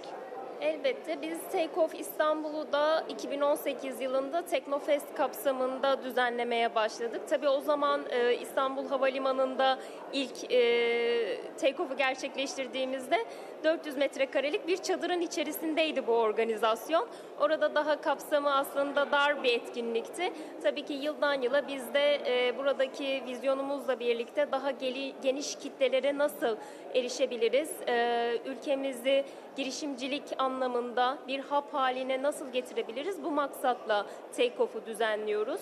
Çok farklı sektörlerden girişimcilerimiz var burada. Hem yerli yabancı yani ulusal ve uluslararası platformlardan katılan 200'den fazla girişimcimiz var. 100'e yakın yatırımcımız var yine yurt içi ve yurt dışından katılım sağlayan. Mentörlerimiz var, girişimcilerimize destekler sağlıyorlar. Kurumlarımız geldi. Bu yıl ilk defa diğer yıllardan farklı olarak kurumlarımıza da stand açma imkanı sunduk. Tabii ki burada açılan standların değerli kılan yanı kurumlarımızın kendi bünyelerinde desteklemiş oldukları girişimlerin sergilendiği standlardı. Dolayısıyla buraya gelen bir girişimci veya ziyaretçi standını gezdiğinde o şirketin ürününü görmekten ziyade aslında onun desteklemiş olduğu girişimleri görerek bu onları cesaretlendiren bir etmen olacağını düşünüyoruz. Dolayısıyla çok farklı aktörleri bir araya getiren İstanbul'u, ülkemizi girişimcilik anlamında bir hub haline getirecek bir zirveye tanıklık ediyoruz şu an. Peki bu seneki Take Off İstanbul'da biraz daha farklı bir model çizmişsiniz. En azından kazanma anlamında. Birinci, ikinciliği, üçüncülüğümüz yok. Anladığım kadarıyla kurumlar gelip beğendikleri girişimcileri kendi yatırımlar yapıyorlar. Bunu itekleyen ya da bunun faydaları, avantajları nedir? Biraz onu açıklar mısınız? Bizler aslında TEKNOFEST kapsamında da yapmış olduğumuz yarışmaların bir sonraki adımını aslında planlıyoruz. Yani burada yarışmalarımıza katılan ekiplerimiz bir proje geliştiriyorlar, bir fikir, bir prototip geliştiriyorlar ama bu hikayenin bir başarı hikayesine dönüşebilmesi için aslında onların bu ürünlerini pazara sunmaları gerekiyor, ticarileştirmeleri gerekiyor. Bu kapsamda da bizler onlara nasıl destekler sunabiliriz? Bu çalışmaları yürütüyoruz. Bu kapsamda TEKNOFEST girişim programımızı hayata geçirmiştik. Orada da ekiplerimize hibeler sunuyorduk ve bazı eğitim programları, mentörlük destekleri sağlıyorduk. Buradaki de çalışmalarımızı biraz daha aslında onlara yatırım desteği olarak güncelleme kararı aldık. Çünkü biraz daha hibe veya ödül verildiğinde girişimlerimizle olan bağımızın daimi olamadığını gözlemledik. Yani onlarla olan bağlantımızın daha sıkı olması, onları daha iyi takip edebilmek adına bir bağ kurmanın önemli olduğuna inanıyoruz. Dolayısıyla buradaki girişimlerimizde de bizler T3 Vakfı olarak yine bir yatırım, $200.000 en iyi girişime, seçtiğimiz girişime yatırım imkanı desteği sunuyor olacağız. Yine Sanayi Teknoloji Bakanlığımızın bir fonu üzerinden onların yatırım desteği olacak.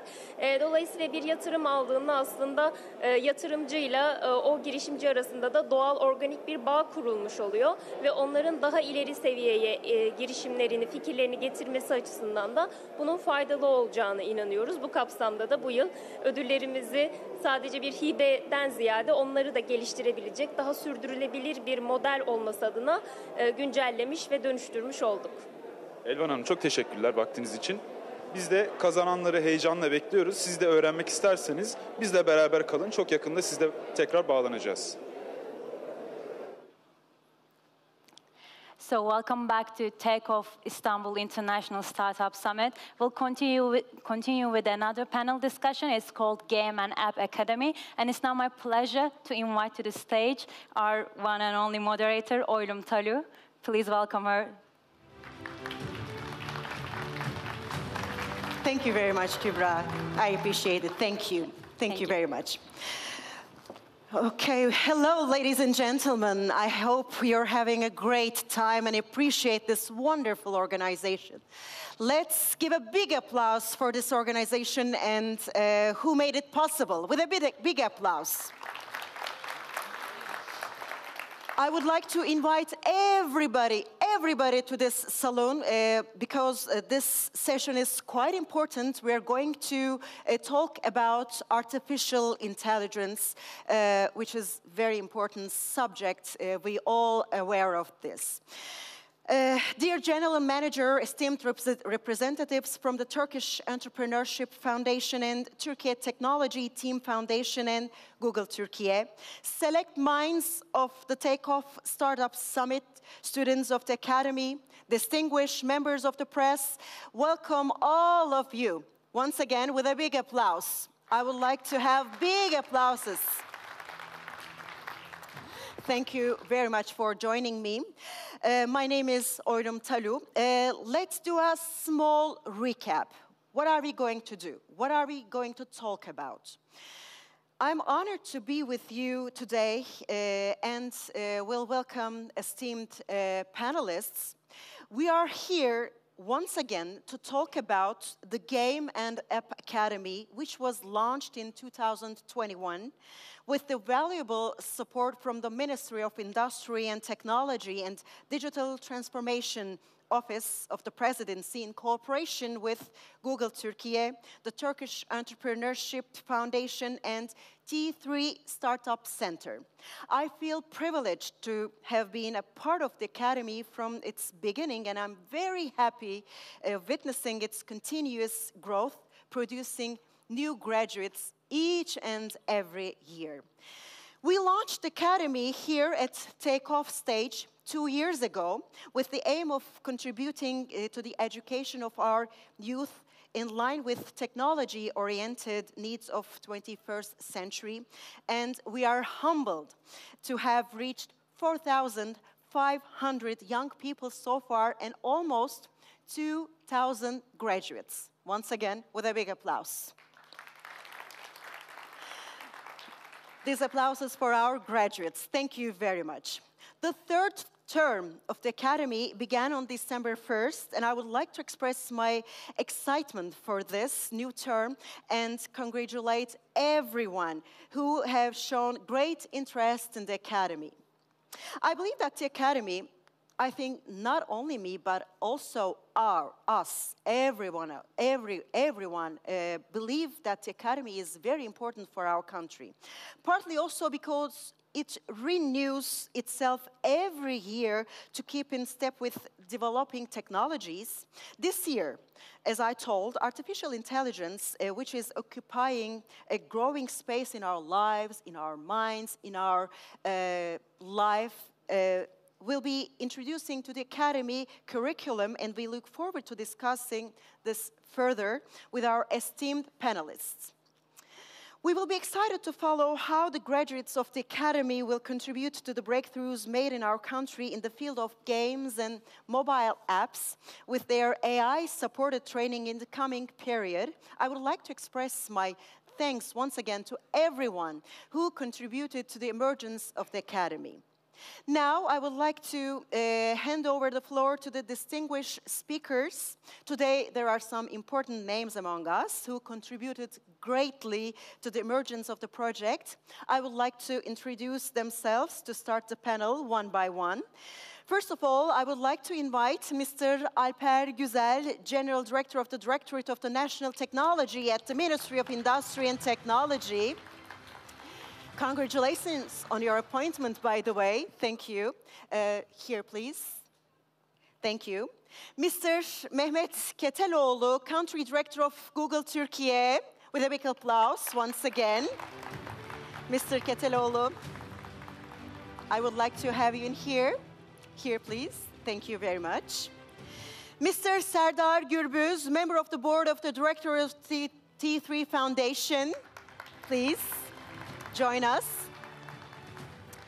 And Mrs. Mehru Aygül, General Manager of the Turkish Entrepreneurship Foundation. Mrs. Aygül, thank you very much. And here we start. Once again, I would like to say welcome to our audience, to our panelists. I'm sure that it's going to be very fruitful for every and each one of us. First of all, I would like to start with Mr. Mehmet Keteloğlu, Google Turkey Country Director and Google Game and App Academy project partner. Mehmet Bey, over the past year, there are incredible development in AI-powered technologies. How do you see AI's future, especially in the lives of people, and how can it be used to advance to software development? Of course, as Google Turkey, what role do you see the Academy playing in this regard?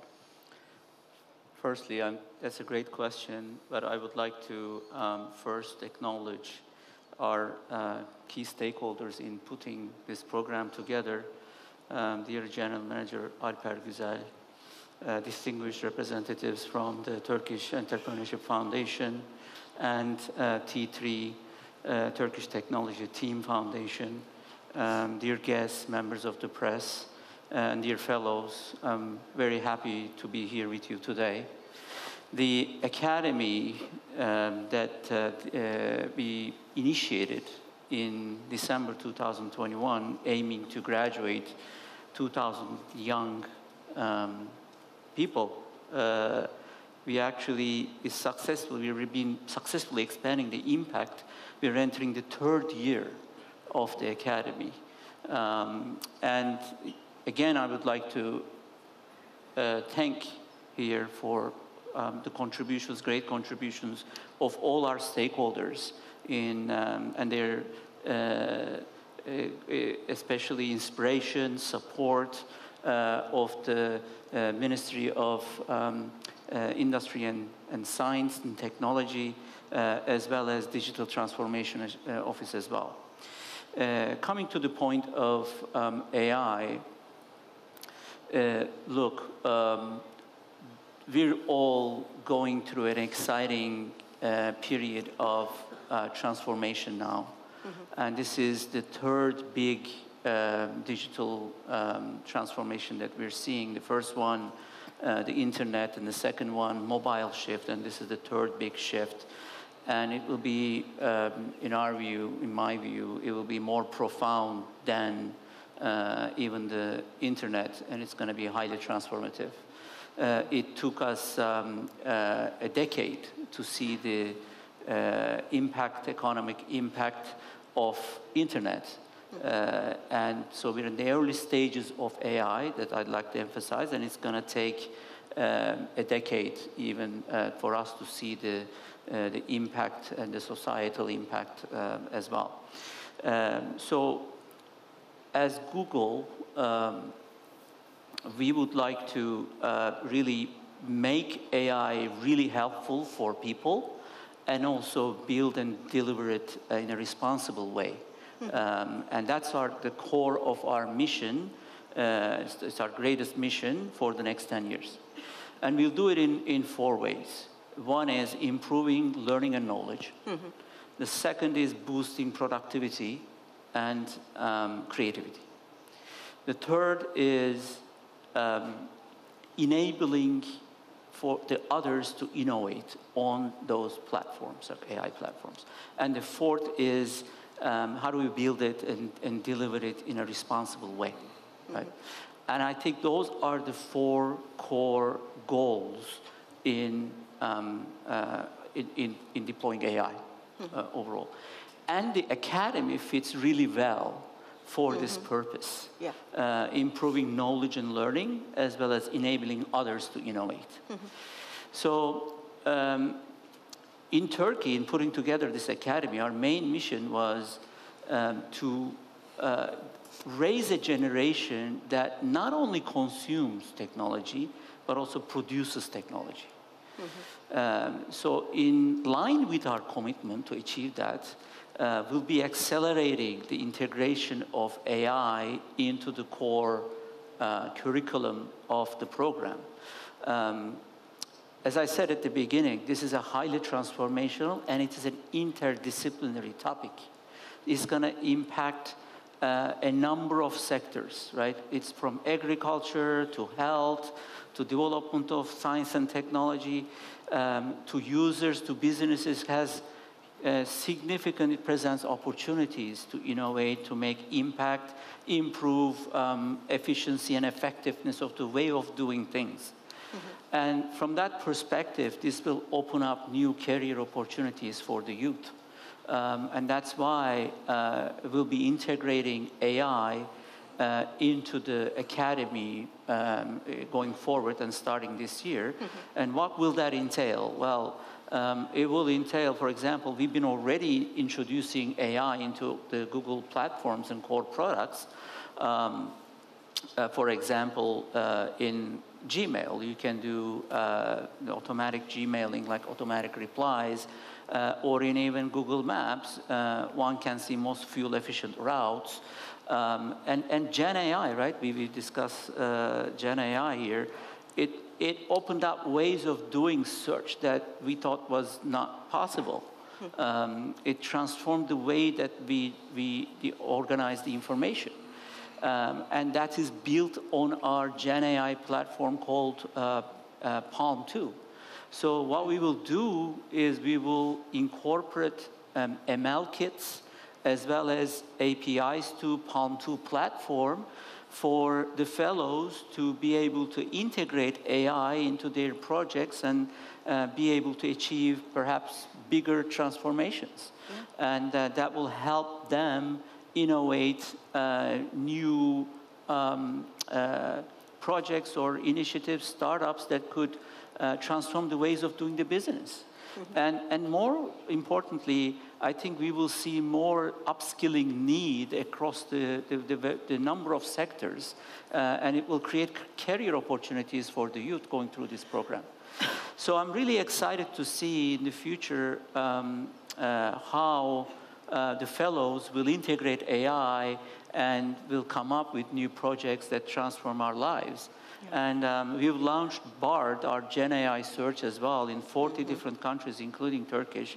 And the program will also incorporate trainings incorporating like the BARD as well, the APIs, as I said, to Palm 2. And I would like to continue, we would like to continue our cooperation with our valuable partners to integrate these new and accelerate integration of these new skills into our programs with the Academy. And hopefully we'll see more great things coming out of the Academy. And with the new startups, Turkey will get fair share of technology innovation and economic growth from technology in the future. Thank you, Mr. Keteloğlu. As I understand, from this moment on, without artificial intelligence, it's not an option to think game and app academy without artificial intelligence. It's quite important for nowadays and for game and app academy as well. And you mentioned that we are in a big transformation. Now we are in a big transformation, and we have to catch that transformation as soon as possible. This is very important for our youth, for our country, for our future. And Mrs. Mehru Aygül, the general manager of the Turkish Entrepreneurship Foundation. How do AI-powered games and mobile apps contribute to the entrepreneurial ecosystem? And are you observing any shifts among entrepreneurial fellows in your foundation? Because you have known many of them. How do you observe new entrepreneurial ecosystem with this AI-powered games and AI-powered lives? And of course, how do you see the role of the Academy new model in this? Thank you for the question, and thank you for our partners, a beautiful program and great partnerships. As you mentioned, we have too many young people in our foundations, and it's almost now 9,000 different in our programs, and we see definitely big shifts in the field, actually, in the ecosystem. We have more than 200 startups in the foundation, and since last year, we I listen too many AI ideas, too many solutions with AI. There's something like Uber with AI. It's like Facebook with AI, something like that. I think I received too many emails about that. As Mehmet said, there's a big shift around AI and new technologies in the ecosystem. Especially in terms of the games and application, I think AI will play a critical role understanding and values to entrepreneurs. Entrepreneurs can bring to the ecosystem with the change of the AI. We will see, I think, new ideas, new technologies with AI in the ecosystem in the near future. Actually, it's not far away. We believe the potential of AI impact. We have, I think, we can say various dimensions, specific areas about what's the impact of the AI in the ecosystems. Like one is, I think it's important, market innovation and differentiations. Sometimes it's hard to say, differentiations, because we always said if you have an idea, you can say what's your unique value. Now you can find very easy with AI, because AI tools very helpful about finding these ideas and difference and innovation with the tools. Also, business model will evaluate with the AI. It's more easy and more efficient way to work. And also, I can say we always entrepreneurs always look to trends. What's the next big thing in the market? And AI, you can use AI for predictions for the market trends. It's also important, I think. For Game and App Academy, as Mehmet said, we will add AI this year, AI training this year. They will start with the Unity and Flutter, and then they add AI to the program. It will equip entrepreneurs with the knowledge and leverage AI efficiently and fostering innovation and competences, I think, in the program. I think it's important. And also combination of AI-powered technologies and educational support from the academies expect reshape how entrepreneurs within the foundation approach and game and app development academy approach, I believe. There's too many good examples in the ecosystem now, global and local ecosystem.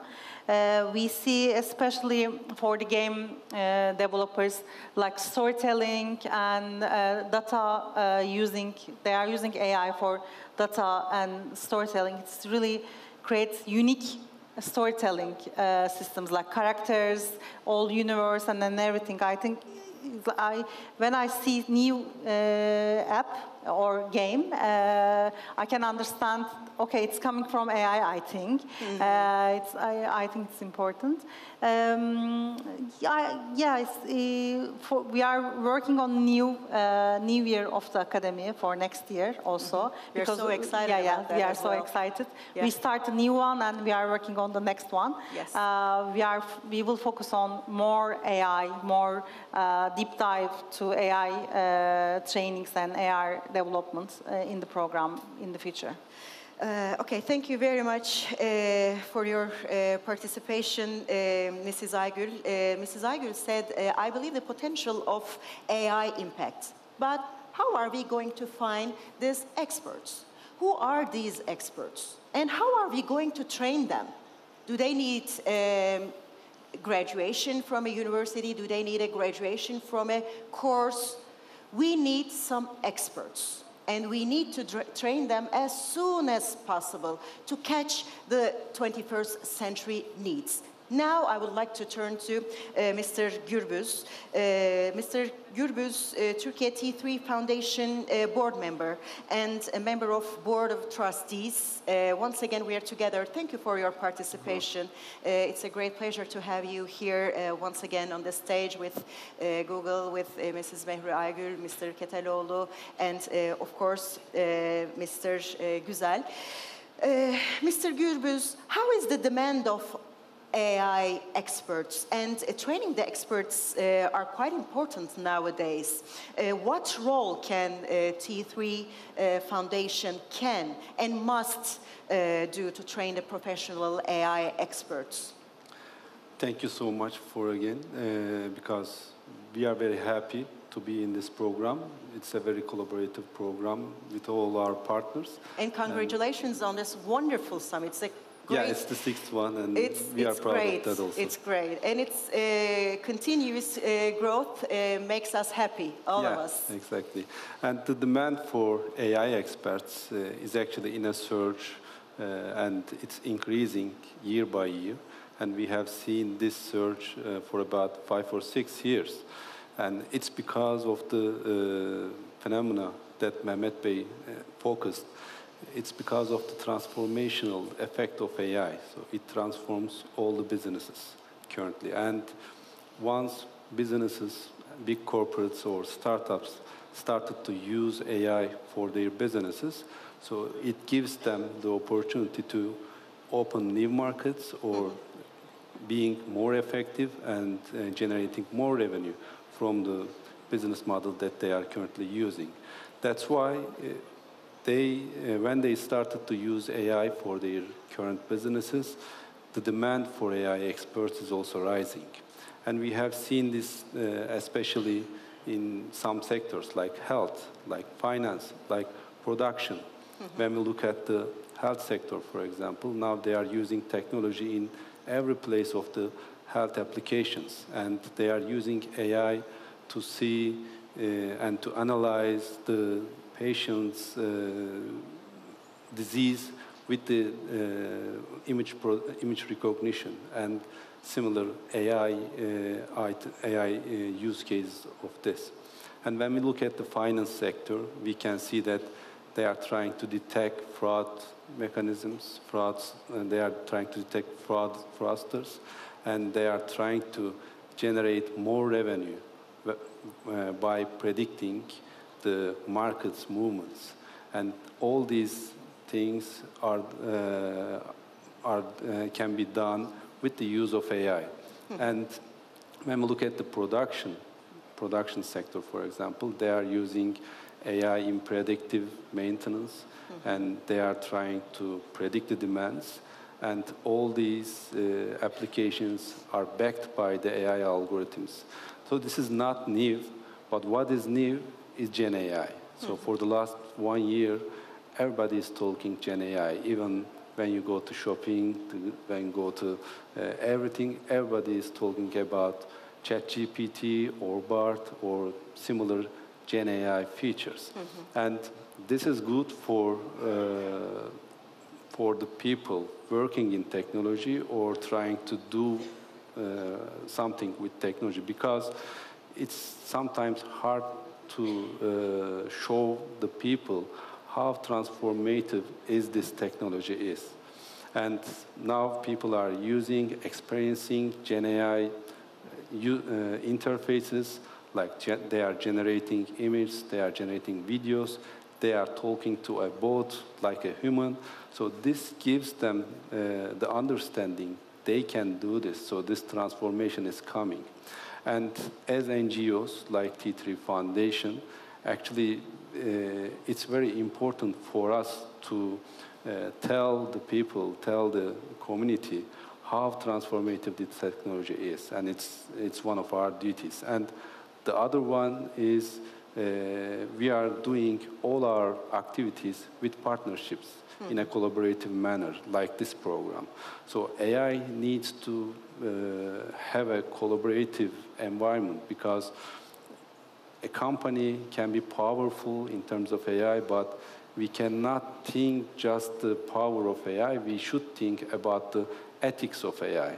So where we are going to use AI in the society and in our daily life. I would like to ask deepfake and like the danger part of AI, because everybody is aware of its dangerous parts. Exactly. Of course, more than that, there are benefits, but of course we have to, you mentioned the ethic part of this. Yeah. What would you like to say about the dangerous part of AI and ethic part of AI. Yeah, and when we go deep into this topic, so we see that these algorithms is trained by the data.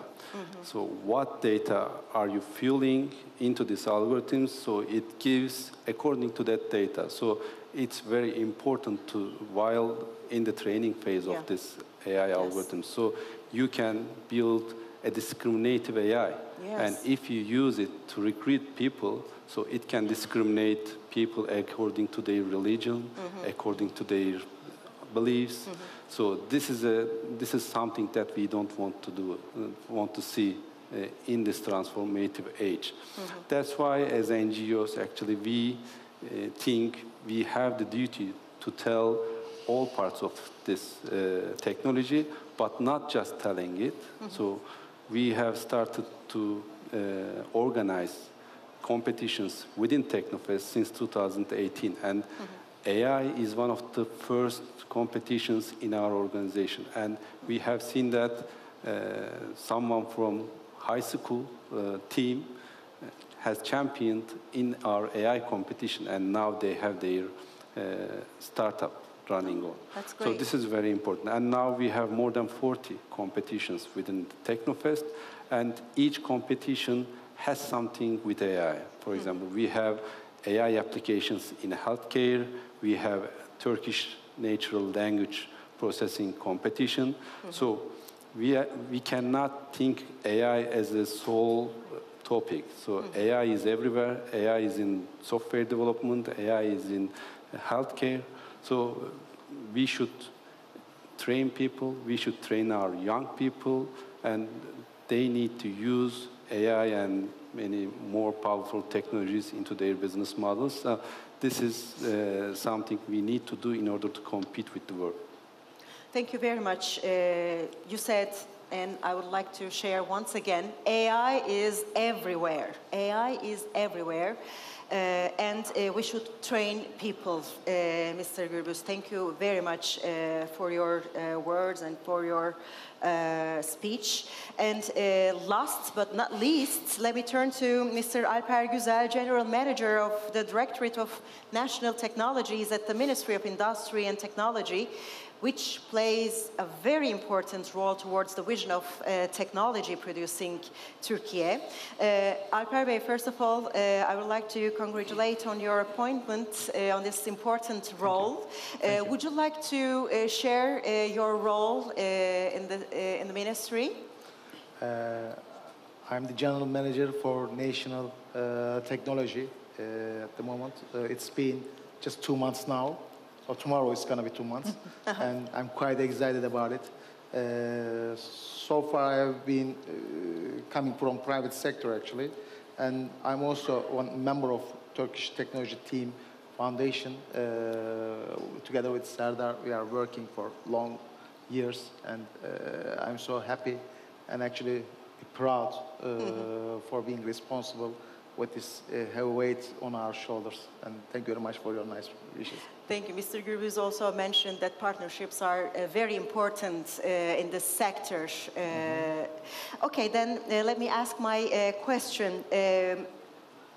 Directorate plays a very important role.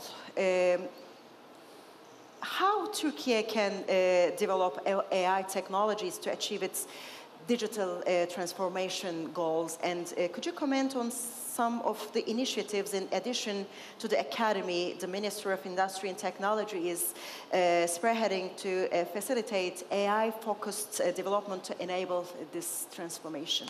Thank you for this question, and before replying this question, I actually felt very good about what I listened so far from the other panelists, because we are talking about the transition and the transformation from one technology to other, but we also so far talk about how to develop this technology together with workforce and train people, make people aware of it. So the related parties are also here, and what we do and what we aim to do as a ministry so far is also be in the same direction, similar direction with what being talked so far, and this also made me feel very good about it, actually. So thank you very much, all of your approaches. And before starting, I would just like to mention about the significance all over the online world for transition with each industry, actually. And utilization of the advanced technologies actually became a must in this new digital era. And everything is fully dynamic now. Nothing is staying stable, and nobody has an option to be late and miss the train. Otherwise, the train is really gone. And companies are shaping their competitive and scalable and customer-focused organizations according to those developments.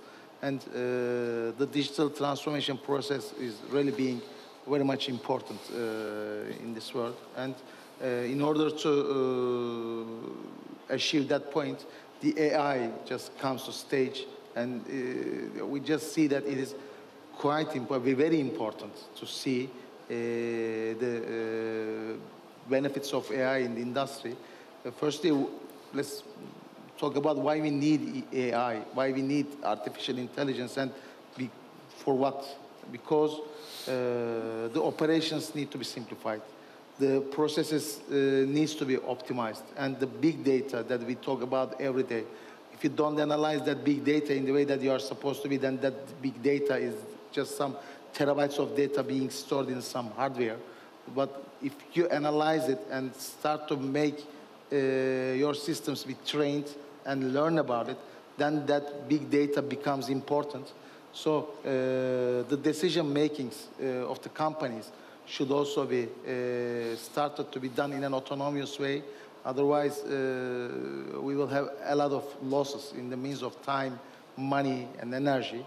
So in order to reach that point, we see that the AI is really very important. And the influence areas of artificial intelligence, just like the way you emphasized and Serdar mentioned, AI is everywhere, and the influence areas are being expanding. I mean, it is more than yesterday, and tomorrow we are very much sure that it will be more than today. So we just need to make sure that we are doing something right and in the way that it's supposed to be done, actually. And individual habits, work processes, and profession of employees, and corporate structures, everything is being changed, and everything needs to be reshaped accordingly for AI. And so we see that there is a big shift on the paradigms actually, and that is also shaping the global trends as well. So Turkey has some targets for this digital transformation too. I mean, we cannot just sit and lay back and wait others to decide on behalf of us. This is not something fitting our nature. So in this context, our ministry, together in collaboration with the presence of Digital Transformation Office, we have prepared our national intelligence strategy document some long time ago, and we are working on it together with all the related parties inside the other departments of government, actually. And our vision with that document is, that strategy document is, making Turkey to be the leadership in this technological transformation process, actually. And all segments of society needs to be become participating, needs to be participated in this transformation as well. Not only a participator, but also we just need all other segments of the society to be beneficiary of this AI transformation as well. And one of the outcomes of this strategy document is conduction of practical training and awareness of the programs which will be applied for manufacturing industry. This is quite important for us, and so far we have some digital transformation centers and also some competency centers such as model factories and so on. So there are a lot of places for us to benefit from this AI transformation. And we also need to have some sector-specific AI expertise-based, actually, some competency maps. I mean, there should be some regulations as well. And there should also be some way to make things in a more standard. And we just need to have the definition of professionals, classifications, and also we just need to classify the skill sets and qualifications according to as an outcome of all these. We just need to define our national occupational standards because everybody, I mean, not everybody, but the guys who are standing against AI mostly say that it will kill a lot of jobs. It will make a lot of people lose their jobs.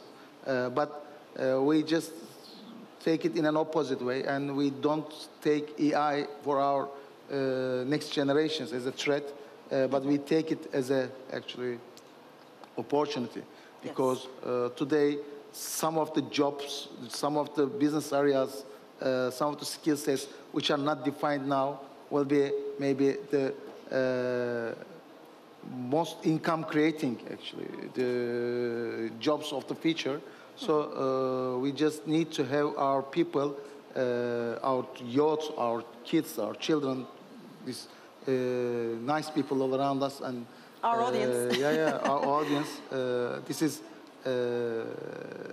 We just need to make these people be in competence with the AI skill aware sets. Of this fact. Aware of this fact. And we also have. I think we are running out of time. Oh. Last 30 seconds. And together with the other departments, actually, we define some support and incentive programs, actually, and for educational purposes, but also for some digital transformation purposes, not only defining the standards and also defining the skill sets, but also for the companies who just want to be in AI transformation, digital transformation business. For these efforts, we also just need to support them. I had some more words to say, but maybe afterwards to the people who are very much concerned about it. You can catch Mr. Alper Güzel out of this salon after this session. Mr. Alper Güzel, I repeat once again how grateful we are to have you here. And on behalf of everyone, I would like to thank you for your effort. Mrs.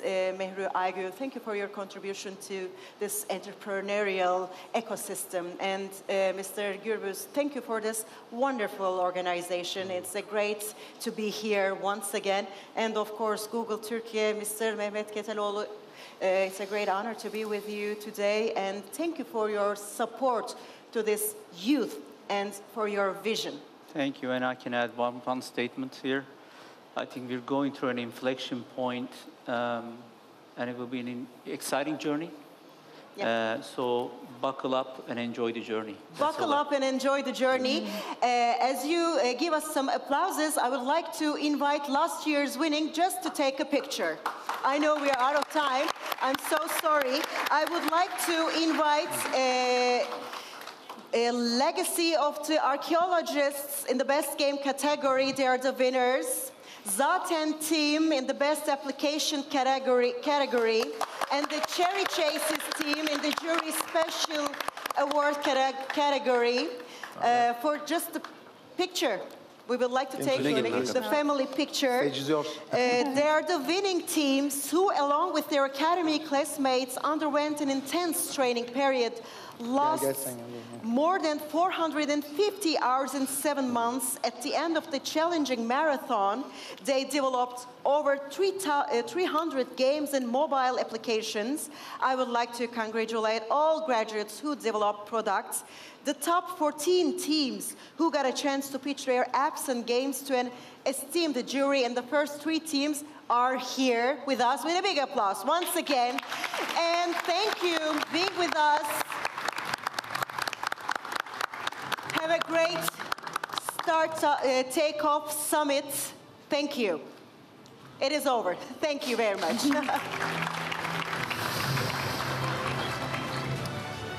Kübra. Thank you very much, Oylum Taru, for this fruitful discussion, for this panel session. Thank you. We appreciate it. Thank you. It's a great pleasure to be here. Thank you. And have a good journey. Thank you so much. Thank you. There's an area of excitement here in the exhibition area of Take Off Startup Summit. This display is full of startups. There are 200 of startups in different fields, like from aviation industry to defense industry to artificial intelligence. And now I would like to join one of the dynamic crew, Saha Robotic. Let me talk to Emre Çekiç. Can you please tell us what does Saha Robotic do? Hello, welcome. My name is Emre Çekiç. Saha Robotic we are producing autonomous mobile service and delivery robots such as hotel, restaurant, coffee, actually all indoors area that we can produce for indoors robot. So did you have the opportunity to meet with investors in the summit? Yes. The summit is very well for us. We met some of investors and potential customers. We are very happy about this situation. So did you ever sell this robotic to any other companies before? Not offer yet, but we get some leads for next sales opportunity. We are take some of leads and then we will offer them after summit. So who is your target market exactly? Our target market exactly hotels, restaurants, coffee, all indoors areas. So, for example, you are guests in a room in a hotel. You need a towel or drink something. You are calling reception. Your order came by our robots to your doorstep. When you arrive to your doorstep, the system has been send email notification or SMS to your phone number or your door rings. Then your order that you can pick it up. So it will be reducing the waste of the time. Even maybe the employers can cut the salary. Yes. Our focus is, for example, in hotel, our robots replace it to human power. So what is the Saha Robotics next step? What is targeted now? We want to go global area from in Turkey, especially in MENA areas such as Dubai, Saudi Arabia, and Middle East, and also European or first focus targets. Thank you so much. Emre Çekiç joins us. He is the founder of Saha Robotic Startups. We have joined him, but there are many dozens of other initiatives are here, ranging from the artificial intelligence, aviation, defense industry, and the other technology. We'll be joining them as well. Please stay tuned. Called How to Build a Global Software Business. I'm really personally excited for this session. I'm delighted to host our next speaker on the guest. Please welcome to the stage Hande Çilingir, CEO and co-founder of Insider. Hoş geldiniz. Thank you so much for the kind words. It's great to hear these expectations. I hope I'm going to just share the story of Insider, which is going to be already inspiring. Thank you very much for inviting me. I think you are in this room for many long hours, I suppose, for 4 hours, 5 hours. So let's first of all start by increasing the energies, because I feel like in the room, the energy is a little bit low. As the new generation of Turkey, the biggest actually hopes of Turkey, your energy should be always high. And please don't forget that emotions are always contagious. Energy is always contagious. So that's why let's start to raise our energies by first asking a question to you guys, not me. First of all, who would like to start his or her own business? Deathless? Who would like to start their own business? Kimler kendi işini kurmak istiyor? Perfect. Who would like to do that in software or technology business? Great. The future economies will be 100% dependent on the technology and software. So it's important to, start this technology and software companies in the future. There are 4 important eras in the technology history, which has started with an important development in mobile. Mobile has entered our lives. After mobile, social media has changed the technology deeply.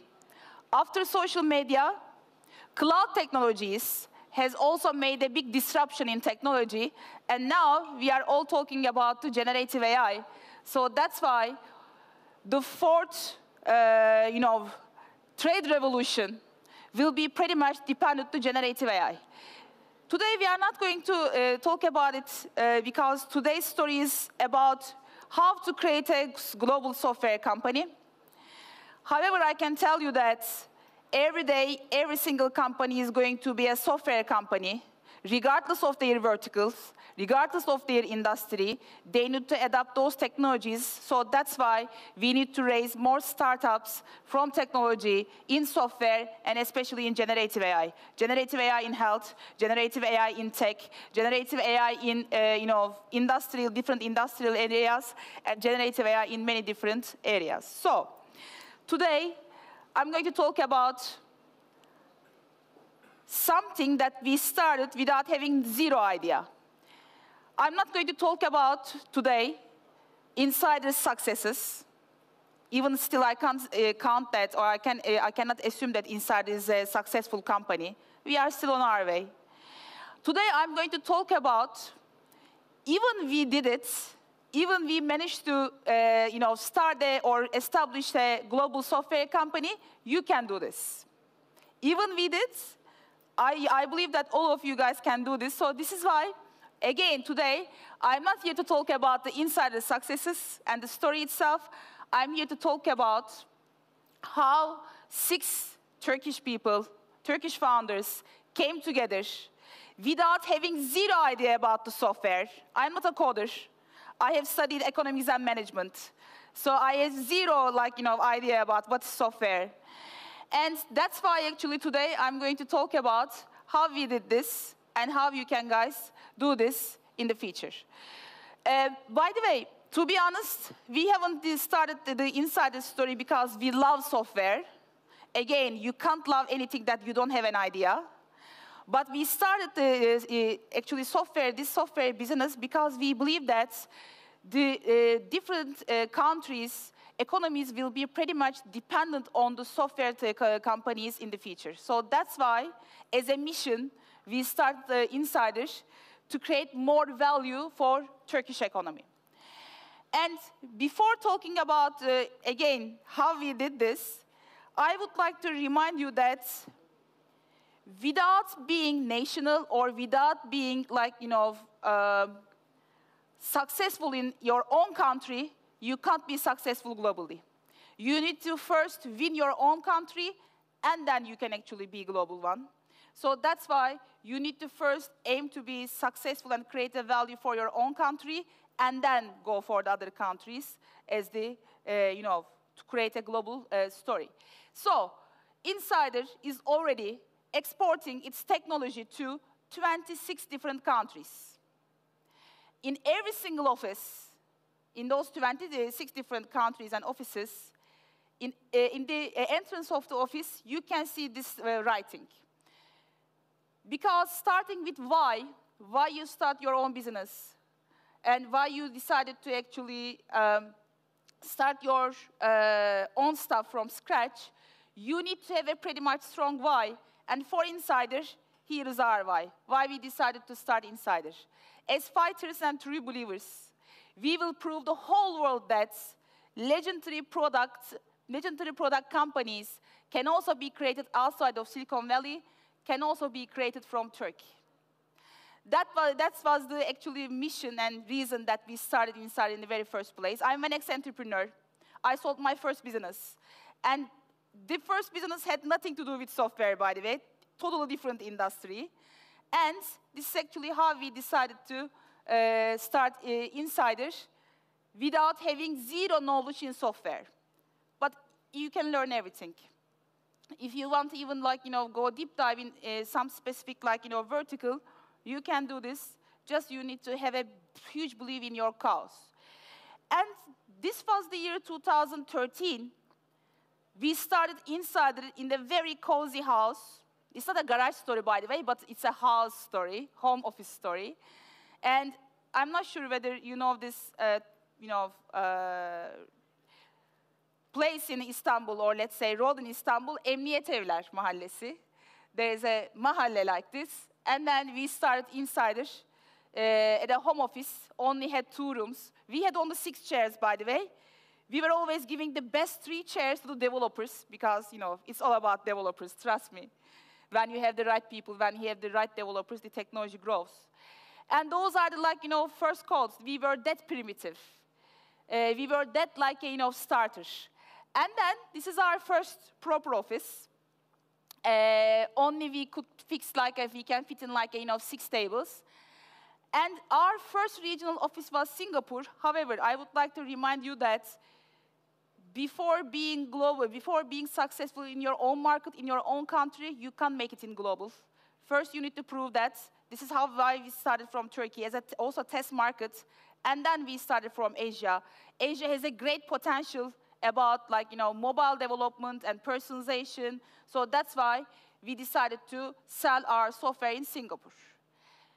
And when I go back to those old days, not that old, 2014 and 15, our first expansion, you know what? When we decided to go for a sale, our software in Singapore or in Malaysia, we had nothing. We just had our bags in our hands. We just had software developed by passionate developers. And that's why, actually, we had our conviction. We had our beliefs. And I believe that Turkish people are the most adaptable people compared to other, people I have seen around the world. And that's why our passion and having a zero optionality mindset. What does zero optionality mean? We have no other we have no other option than being successful as a country. Because, Turkey is a very strong, but at the same time, a little bit like a lonely country, needs us, needs their new generation to be also successful and strong. And we know that for another developer, for another entrepreneur in US or even in Europe, it's another business, another sales, another software. But while we are starting, we should be always reminding ourselves that we have zero optionality.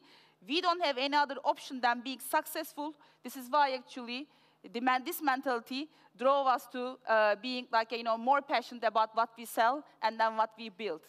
This is one of the very early days email that we have sent to our team members.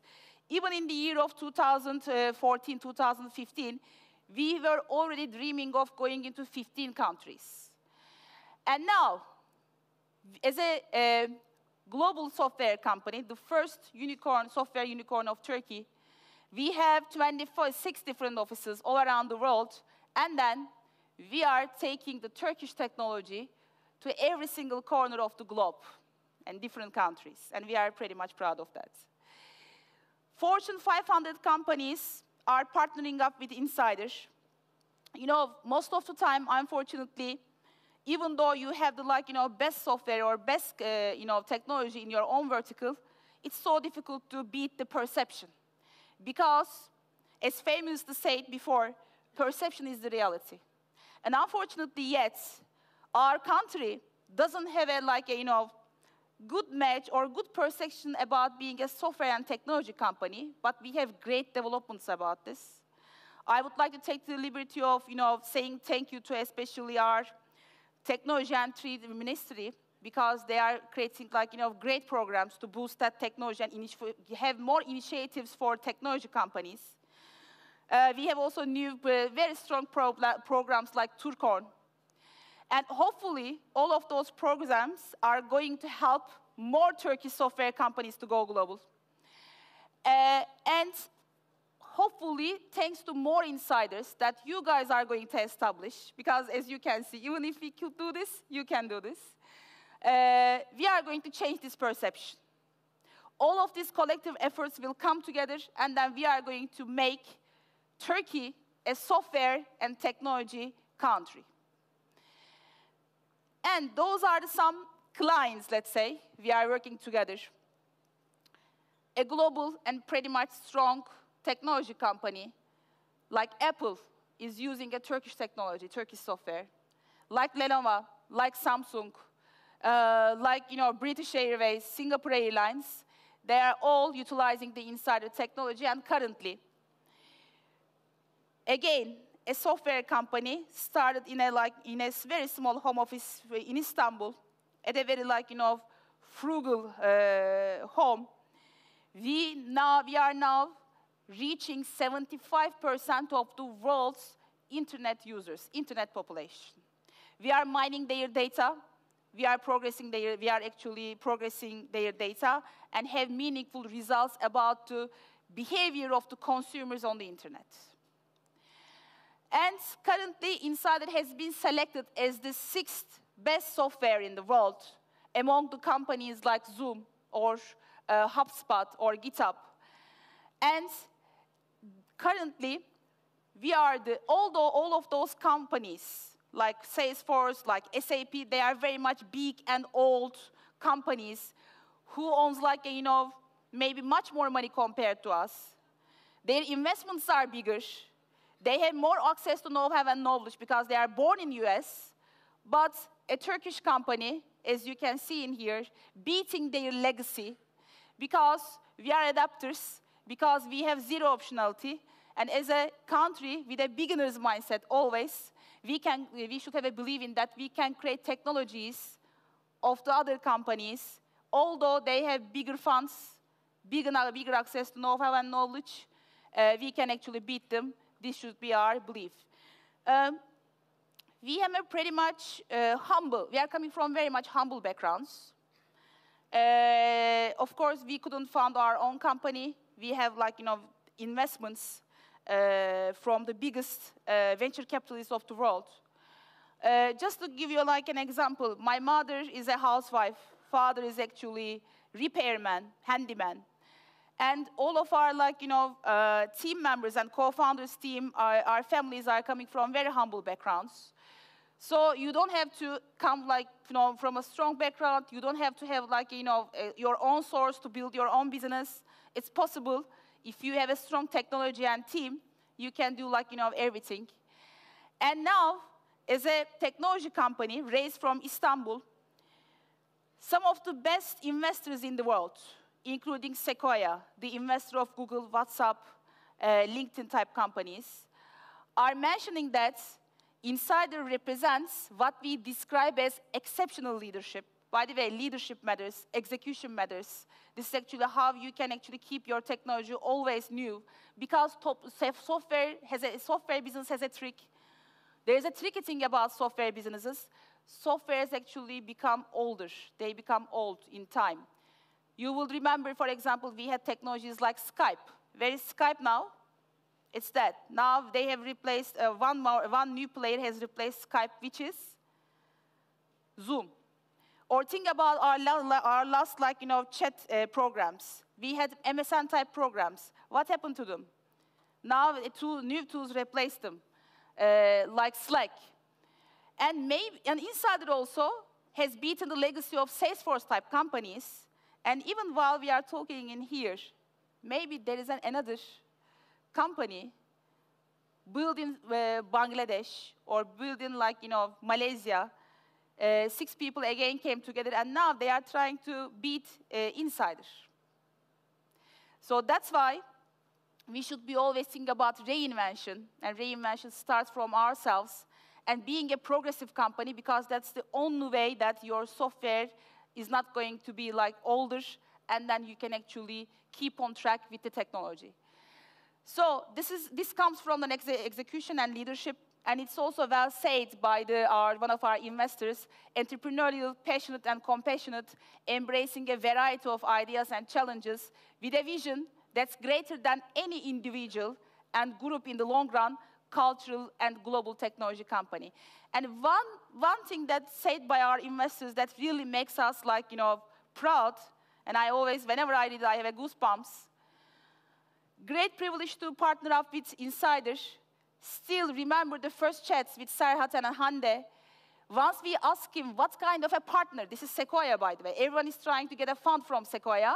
And then when they ask us what type of partner they are looking for, our answer was, with utmost candor, we are Turkish people. This is what we are telling to Sequoia. This is what we have told to Sequoia many years ago. We are Turkish people. We are romantic by nature and look to work with the people we can like. 1 year later, I can only say I'm learning from them how to add a flavor of Turkish delight in any conversation. So I think that should be the spirit of building like global companies. Thank you.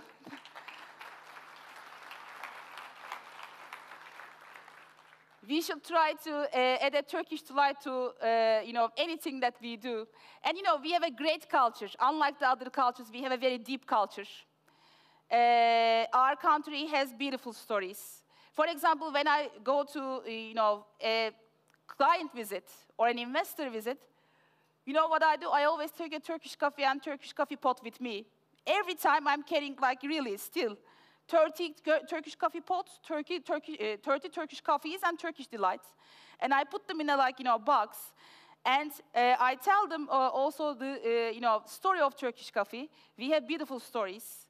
And we should really leverage that coming out of that type of beautiful country. And of course, everyone is going to talk about hiring, finding the right people. I'm always being asked the same question. Should I get a partner or co-founder? You should definitely do it, because it's like a Beatles model. Think about maybe your generation will not remember the Beatles, but most of you guys, I think you know the famous British band, Beatles. They have a spirit of completing each other. All the minuses and pluses are coming together, and then they create a great harmony. This is also the spirit, or this should be the spirit of the founders. You should think about the Beatles model. You need to get someone with you who can complete you, who can actually make you up when you are down, and this should be the spirit. And now, Insider proudly hiring people from all around the world, from UK, from Vietnam, from France, from many different other countries. And please don't forget that, as I mentioned to you before, technology industry is a very much fast-moving industry. The answers are changing every day. In order to not prevent your software to get old, you need to work hard, period. Insider is pretty much, by the way, famous about, having very much long hours to work. And I know that it's, pretty much tricky. But again, we have no other option because we have limited resources. Again, thanks to the, different efforts. And also, I know people in here that really have a huge contribution about building a greater ecosystem, better ecosystem. Like Damla Hanım, that we work together now, like our minister, Zekeriya Bey, they have already great contributions to the Turkish ecosystem. They try to develop it, but however, still, we have a lot of disadvantages compared to some of the other developed markets. We are going to complete that. We are going to actually fulfill all of those. Thanks to your guys, you are going to build more businesses. They are going to help you. You are going to build more businesses, and then you will help other people to build their own businesses. This is actually how ecosystems actually improve and develop. However, we have no other option than working hard to fulfill these gaps. And then, whatever you do, you should have the give-back mentality. Give back to your people. Give back to your country. Give back to your ecosystem. And you know what? Leaving your country is not the solution. I think we all own to this country. And then we should, I told the same thing in a couple of days in one of my speeches. All of the technology companies are a huge believer in a minimum viable product, right? Try to build your minimum viable product. Yes, maybe now our country can be seen like, minimal viable country. We have maybe still limited like, resources, but great people are working to improve all of those. And that's why we should also have the same hope, same mentality. We should stay in Turkey. We should make Turkey a great software country. And then we are actually owning this to our country, owning to these great people who are putting a lot of effort in that. And that's why I would like to say, sorry for saying this, for that like, open, don't go, stay. We own to our country, work for your own country, make your country proud, make your family proud. Thank you very much.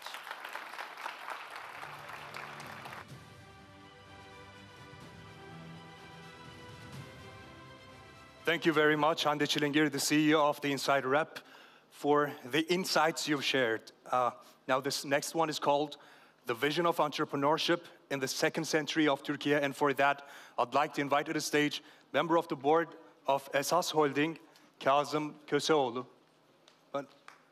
Yeah.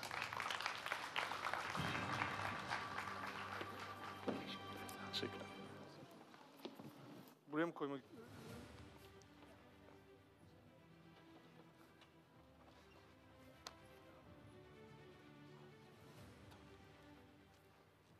So I'm very lucky I have two microphones. I'll use this one. Dear Minister, esteemed Chairman of the T3 Foundation Board of Trustees, entrepreneurs, but most importantly, youth with a passion for technology. I'm delighted to be here in your company in this incredible event that influences the technological leadership of Turkey, motivates our youth and entrepreneurs, and sustains the nation's enthusiasm for technological advancement. Welcome. Before I start, I wish to extend my sincerest congratulations. Keep in mind, this is the 100th year of Turkish Republic. And with affection, appreciation, we all remember everybody who sacrificed their lives and our great leader, Mustafa Kemal Atatürk. Keep in mind, Atatürk, after the establishment of the Republic, guided upon his vision of progress in the following speech. Following the military triumph we accomplished by weapons and blood, we shall strive to win victories in such fields as culture, scholarship, economics, and science. Science being a great importance. Fast forward 100 years, and we're now one of the world's 20 largest economies. While the population of the world is aging, we still have the young population. We're Europe's third largest working force with 33 million people. We have technical universities that you can trace until 1700, and we have more than 100 technology development zones. The Republic's history is filled with idealistic entrepreneurs who made significant contributions to our country and our industrialization. However, I have to say our share of global digital economy is still less than 1%, and technology accounts only for 6% of our national income. There are only 6 unicorns. Keep in mind, in the world, there are more than 1,200 unicorns. 54% of them are in the United States. With the added value of advanced technology and digital transformation, we can add to our national income close to $600 billion. This is a significant number that no other industry on its own can do. I genuinely believe and think our government, the business community, non-governmental organizations, and more importantly, the youth, will collaborate and gradually implement digital transformation to accomplish this target. Distinguished guests, this is a famous pronunciation now, I guess, VUCA. So volatile, uncertain, complex, and ambiguous. And I think the most affected people among all these are entrepreneurs. To be honest with you, entrepreneurs in a difficult situation, but keep in mind, entrepreneurs are very hardworking. They're responsible, brave, solution-oriented. They never give up, especially in Turkey, they never give up. I want to remind you that out of 10 startups, 9 fail. So what makes that one startup successful? I think failure is an important part of learning, I have to admit, all of us who are in the business world made these failures. So there could be several reasons for failures. It could be market, not recognizing the market, as usual, the financing issues, poor planning, bad management, bad partnerships. So how does that one entrepreneur achieve? It's very interesting that, first and foremost, she or he undergoes a transformation in the field into which he or she enters. Keep in mind, Google, Facebook, Uber, Airbnb, Alibaba, Amazon, we all read these stories. They're real. And they are all dependent on the hard work that has been done by individual entrepreneurs in individual markets. Additionally, most unicorns, I have to say, are owned by private companies. Private company at a large scale is able to collect the capital from international investors. They find themselves ideal partners to grow their business. So this is where SS Holding steps in.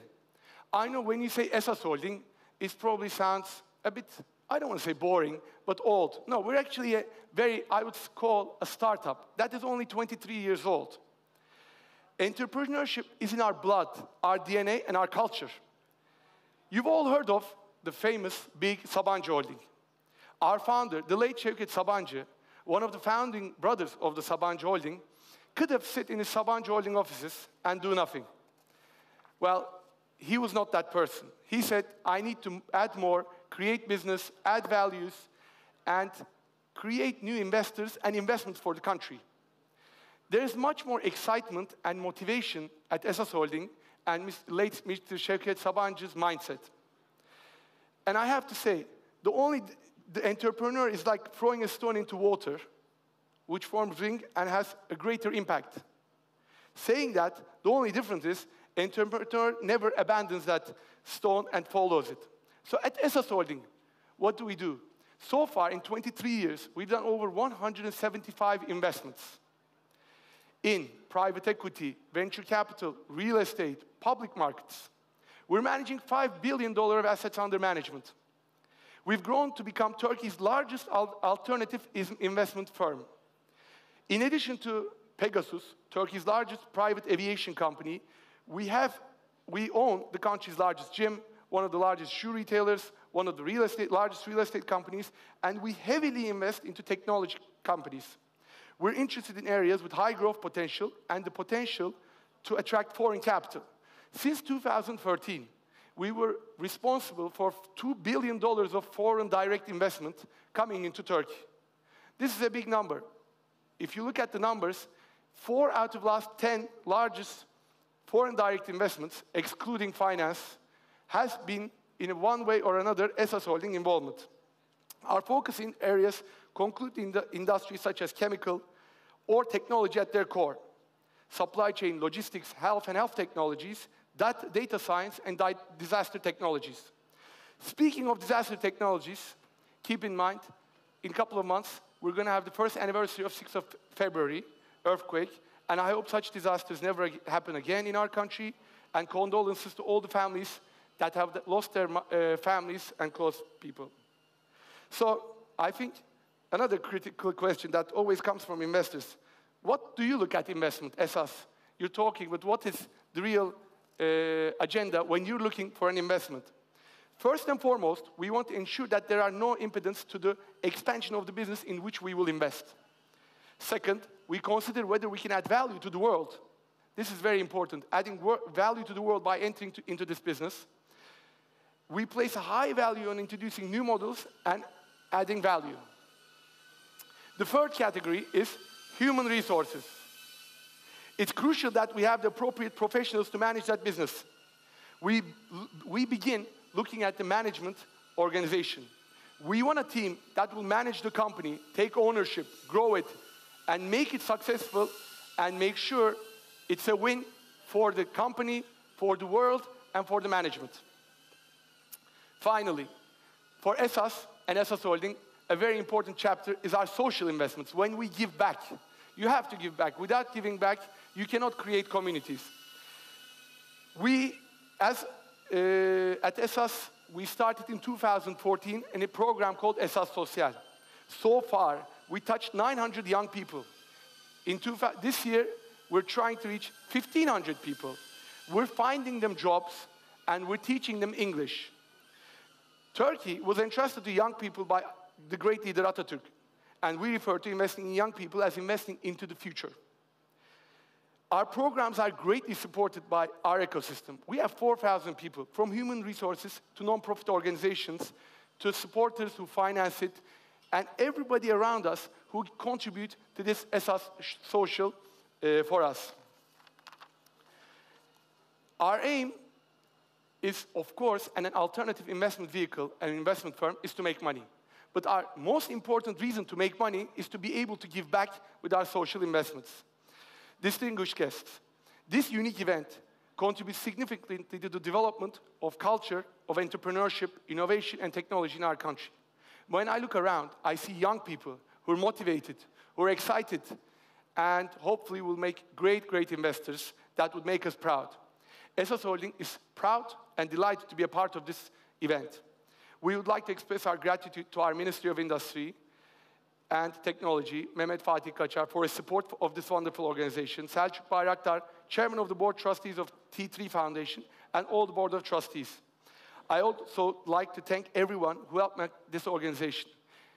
One more thing I have to say. When you get inside this conference area, you feel the energy. You feel proud, and you feel Turkish. So I think staying here, creating companies, giving back is very, very important for Turkey to grow.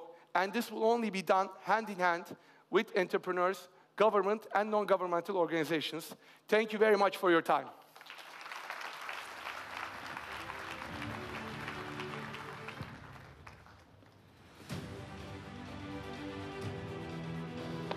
Thank you very much, Mr. Köseoğlu, for your remarks. Now I'd like to invite to the stage the Vice President of Turkey's Presidency of Defense Industries, Professor Hakan Karataş.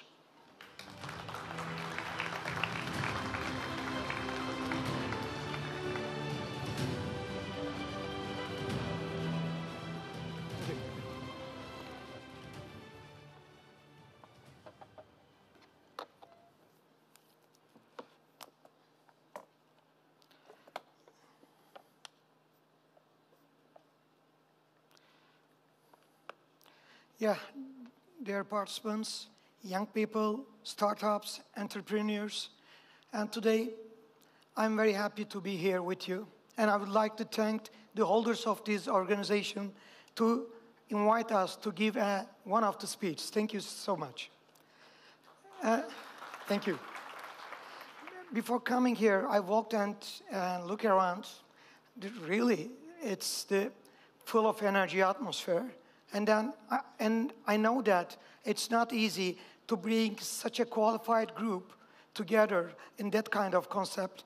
Thank you again for this beautiful summit. And today, you see my title on the screen, but today I would like to talk with my academic cap, because it's not the time to talk about defense industry. Today, I'm going to use my academic cap. My expertise is educational sciences, behavioral sciences. And I'm sure that for the 2 days, entrepreneurs concept has been discussed in many perspectives, like economic, like technology, like business models, or innovation. But today, I'm going to talk about entrepreneurship concept in the framework of behavioral sciences, because I see that there are lots of young people here, and they are ready and they are willing to start up their story. I'm sure that it's going to help you. And firstly, I'm going to give some brief information about the atmosphere and climate of entrepreneurships. And then I'm going to give you a test that you are aware of your readiness level for entrepreneurships. And as you know that, entrepreneurship is the ability and readiness to develop, organize, and run a business along all the uncertainties and the risks. And entrepreneur is the person who has the ability and desire to run the business, to success the business along all the risks. And nowadays, all the successful entrepreneurs are key players in the global economy. They are also pillars and pioneers in their local economy. They contribute the development of their society. And as much as remember, I read in an academic report, each year, more than 500 million people are trying to engage in some forms of entrepreneurship process. That's a very huge and good number. And as you know that, entrepreneurship is overall process, developing, launching, and running a business which is full of risky things. And as you know that, of course, this is the atmosphere of entrepreneurships, but of course, there are some disadvantages. There are some difficulties, such as, you have to take on financial risk, you have to work long hours, you have to assume or have great responsibility, you have to face high competition. That's not easy. To be able to handle with those difficulties, you should have some abilities, like ability to take risk. You have to have innovational mindset. You have to have visional and leadership point of view. You have to be open-minded, flexible, and you have to be good at your products. This is the atmosphere of entrepreneurships. But after summarizing the atmosphere of entrepreneurship, today, as I told you before, I'm gonna talk about the central behavior of the entrepreneurships, because as an academic staff, I believe that all the things that we face, all the good or bad things that we have difficulties, depend on the results of our behaviors. Whatever happens around us, it's the result of our behaviors, institutional or individual behaviors. That's why we have to focus and concentrate on the behavior of the entrepreneurships. And now you will see some concepts. Some of them are personal traits. I told you before, I'm going to talk about the transformation of the behaviors. This is the first stage. This is like a test for young people. If you would like to have a startup, if you would like to start a business, this is the awareness level.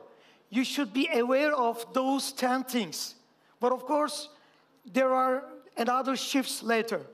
I'm sure that you know all of them, but I'm going to give brief information about that one by one. The first one is time. You should be aware of time.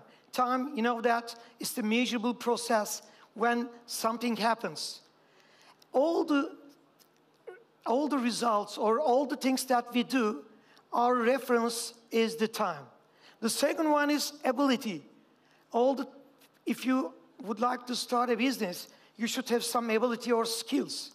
If you don't have ability or skill, there's no way, it's no use or to start a business. The third one is you need a vision. Concept, object, formed by your imagination. You need a vision. You have to see however you far away. And the next one is dream. You need a dream because everything starts with a dream. But your dream must create your imagination. The next one is curiosity. You know that everybody is curious from born. And then strong desire to know, to learn, and to do something. The next one is you need a courage. Courage means, moral and mental power to do something. And the next one is you need a determination, fixed and firm intention to do something. The next one is learning. We have to learn knowledge, skill, and the next one is feeling. As you know that, people learn in 3 concepts. One of them is cognitive learning. You should learn the knowledge. And this other is psychomotor learning. You need a talent. And then the last one is emotional learning. You learn a feeling, your feeling changes. And the next one is creativity. Yes, if you talk about startup, if you talk about entrepreneurship, if you talk about, innovation, you must be creative in something. And the next one, after all this, you need a correct plan. This is the readiness level of an entrepreneur. And all of them, or each of them, has a unique importance. But they are all interrelated to each other. They all affect each other. This is the readiness level of an entrepreneur. This is the first test. The second was, we need a shift. We need one transformation. That is the readiness stage. The first one was awareness. That is the readiness. We have to shift all these 10 concepts, or we have to transform all this concept in a shift. I mean, the first one is, you know, that we talk about time. Now let's talk about the time management. This is the first test. What is time management? I mean, using and controlling time properly and efficiently. Everybody has time, but if you don't use your time efficiently, the time controls and uses you. That's why we have to manage the time. This is the first shift. The second one is competence. Everybody has got lots of ability. There are lots of people around us. We say that he's very talented. He's a gifted man. He has lots of ability, but they cannot use their abilities. It means they don't have enough competence. Competence is the thing that covers your ability. And competence increase the performance, your abilities, and competence adapt your abilities to the new things, to challenge, or to the new conditions. The next one is from vision to strategy journey. You know that strategy means, vision means what you do. Strategy, how you do that. You have to answer this question. This is my objection, but how I'm gonna do that? You need a strategy. I mean, careful plan or method. If you have no careful plan or method, vision, it's no use.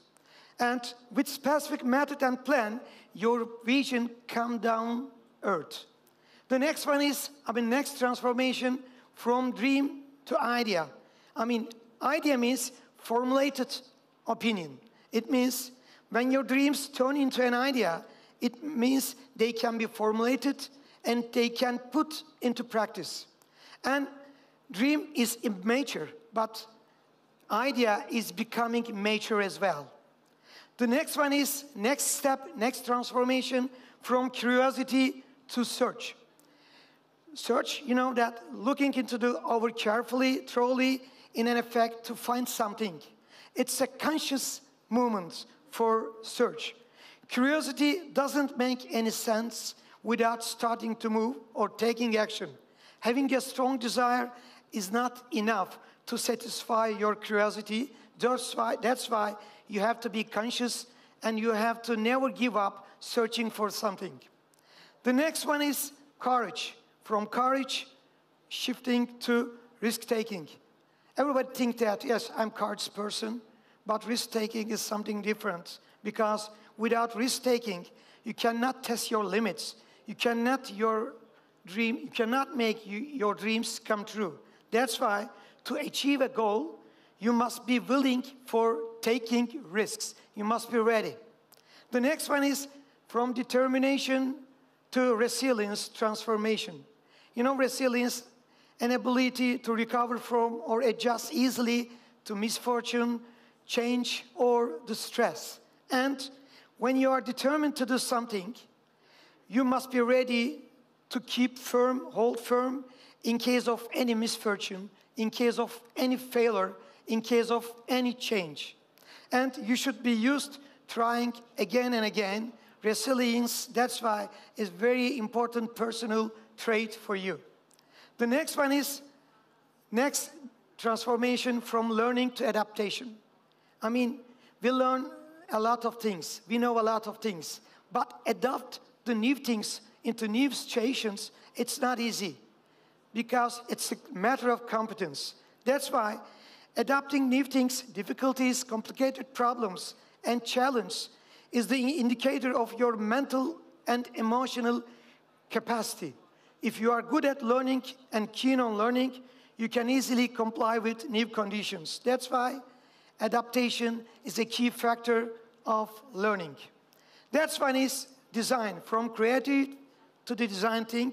You know, to create, execute, and construct according to a plan means you have a design mindset. And to be a creative, as you know, that is a special gift for every human being. But only person who is able to execute his creativity with a plan can achieve his goal. Creativity is not enough. You have to design your creativity to matters. And creativity doesn't make sense with a definite roadmap.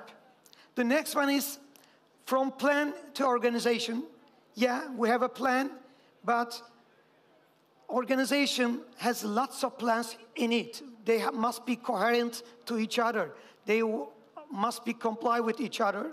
Plan, as I said before, is the part of organization. Only organized plans can reach the goal, hit the target. Systematic, holistic, coherent plans are essential in organizations. That is the second transformation for the behaviors, for the entrepreneurship skills. But that's not enough. The first step was awareness. The second one is readiness. Now it's coming. That's the action level. We have to skip one more later, all these activities or behaviors. And now, I'm sure that it's the first time you hear timing management. In which literature, what you look, you cannot see the timing management, but I'm sure that, I believe that it's very important. It's more important than time management. What I would like to say, I'm going to explain right now. Timing management is the ability to select precise moment, correct time to do something. At the beginning of my talk, I told you that today I don't want to talk about defense industry because it's about timing management, because it's not the correct time to talk about this matter, because there are lots of young people, they dream of starting their startups, they have a lot of imaginations and hopes. And I'm going to tell again, timing management means ability to select a precise moment for doing something. I mean, all the factors affecting your decision, or all the factors which are affected by decision must be ready when you decide to do something. Choosing the right time to do something. If you are ready, that's not enough. All the sector, all the market, all the industry, all the technology, all your team must be ready with you. And the second one is ability, and then shift competence, and then performance. If you have ability, and if you adapt your ability with your competence, now it's time to perform. I mean, it's time to show or perform your skills, your abilities, your capacity, and to show it as a high performance. I told you before, this period is action stage of the entrepreneurship and the leadership. You have a vision, you know what to do, you have a strategy, you know how to do that, and now you need a leadership skill. Leading this process carefully. Sometimes you have to lead yourself. Sometimes you have to lead your team, organization, strategy, change, innovation, to lead lots of things during your journey of entrepreneur. And the next one is dream, idea, and the project. You know that I told you that dream is an ambition or ideal. Idea is formulated one, but you have to use your dream and idea in a project management process. You have to design the process, you have to make it real, and it's about project management skill. If you do not have project management skills, it's not easy to get ahead. Really, it's not easy. And the next one is from curiosity to search and then research. If you want to make a difference, if you want to offer new thing, new solution, new process or new service, you must take advantage of the results of research. If you target to get remarkable values make difference in your entrepreneur history, you need R&D activities. Keep in mind. And the next one is you have courage, you're ready to take risk, and then let's start the entrepreneurship story, because that's the ability for the phase of predicting, controlling, managing, and removing risks in front of your journey. The next one is you have determined to do something, you have good at resilience, and now you need the patience to not to give up, not to forget all the bad things. If you depend on something with patience, your resistance and patience level will be higher too. You are able to overcome difficulties you face. It will give you extra energy, and as you know that the journey will be rough and wavy. And the eighth one, learning, adaptation, and problem solving. If you learn something and adapt the things into new things, and you are ready to solve your problems. Because that's the process of mental process. I mean, thinking, learning, changing, adapting, and problem solving. People who think, learn. People who learn, change. People who change, adapt to new things. People who adapt to new things, they easily solve their problems. This is the mental process. And as you know that, adapting and problem solving are the key indicators of human intelligence. Most important two indicators of our intelligence: adapting new things, difficulties, and problem solving. The ninth one is creativity, design, and innovation part. This is the, action stage. Our aim is to reach a new idea, new method, new service, new product after creation and design. If there is no output, if there is no something new, it's useless. That's why you need innovation to make difference in a positive way in your journey. And the last one, we have a plan. We used our plans in an organization. We have to do this in a systematic way. If you don't use any system, it's not easy to be sustainable. That's why sustainable opinions, projects, or systems will hit the target in the future. That is your last test. If you feel okay yourself on these states, no problem, let's do that. But I'm sure that when you look at this screen, you will have some gaps inside it.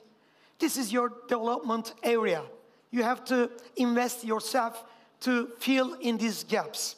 And lastly, we have to transform our behaviors. I told you before, everything in our life is the result of our behaviors. Behaviors that we do or behaviors that we didn't do in the past. That's why we have to transform and scale up these 10 behavioral fundamentals for sustainable and successful startups. And the readiness and maturity level of those will define the quality of your journey, the direction of your road, the success of your business, and beauty of your dreams. Okay, thank you so much for your patience and for your participation. I'm sure that this organization will have some fruitful results for all the participants. Thank you so much.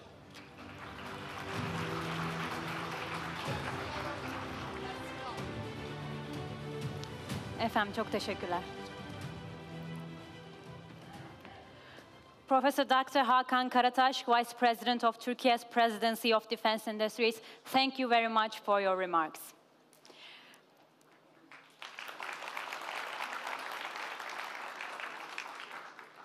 All right, ladies and gentlemen, the time is about to come.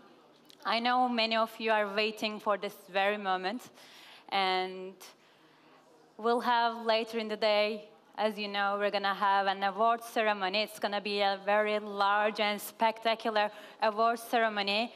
Well, there will be prizes, various prizes by various different corporations and investors be granted for winning startups. You will remember the startups pitching yesterday here on the stage. early stage startups and also growth stage startups, top 10 of them, they were pitching their ideas, they were sharing their projects here on the stage yesterday, and also on the side stage, they were sharing their ideas and also they were sharing their projects. And finally, finalizing those pitching and projects, we're gonna Take Off is going to grant them some awards. And it's been really very intense and fruitful 2 days. We had various panel discussions. We have amazing keynote speeches. We hosted distinguished speakers and guests. We're really inspired by those keynote speeches and sessions, especially, I would say, personally, I'm very inspired by our female CEOs and co-founders of startups, female co-founders of startups. And by the way, you look amazing. This is a huge, amazing crowd. Can I please get a big applause for yourself, for the audience of Take Off Istanbul International Startup Summit?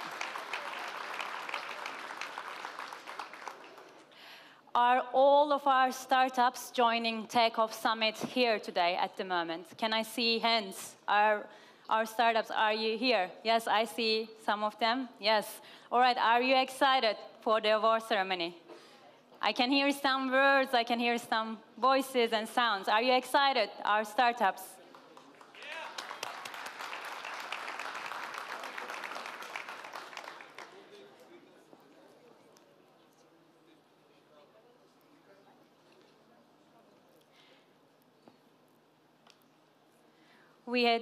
We had also startup stand section.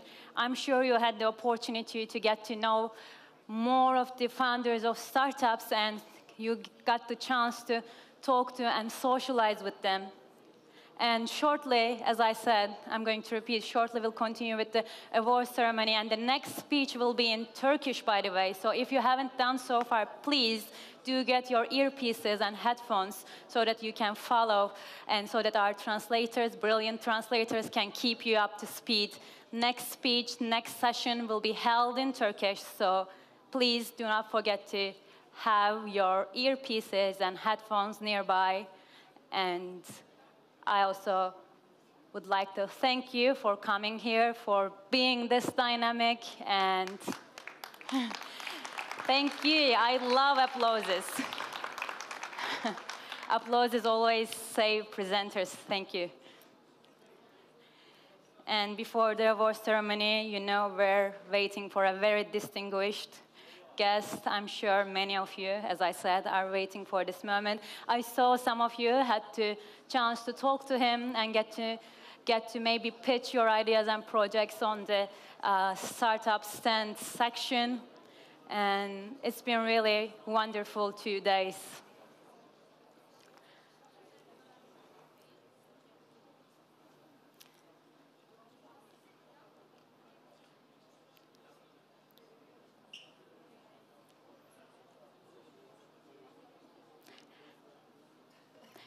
Efendim, T3 Vakfı Mütevelli Heyeti Başkanı ve TEKNOFEST Yönetim Kurulu Başkanı Sayın Selçuk Bayraktar salonumuzda teşrif ediyorlar. Efendim, hoş geldiniz, şeref verdiniz.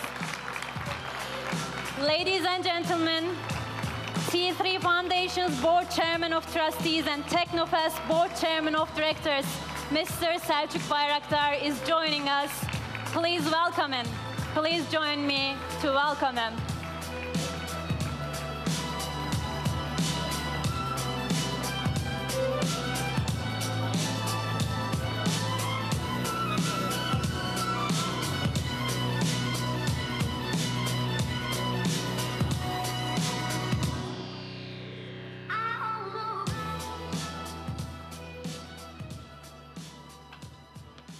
Efendim, hoş geldiniz, şeref verdiniz. Teşekkür ediyoruz, çok sağ olun arkadaşlar. And I now have the great pleasure to invite to the stage one of the founding chairmen of Turkish Technology Team Foundation and also one of the chief architects of Turkey's National Technology Initiative. Ladies and gentlemen, please join me welcoming to the stage T3 Foundation Board Chairman of Trustees, and TEKNOFEST Board Chairman of Directors, Mr. Selçuk Bayraktar.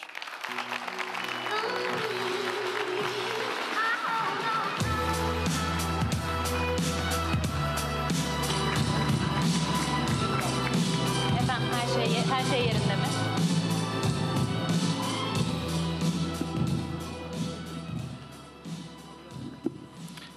Sayın Bakan Yardımcım, kıymetli protokol, teknoloji ekosisteminin değerli paydaşları ve yeni dünyayı inşa edecek sevgili genç kardeşlerim, hepinizi en içten duygularımla selamlıyorum.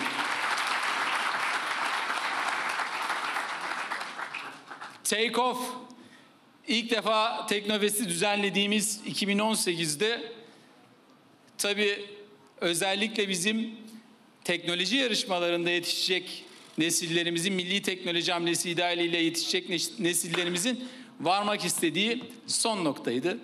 İlk yıllarda yine ilk yıl olmasına rağmen ciddi bir katılım vardı ama geçen zamanda adeta muhteşem bir çepeçevre bir etkinlik haline dönüştü. Bizler de buna şahit olmak bizler için açıkçası en büyük mutluluk. Bu anlamda ben emeği geçen, gecesini gündüzüne katıp bu etkinliği hayata geçiren tüm ekip arkadaşlarıma, Take Off ekibine, tüm gönüllerimize ve paydaşlarımıza şükranlarımı iletiyorum.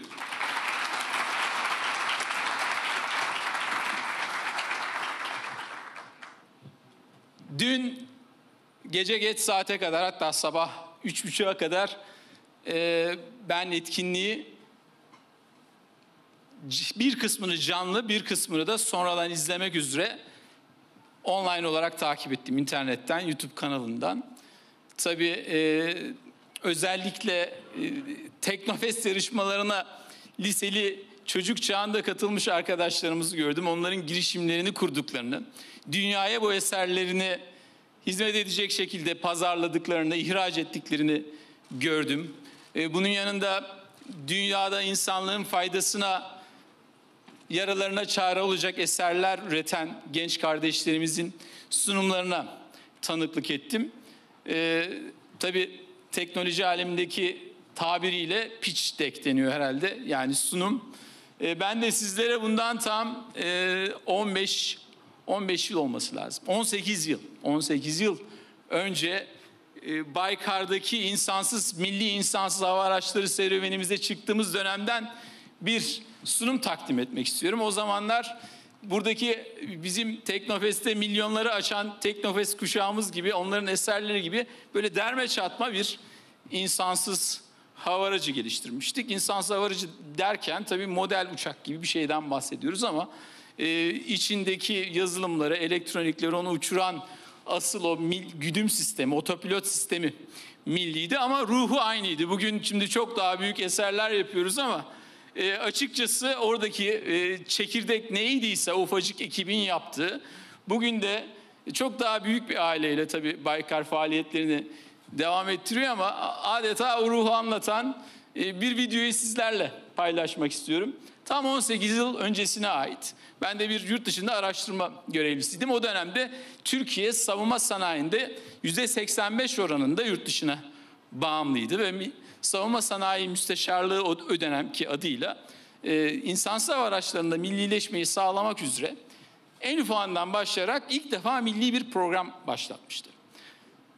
Tabii 4 firma katılıyor. Bunlardan sadece bir tanesi yazılımları, elektroniği milli olarak yapmış. Gövdesi zaten maket uçak gibi bir şey. Derme çatmada uçaklar bunlar aslına bakarsanız ama dışarıdan gelen otopilot sistemiyle olanlar değil de, yabancı menşeili olanlar değil de sadece milli olan başarılı bir şekilde uçmuştu. Beklenenin aksine.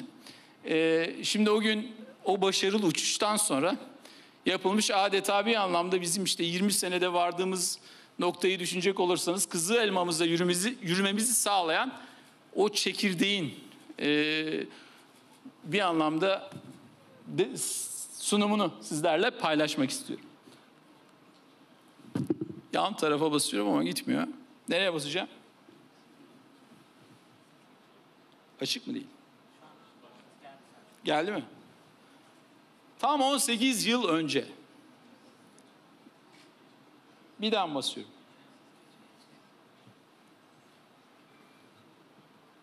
Şöyle mi? Sizin sunumlarınızda da bazen oluyor değil mi? Her zaman olur. Şimdi bu mikrofonda çalışıyor mu?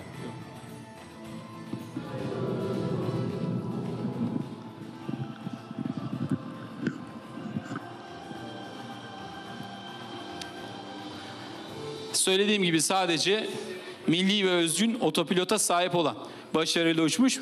Ben de araştırma görevlisiyim. Biraz sesini açalım. Böyle bir şey görüyoruz. Ben dünyada bu en son noktasını biliyorum. En son noktasını biz yapıyoruz. Kurum süresine girecek sistemini biz yapıyoruz. Mesela. Yani Boeing, bende, Lockheed falan bunlar büyük firmalar ama yani onların sistemlerini biz yapıyoruz. Türkiye bu noktada 5 sene içerisinde şu proje desteklemesi, insansız hava araçları noktasında bu proje veya bu gibi projeler desteklemesi 5 sene içerisinde dünyada bir firma olabilir. Çok rahat olabilir, ben size söylüyorum. Çünkü 10 sene sonra gidecek şeyi ben yapıyorum veya benim gibi arkadaşlar yapıyorum. Orada Fransız yapıyor, Ermiş yapıyor, İsrail'imiz yapıyor, Yunan yapıyor, Fransız yapıyor. Biz de yapıyoruz. 5 sene içinde olur. Çok rahat olur ve Türkiye için büyük bir fırsat bu yakalamak. Bu teknolojiyi yakalarsa bu teknoloji uzay bilgiyle dünyanın en gelişmiş teknolojileri yapıyor. Kez daha uçağın içinde dünyanın son bulmuş teknolojiler destekleyen herkese büyümden buna mı teşekkür ederim. Şimdi dün gördüm bazı kardeşlerimiz böyle dünyaya damgamızı vuracağız diyordu. Aynen oradaki genç kardeşinizin iddiası gibi açıkçası çok mutlu oldum. Hem de gururlandım bu milletin bir evladı olarak. Tabii geçen zamanda bundan 18 sene öncesinden bahsediyoruz. Bayağı iddialı konuşuyor ufacık bir ekip. Dünyada bir numara olacağız diyor. Tabii dünyaya damgasını vuracak, kendi sınıfında dünyanın en iyisi olacak eserleri geliştirmeye başladı Türk mühendis. Geliştirmiş oldu Türk mühendisleri. Baykar şu anda 4000 kişilik bir aile ve Bayraktar TB2 dünyada en yakın rakibinden, Amerikalı rakibinden 5 kat daha fazla meşhur. 33 ülkeye ihraç edilmesiyle birlikte dünyanın kendi sınıfındaki en gelişmiş platformu olmayı başardı. İnşallah sizler de bu çıtayı çok daha öteye taşıyacaksınız. Şuna mı basıyorum? Buna mı? Bu yapmıyor. Evet. Şimdi hızlıca bir sonraki slayta geçersek reji. Evet. Bunu da şimdi Baykar'ın hikayesini görelim hemen hızlıca. Bir kısmınız için yenidir diye paylaşıyorum. Asıl hikayeye birazdan geleceğim. Evet. 2004'te Türkiye'nin biraz sesini kısalım. Türkiye'nin ilk milli güdüm sistemi o model uçağın içinde uçtu.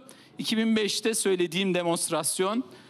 Tabii bürokrasi bizi yaklaşık 1,5 yıl kadar oyaladı ama biz de durmadık. Sahada askerlerimizle beraber teknolojiyi geliştirmeye devam ettik. İlk defa dünyada otonom olmuş, operasyonel olmuş otonom helikopteri geliştirdik. 2007'de bir ilk oldu.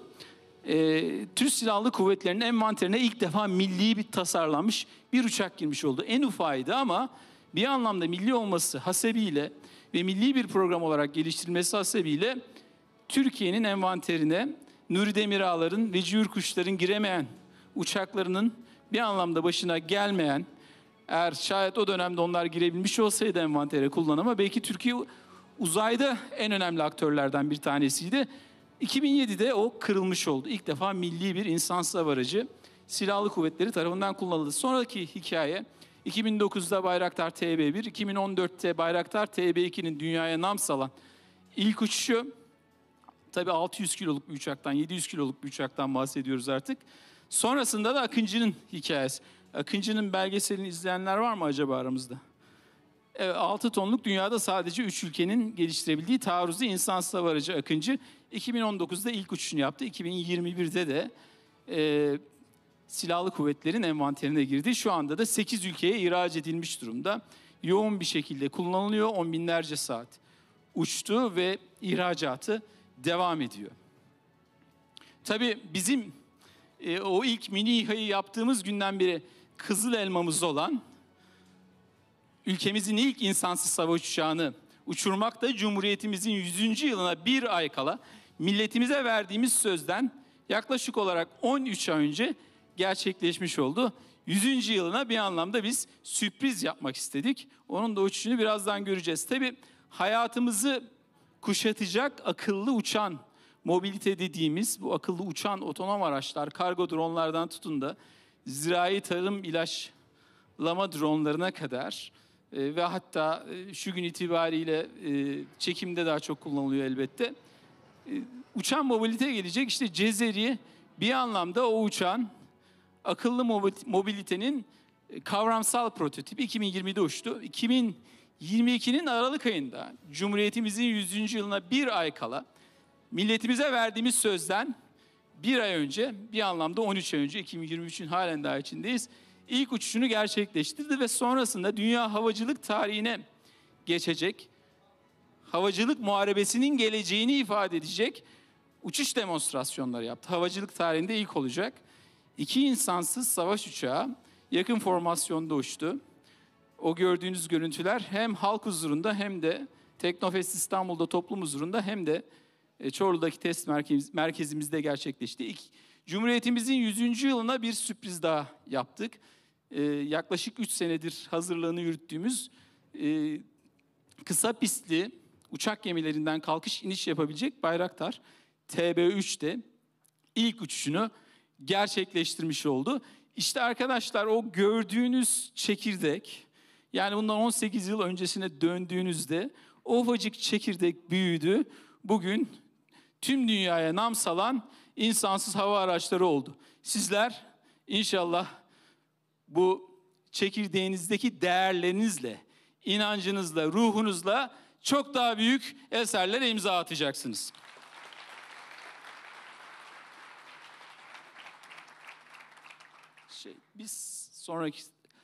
Şu anda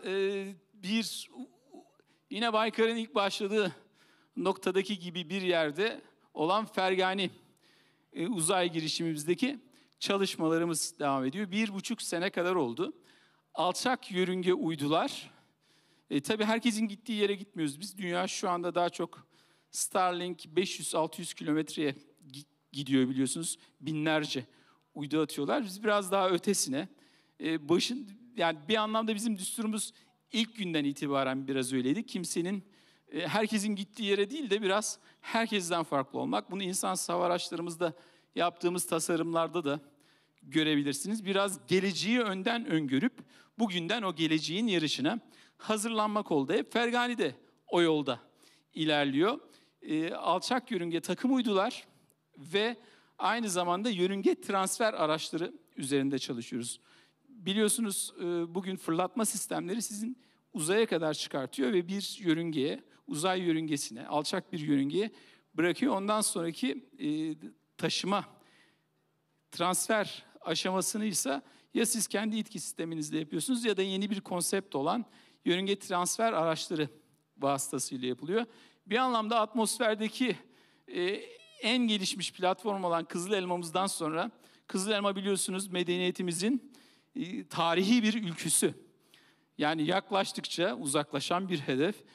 Kızıl Elma'nın ilk uçuşuyla birlikte Kızıl Elma biraz daha öteye gitti ve uzaydaki çalışmalarımıza 1,5 sene kadar önce başladık. İnşallah 2025'te ilk uydumuzu da uzaya göndermiş olacağız. Tabii ülkemizin ilk uydusu değil bu.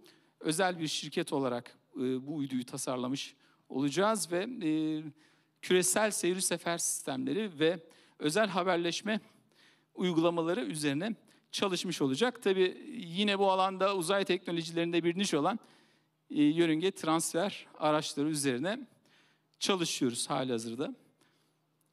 Bunun yanında tabii burada T3 Vakfımızın bir etkinliğindeyiz ama kanser ve psikiyatri alanında araştırmalar yapmak üzere Can Sağlığı Vakfımızı, Canan Bayraktar Toplum Sağlığı Vakfımızı kurduk. Psikiyatri alanındaki çalışmaları geniş bir bilimsel ekip yürütüyor. Yine tümüyle kendi öz kaynaklarımızla kurulan bir vakıf ve tümüyle insanlık yararına kanser ve psikiyatri alanında çalışmalar yürütmek maksadıyla kuruldu. Kanser alanında da şu anda ekibimiz özellikle yapay zekanın verdiği şu anki imkanlarla, yani bir anlamda insanın daha manuel olarak yaptığı işleri çok daha hızlı bir şekilde bilgisayar yapabildiğinden, örneğin biyomoleküler bir ilaç geliştirdiğinizde çok daha farklı kombinasyonları çok daha hızlı deneyebildiğinizden yapay zeka teknikleri sayesinde bu alanlarda çalışmalar yürütmeye başladı. Kanser ekibi henüz kuruluyor. Şu anda da yakın zamanda da inşallah insanlığa faydası olacak sonuçlar üretmeye başlayacaktır diye ümit ediyoruz. Tabii tüm bu serüven büyük bir inançla, büyük bir azimle, büyük bir gayretle yürütüldü. Şu anda Baykar 4500 kişilik bir aile, 33 ülkeye yayılmış.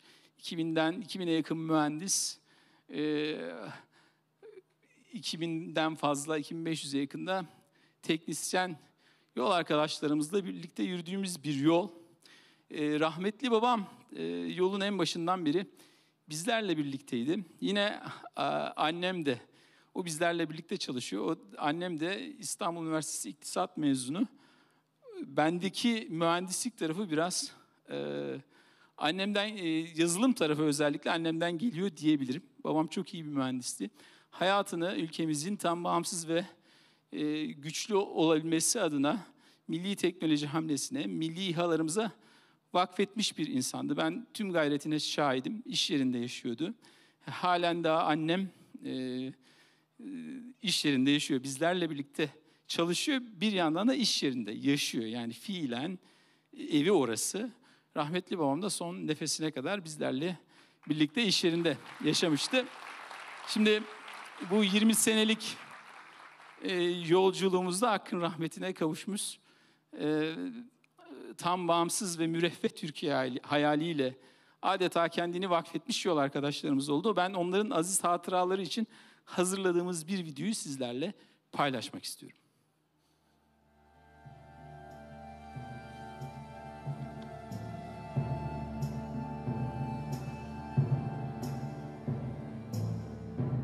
İnsan insan derler idi, insan nedir şimdi bildim, can can diyor, söylerlerdi ben can nedir şimdi bildim, muhittin eder akadim, görünür her şeyle hazin, ayan nedir, pinhan nedir, nişan nedir, şimdi bildim, insan insan derler idi, insan nedir, şimdi bildim, can can diyor, söylerlerdi ben can nedir,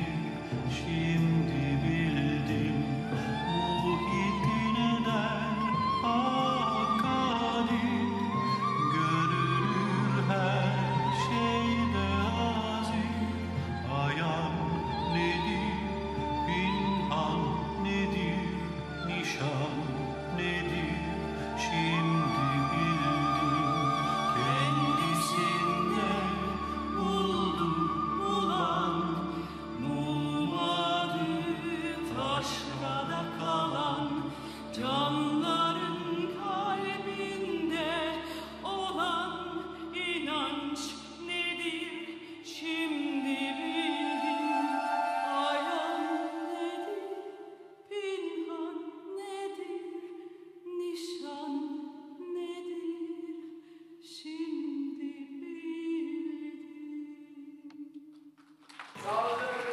Allah'a emanet olun. Bayramınız tam ters.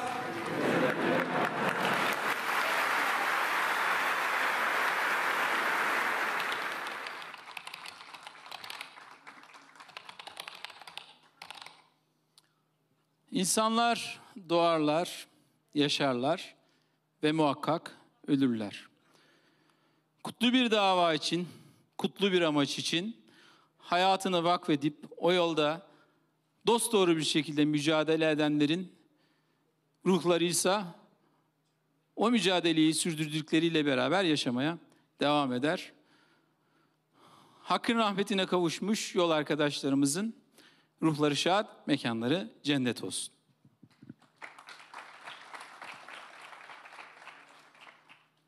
Tabii Baykar'da milli teknoloji, milli sihaları geliştirme serüvenimizden aldığımız derslerle bir anlamda olmazları görerek, yani medeniyetimizin akamete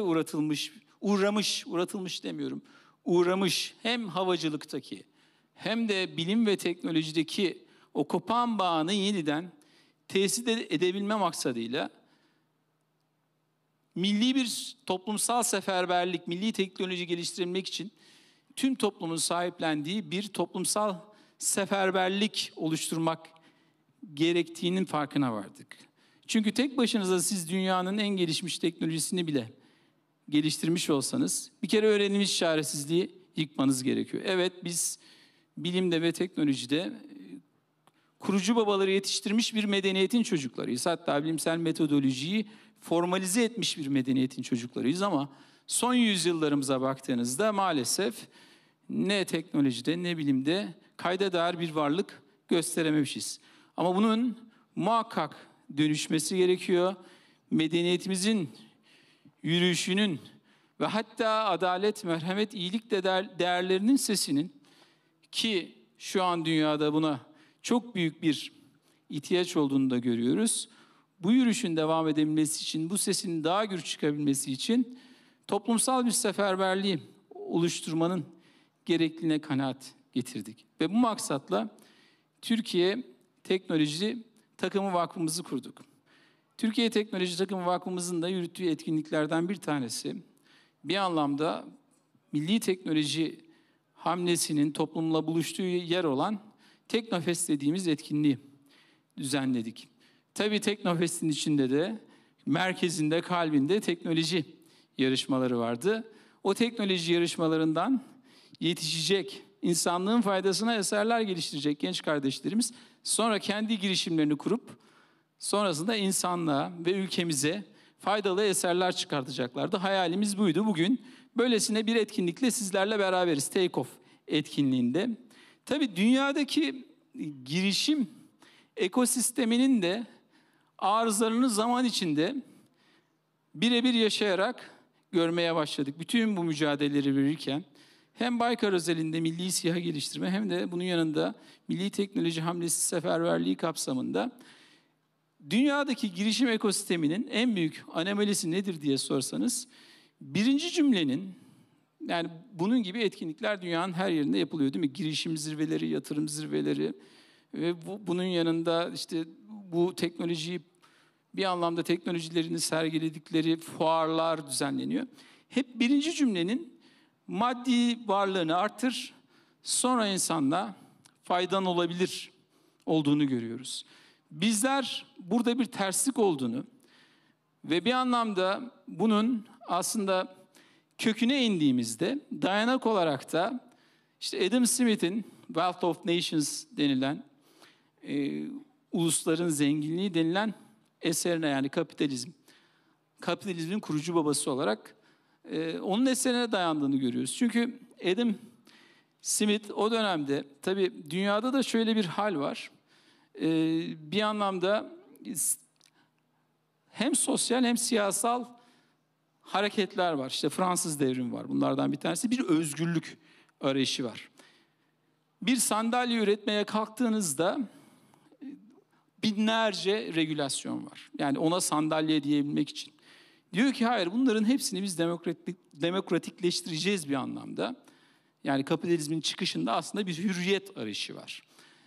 Ve buna toplum karar verecek. Yani piyasa karar verecek.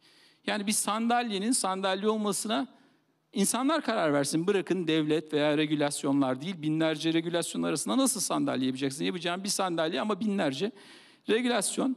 Bu arayışla kapitalizm doğuyor. Ve bir anlamda ferdi müteşebbislerin dünyada doğuşunu görüyorsunuz.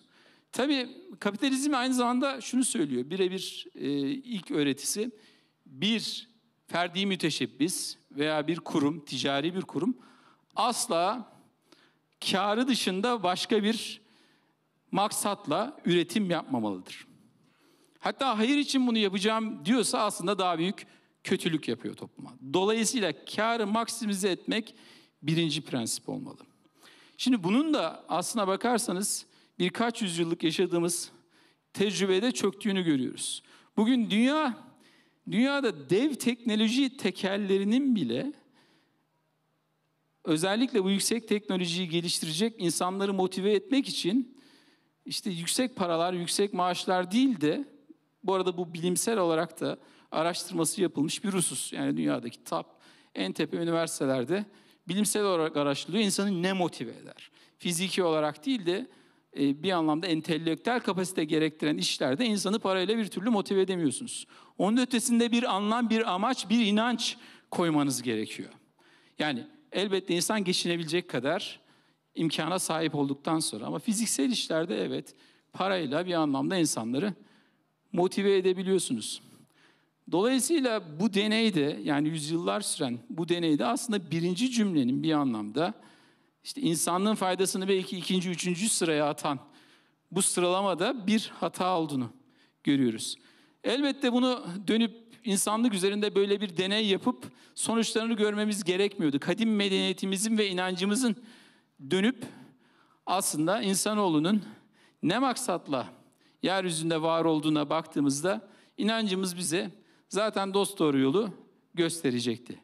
Dolayısıyla bugün de girişim ekosisteminin en büyük eksiği nedir diye sorsanız, bir teknolojist olarak hayatını milli İHA ve SİHA'ları geliştirmeye vakfetmiş, Milli Teknoloji Hamlesi idealine vakfetmiş bir kardeşiniz olarak şunu söylerim. En başta insanoğlu zaten hep kendini önceleyen bir varlık. Yaratılışı gereği böyle. Kendinden öte, ailesinden öte, cemiyetinden öte, toplumundan öte, milletinden de öte ne yapıyorsa insanlığın faydasını düşünerek yapmalı. Ve birinci cümle girişim ekosisteminde para kazanmak değil de insanlığın faydası olmalı. Elbette para kazanacak. Çünkü bu kaynaklara daha fazla faydalı olmak için insanlığa eserler üretebilmek için ihtiyaç duyacak. Peki diğer türlü oynattığımızda, yani bugün olan standartlarla oynattığımızda ne oluyor? Evet, işte sosyal medya mecralarında kendi narsist duygularımızı çok daha iyi bir şekilde tatmin edebileceğimiz görsel filtrelere sahip olmuş oluyoruz. Ama bir pandemi vurduğunda insanlığı çok temel seviyede bir solunum cihazı dahi yapamayıp en akıllı çocuklarımızı nerede kullandık? Çünkü o filtreleri yapmakta, narsist duygularımızı tatmin etmek için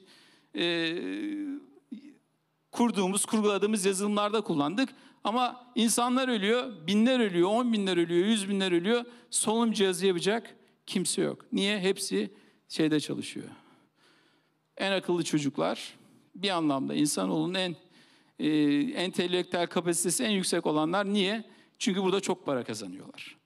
Dolayısıyla bu sistemin zaten kendi üzerine çöktüğünü görüyoruz. Bu arada teknoloji geliştirirken de az önce söylediğim gibi insanları dahi motive edemediğini görüyoruz. Dünyada baktığınızda bugün en büyük eserler diyebileceğimiz yazılım dünyasındaki eserleri yine işte çok yüksek kapasiteye, entelektüel kapasiteye sahip yazılımcıların yazdığını, bunların da bilabedel yazdıklarını görüyoruz. İşte açık kaynak dediğimiz o ekosistemin geliştirdiği eserler olduğunu görüyoruz. Hatta bu insanların böyle işleri güçleri yok da değil. Çok önemli mevkilerde olan insanlar ama sırf insanlığa faydası dokunsun diye işten arta kalan zamanda gidip insanlığa bir eser sunabilmek için ücretsiz bir şekilde çalıştılar. Bugün kullandığımız işte en ileri düzey işletim sistemlerin temelinde de bunu görüyorsunuz. Bunun yanında kullandığımız birçok yazılımda da yine benzer bir duyguyu görebiliyorsunuz. İşte biz bu ilk cümlenin kadim medeniyetimizin ve inancımızın da bize yol gösterdiği şekilde iyilik ve adaleti en tepeye koyacak şekilde insanlığın faydasını koyması gerektiğini düşünüyoruz. Milli Teknoloji Hamlesi serüvenimizde de yol yürüdüğümüz yüz binlerce, hatta TEKNOFEST'te milyonlara ulaşan bu serüvende insanlara kendinden öte ve hatta milletinden öte insanlığın faydasını gözetliyoruz dosdoğru bir düsturla. Sevgili arkadaşlar, şimdi sözüm girişimci genç kardeşlerime. Tüm dünyada girişim ekosisteminin size dayattığı ezbere uymayın. İnancınızın, eşsiz ideallerinizin ve benzersiz vizyonunuzun peşinden koşun. Maddi varlığın, paranın peşinden koşmayın. Size öğretildiği gibi en büyük sermayeniz bu olmayacaktır. Para ancak metayı satın alır. En büyük sermayeniz inanç ve ideallerinizi sarmalladığınız değerleriniz, erdemleriniz, gayretiniz ve takım ruhunuz olacaktır. Bunları inşa edin, bunları büyütün. En kalıcı, yıkılmaz, eşsiz varlığınız, bir anlamda geriye dönüp baktığınızda en kalıcı ve yıkılmaz eşsiz varlığınız, inançla, ahlakla, erdemle, gayretle inşa ettiğiniz maddi anlam dünyasını aşan bu eserler olacaktır. Bir yandan da unutmayın, dünya teknokapitalist sistemi sizi yutmaya çalışan bu okyanus dev köpek balıklarıyla dolu. Hatta yutulmak, yutulabilmek bu alemin en büyük erdemlerinden bile sayılabiliyor. Yutulduğunuzda ise muhakkak sizi sindirecek ve dönüştürecek. Sizlerin yeni okyanuslara yüzüp insanlığa huzur, barış, tüm insanlık için adil olacak bir düzen inşa etmeniz gerekiyor. Zira mevcut düzen, dünyanın en büyük maddi varlığına sahip dahi olsanız, mevzu Gazze'de bebeklerin, çocukların hunharca katledilmesine itiraz edenlerin sesini duyurmak olduğunda sesinizi kesebilir.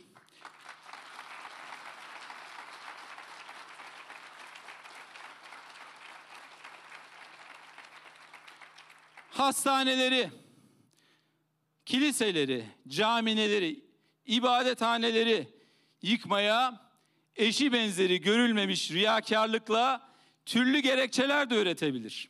Hatta daha da ötesine geçip önünüze koreografisi milim milim kurgulanmış bir mizanseni oynamayı da şart koşabilir. Kim olursanız olun bunu size dayatabilir. Tarih boyunca insanın, düşüncenin, ifadenin, hakkın, hukukun, hürriyetine kavuşması hep büyük bedeller ödenerek oldu.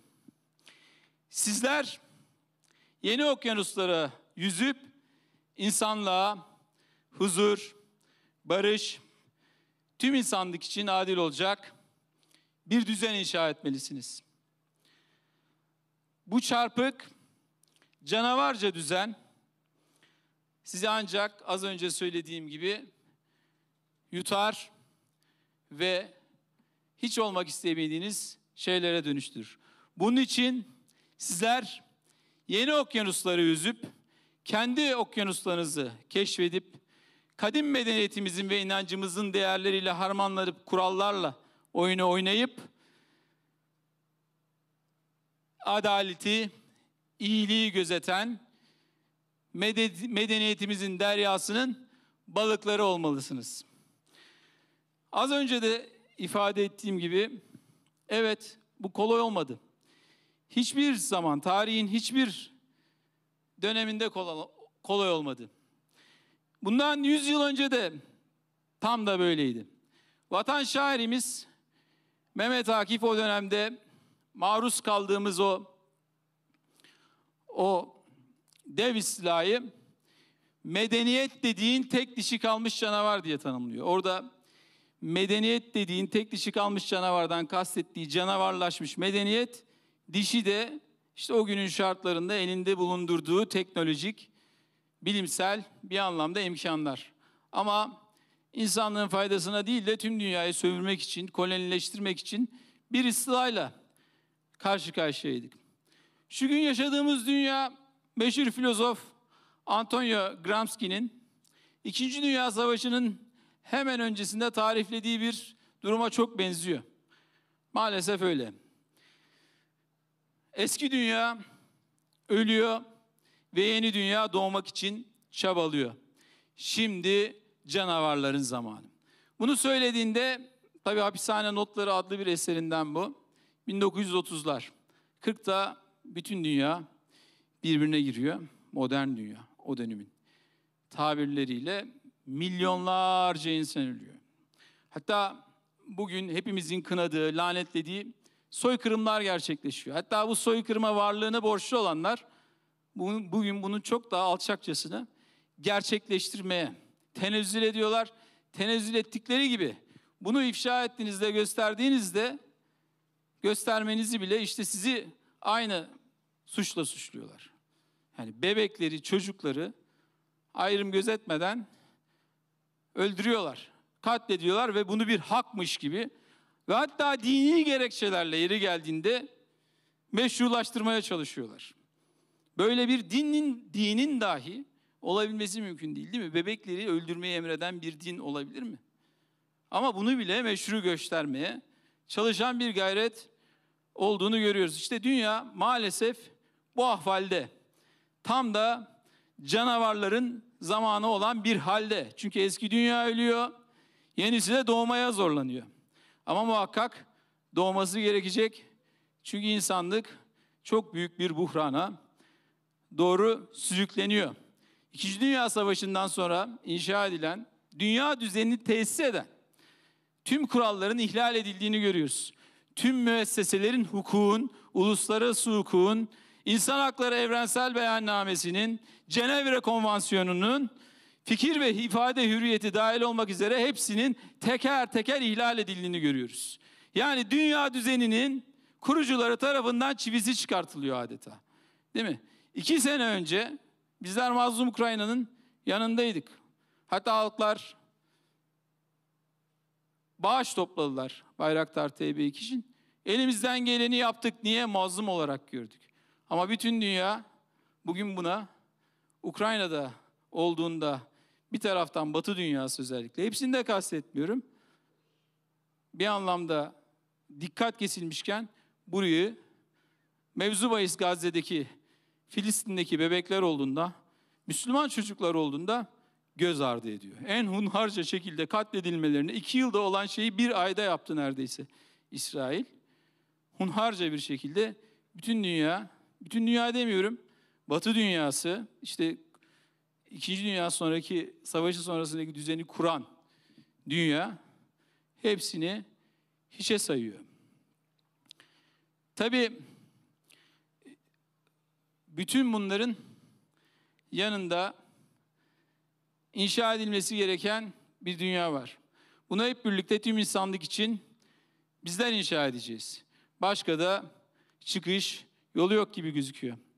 Tabii son dönemde hayatımıza giren ve adeta yazılımda her şeye isim veren bir mefhum var, yapay zeka. Yani geçmişte karmaşık algoritmalar dediğimiz şey bile artık yapay zeka diyoruz. Yani bir for loop dediğimiz işte saydıran çevrime bile artık bilgisayarın yaptığı her işe yapay zeka diyoruz. Şimdi yapay zeka evet harika bir şey. Yani biz yıllardır insansız hava araçlarımızı daha üst düzey, daha ileri düzey otonomiyle kullanabilmek için geliştirdiğimiz bir teknoloji bir anlamda. Yani daha eskiden başka isimler veriyorduk ama şimdi artık hepsine yapay zeka diyoruz. Ve tabii bir yandan da bununla alakalı felsefi tartışmalar da yürütüldüğünü görüyoruz. İşte yapay zeka insanlığın sonunu getirecek mi? Makineler gelip insanlığı, işte Terminator gibi makineler insanlığı yok edecek mi? Bir kere öncelikle bu yapay zekanın ne olduğunu tam bir yerine koymak gerekir diye düşünüyorum. Şimdi ben yoğun bir şekilde yapay zeka teknolojisiyle yıllardır çalışmış, işte MIT'den araştırma görevlisi yaptığım dönemlerde arkadaşım olan arkadaşlarla da tartışıyorum. Bir yandan onlarla proje de geliştiriyoruz bu alanda.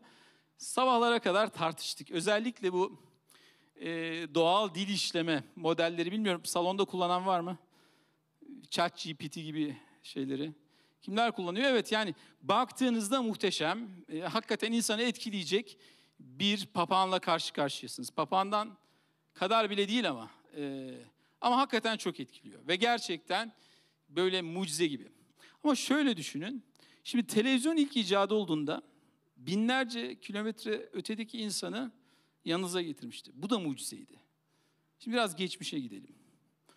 Televizyon da böyleydi. Buhar makinesi de böyleydi. İnsanın eliyle yaptığı işlerin hepsini makineyle çok daha kolaylaştırdı, değil mi? Hatta dikiş makinesi muhteşem bir şey. Hiç dikiş deneyen var mı aramızda? Muhteşem bir şey. Yani düşünün, dikiş makinesini yaptığı işi elle yaptığınızı düşünün, değil mi? Gerçekten. Harika bir icat. Yani mucize gibi.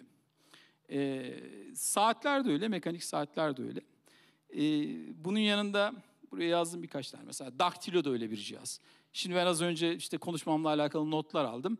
Onu kağıda yazsam defalarda silip silmem gerekiyordu. Word prosesör, değil mi?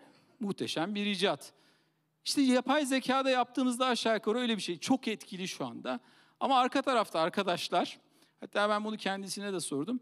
Yani çok karmaşık bir dikiş makinesi çalışıyor gibi düşünün. Veya çarkla çalışan bir saat gibi düşünün. Bu aslında bu, o kadar.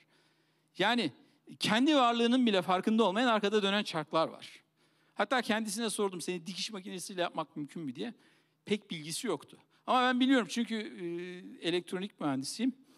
Yani bütün bu yaptığımız makinelerin hepsini çok büyük mekanik makinelerle yapabiliriz. Yani bütün o dijital cihazların hepsini çok büyük yer kaplamak, çok büyük enerji sarf etmek kaydıyla çarklarla yapabiliriz. Bütün işlemleri. Çünkü temelde işte binary işlemler yapabiliriz. Yani yapay zeka dediğimiz şey bir kere arka tarafta çarkların çok fazla sayıda çarkın dönmesiyle ortaya çıkan bir şey. Yani böyle kendi şuuru olan, bir inancı olan, bir farkındalığı olan bir şey değil. Konuştuğunuzda yani size gelen bir mektuba diplomatik bir yolla herhangi bir dilde cevap verebiliyor. Şuna bir cevap yaz diyorsun, yazıyor. Gerçekten inanılmaz. Belki bu odadaki herkesin entelektüel kapasitesini ortaya koysa ondan çok daha hızlı bir şekilde bir şablonu mükemmel bir şekilde başka bir dilde sizi çok etkileyecek bir şekilde çok hızlı bir sonuç üretebiliyor. Gerçekten de etkileyici o anlamda, yani çok etkileyici bir papağan. Papağan bile değil, dikiş makinesi.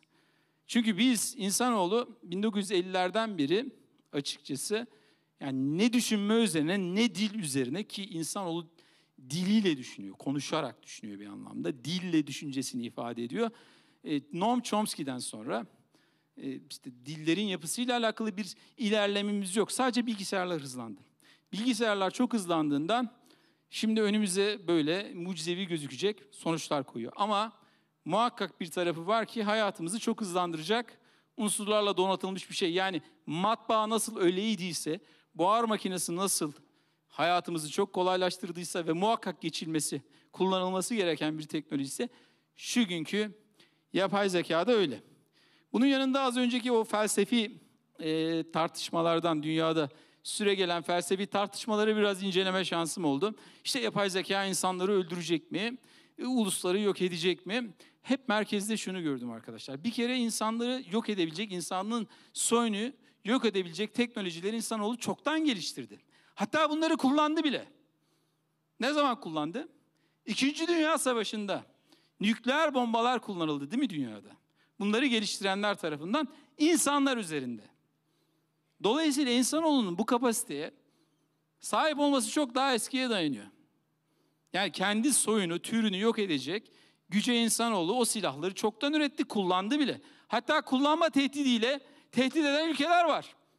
Bunlar işte kimi zaman Orta Doğu'daki tek demokrasi biziz diyenler, kimi zaman başkaları ve diplomatik olarak da sizin sürekli önünüze gelen konular bunlar. Şunu yaparsan işte nükleer silahları kullanabiliriz. Belki halkın önünde söylenmiyor her şey ama artık onu da çok umursamıyorlar. Toplumların önünde söylenebiliyor. Şimdi bir kere yapay zekanın işte existential threat deniyor.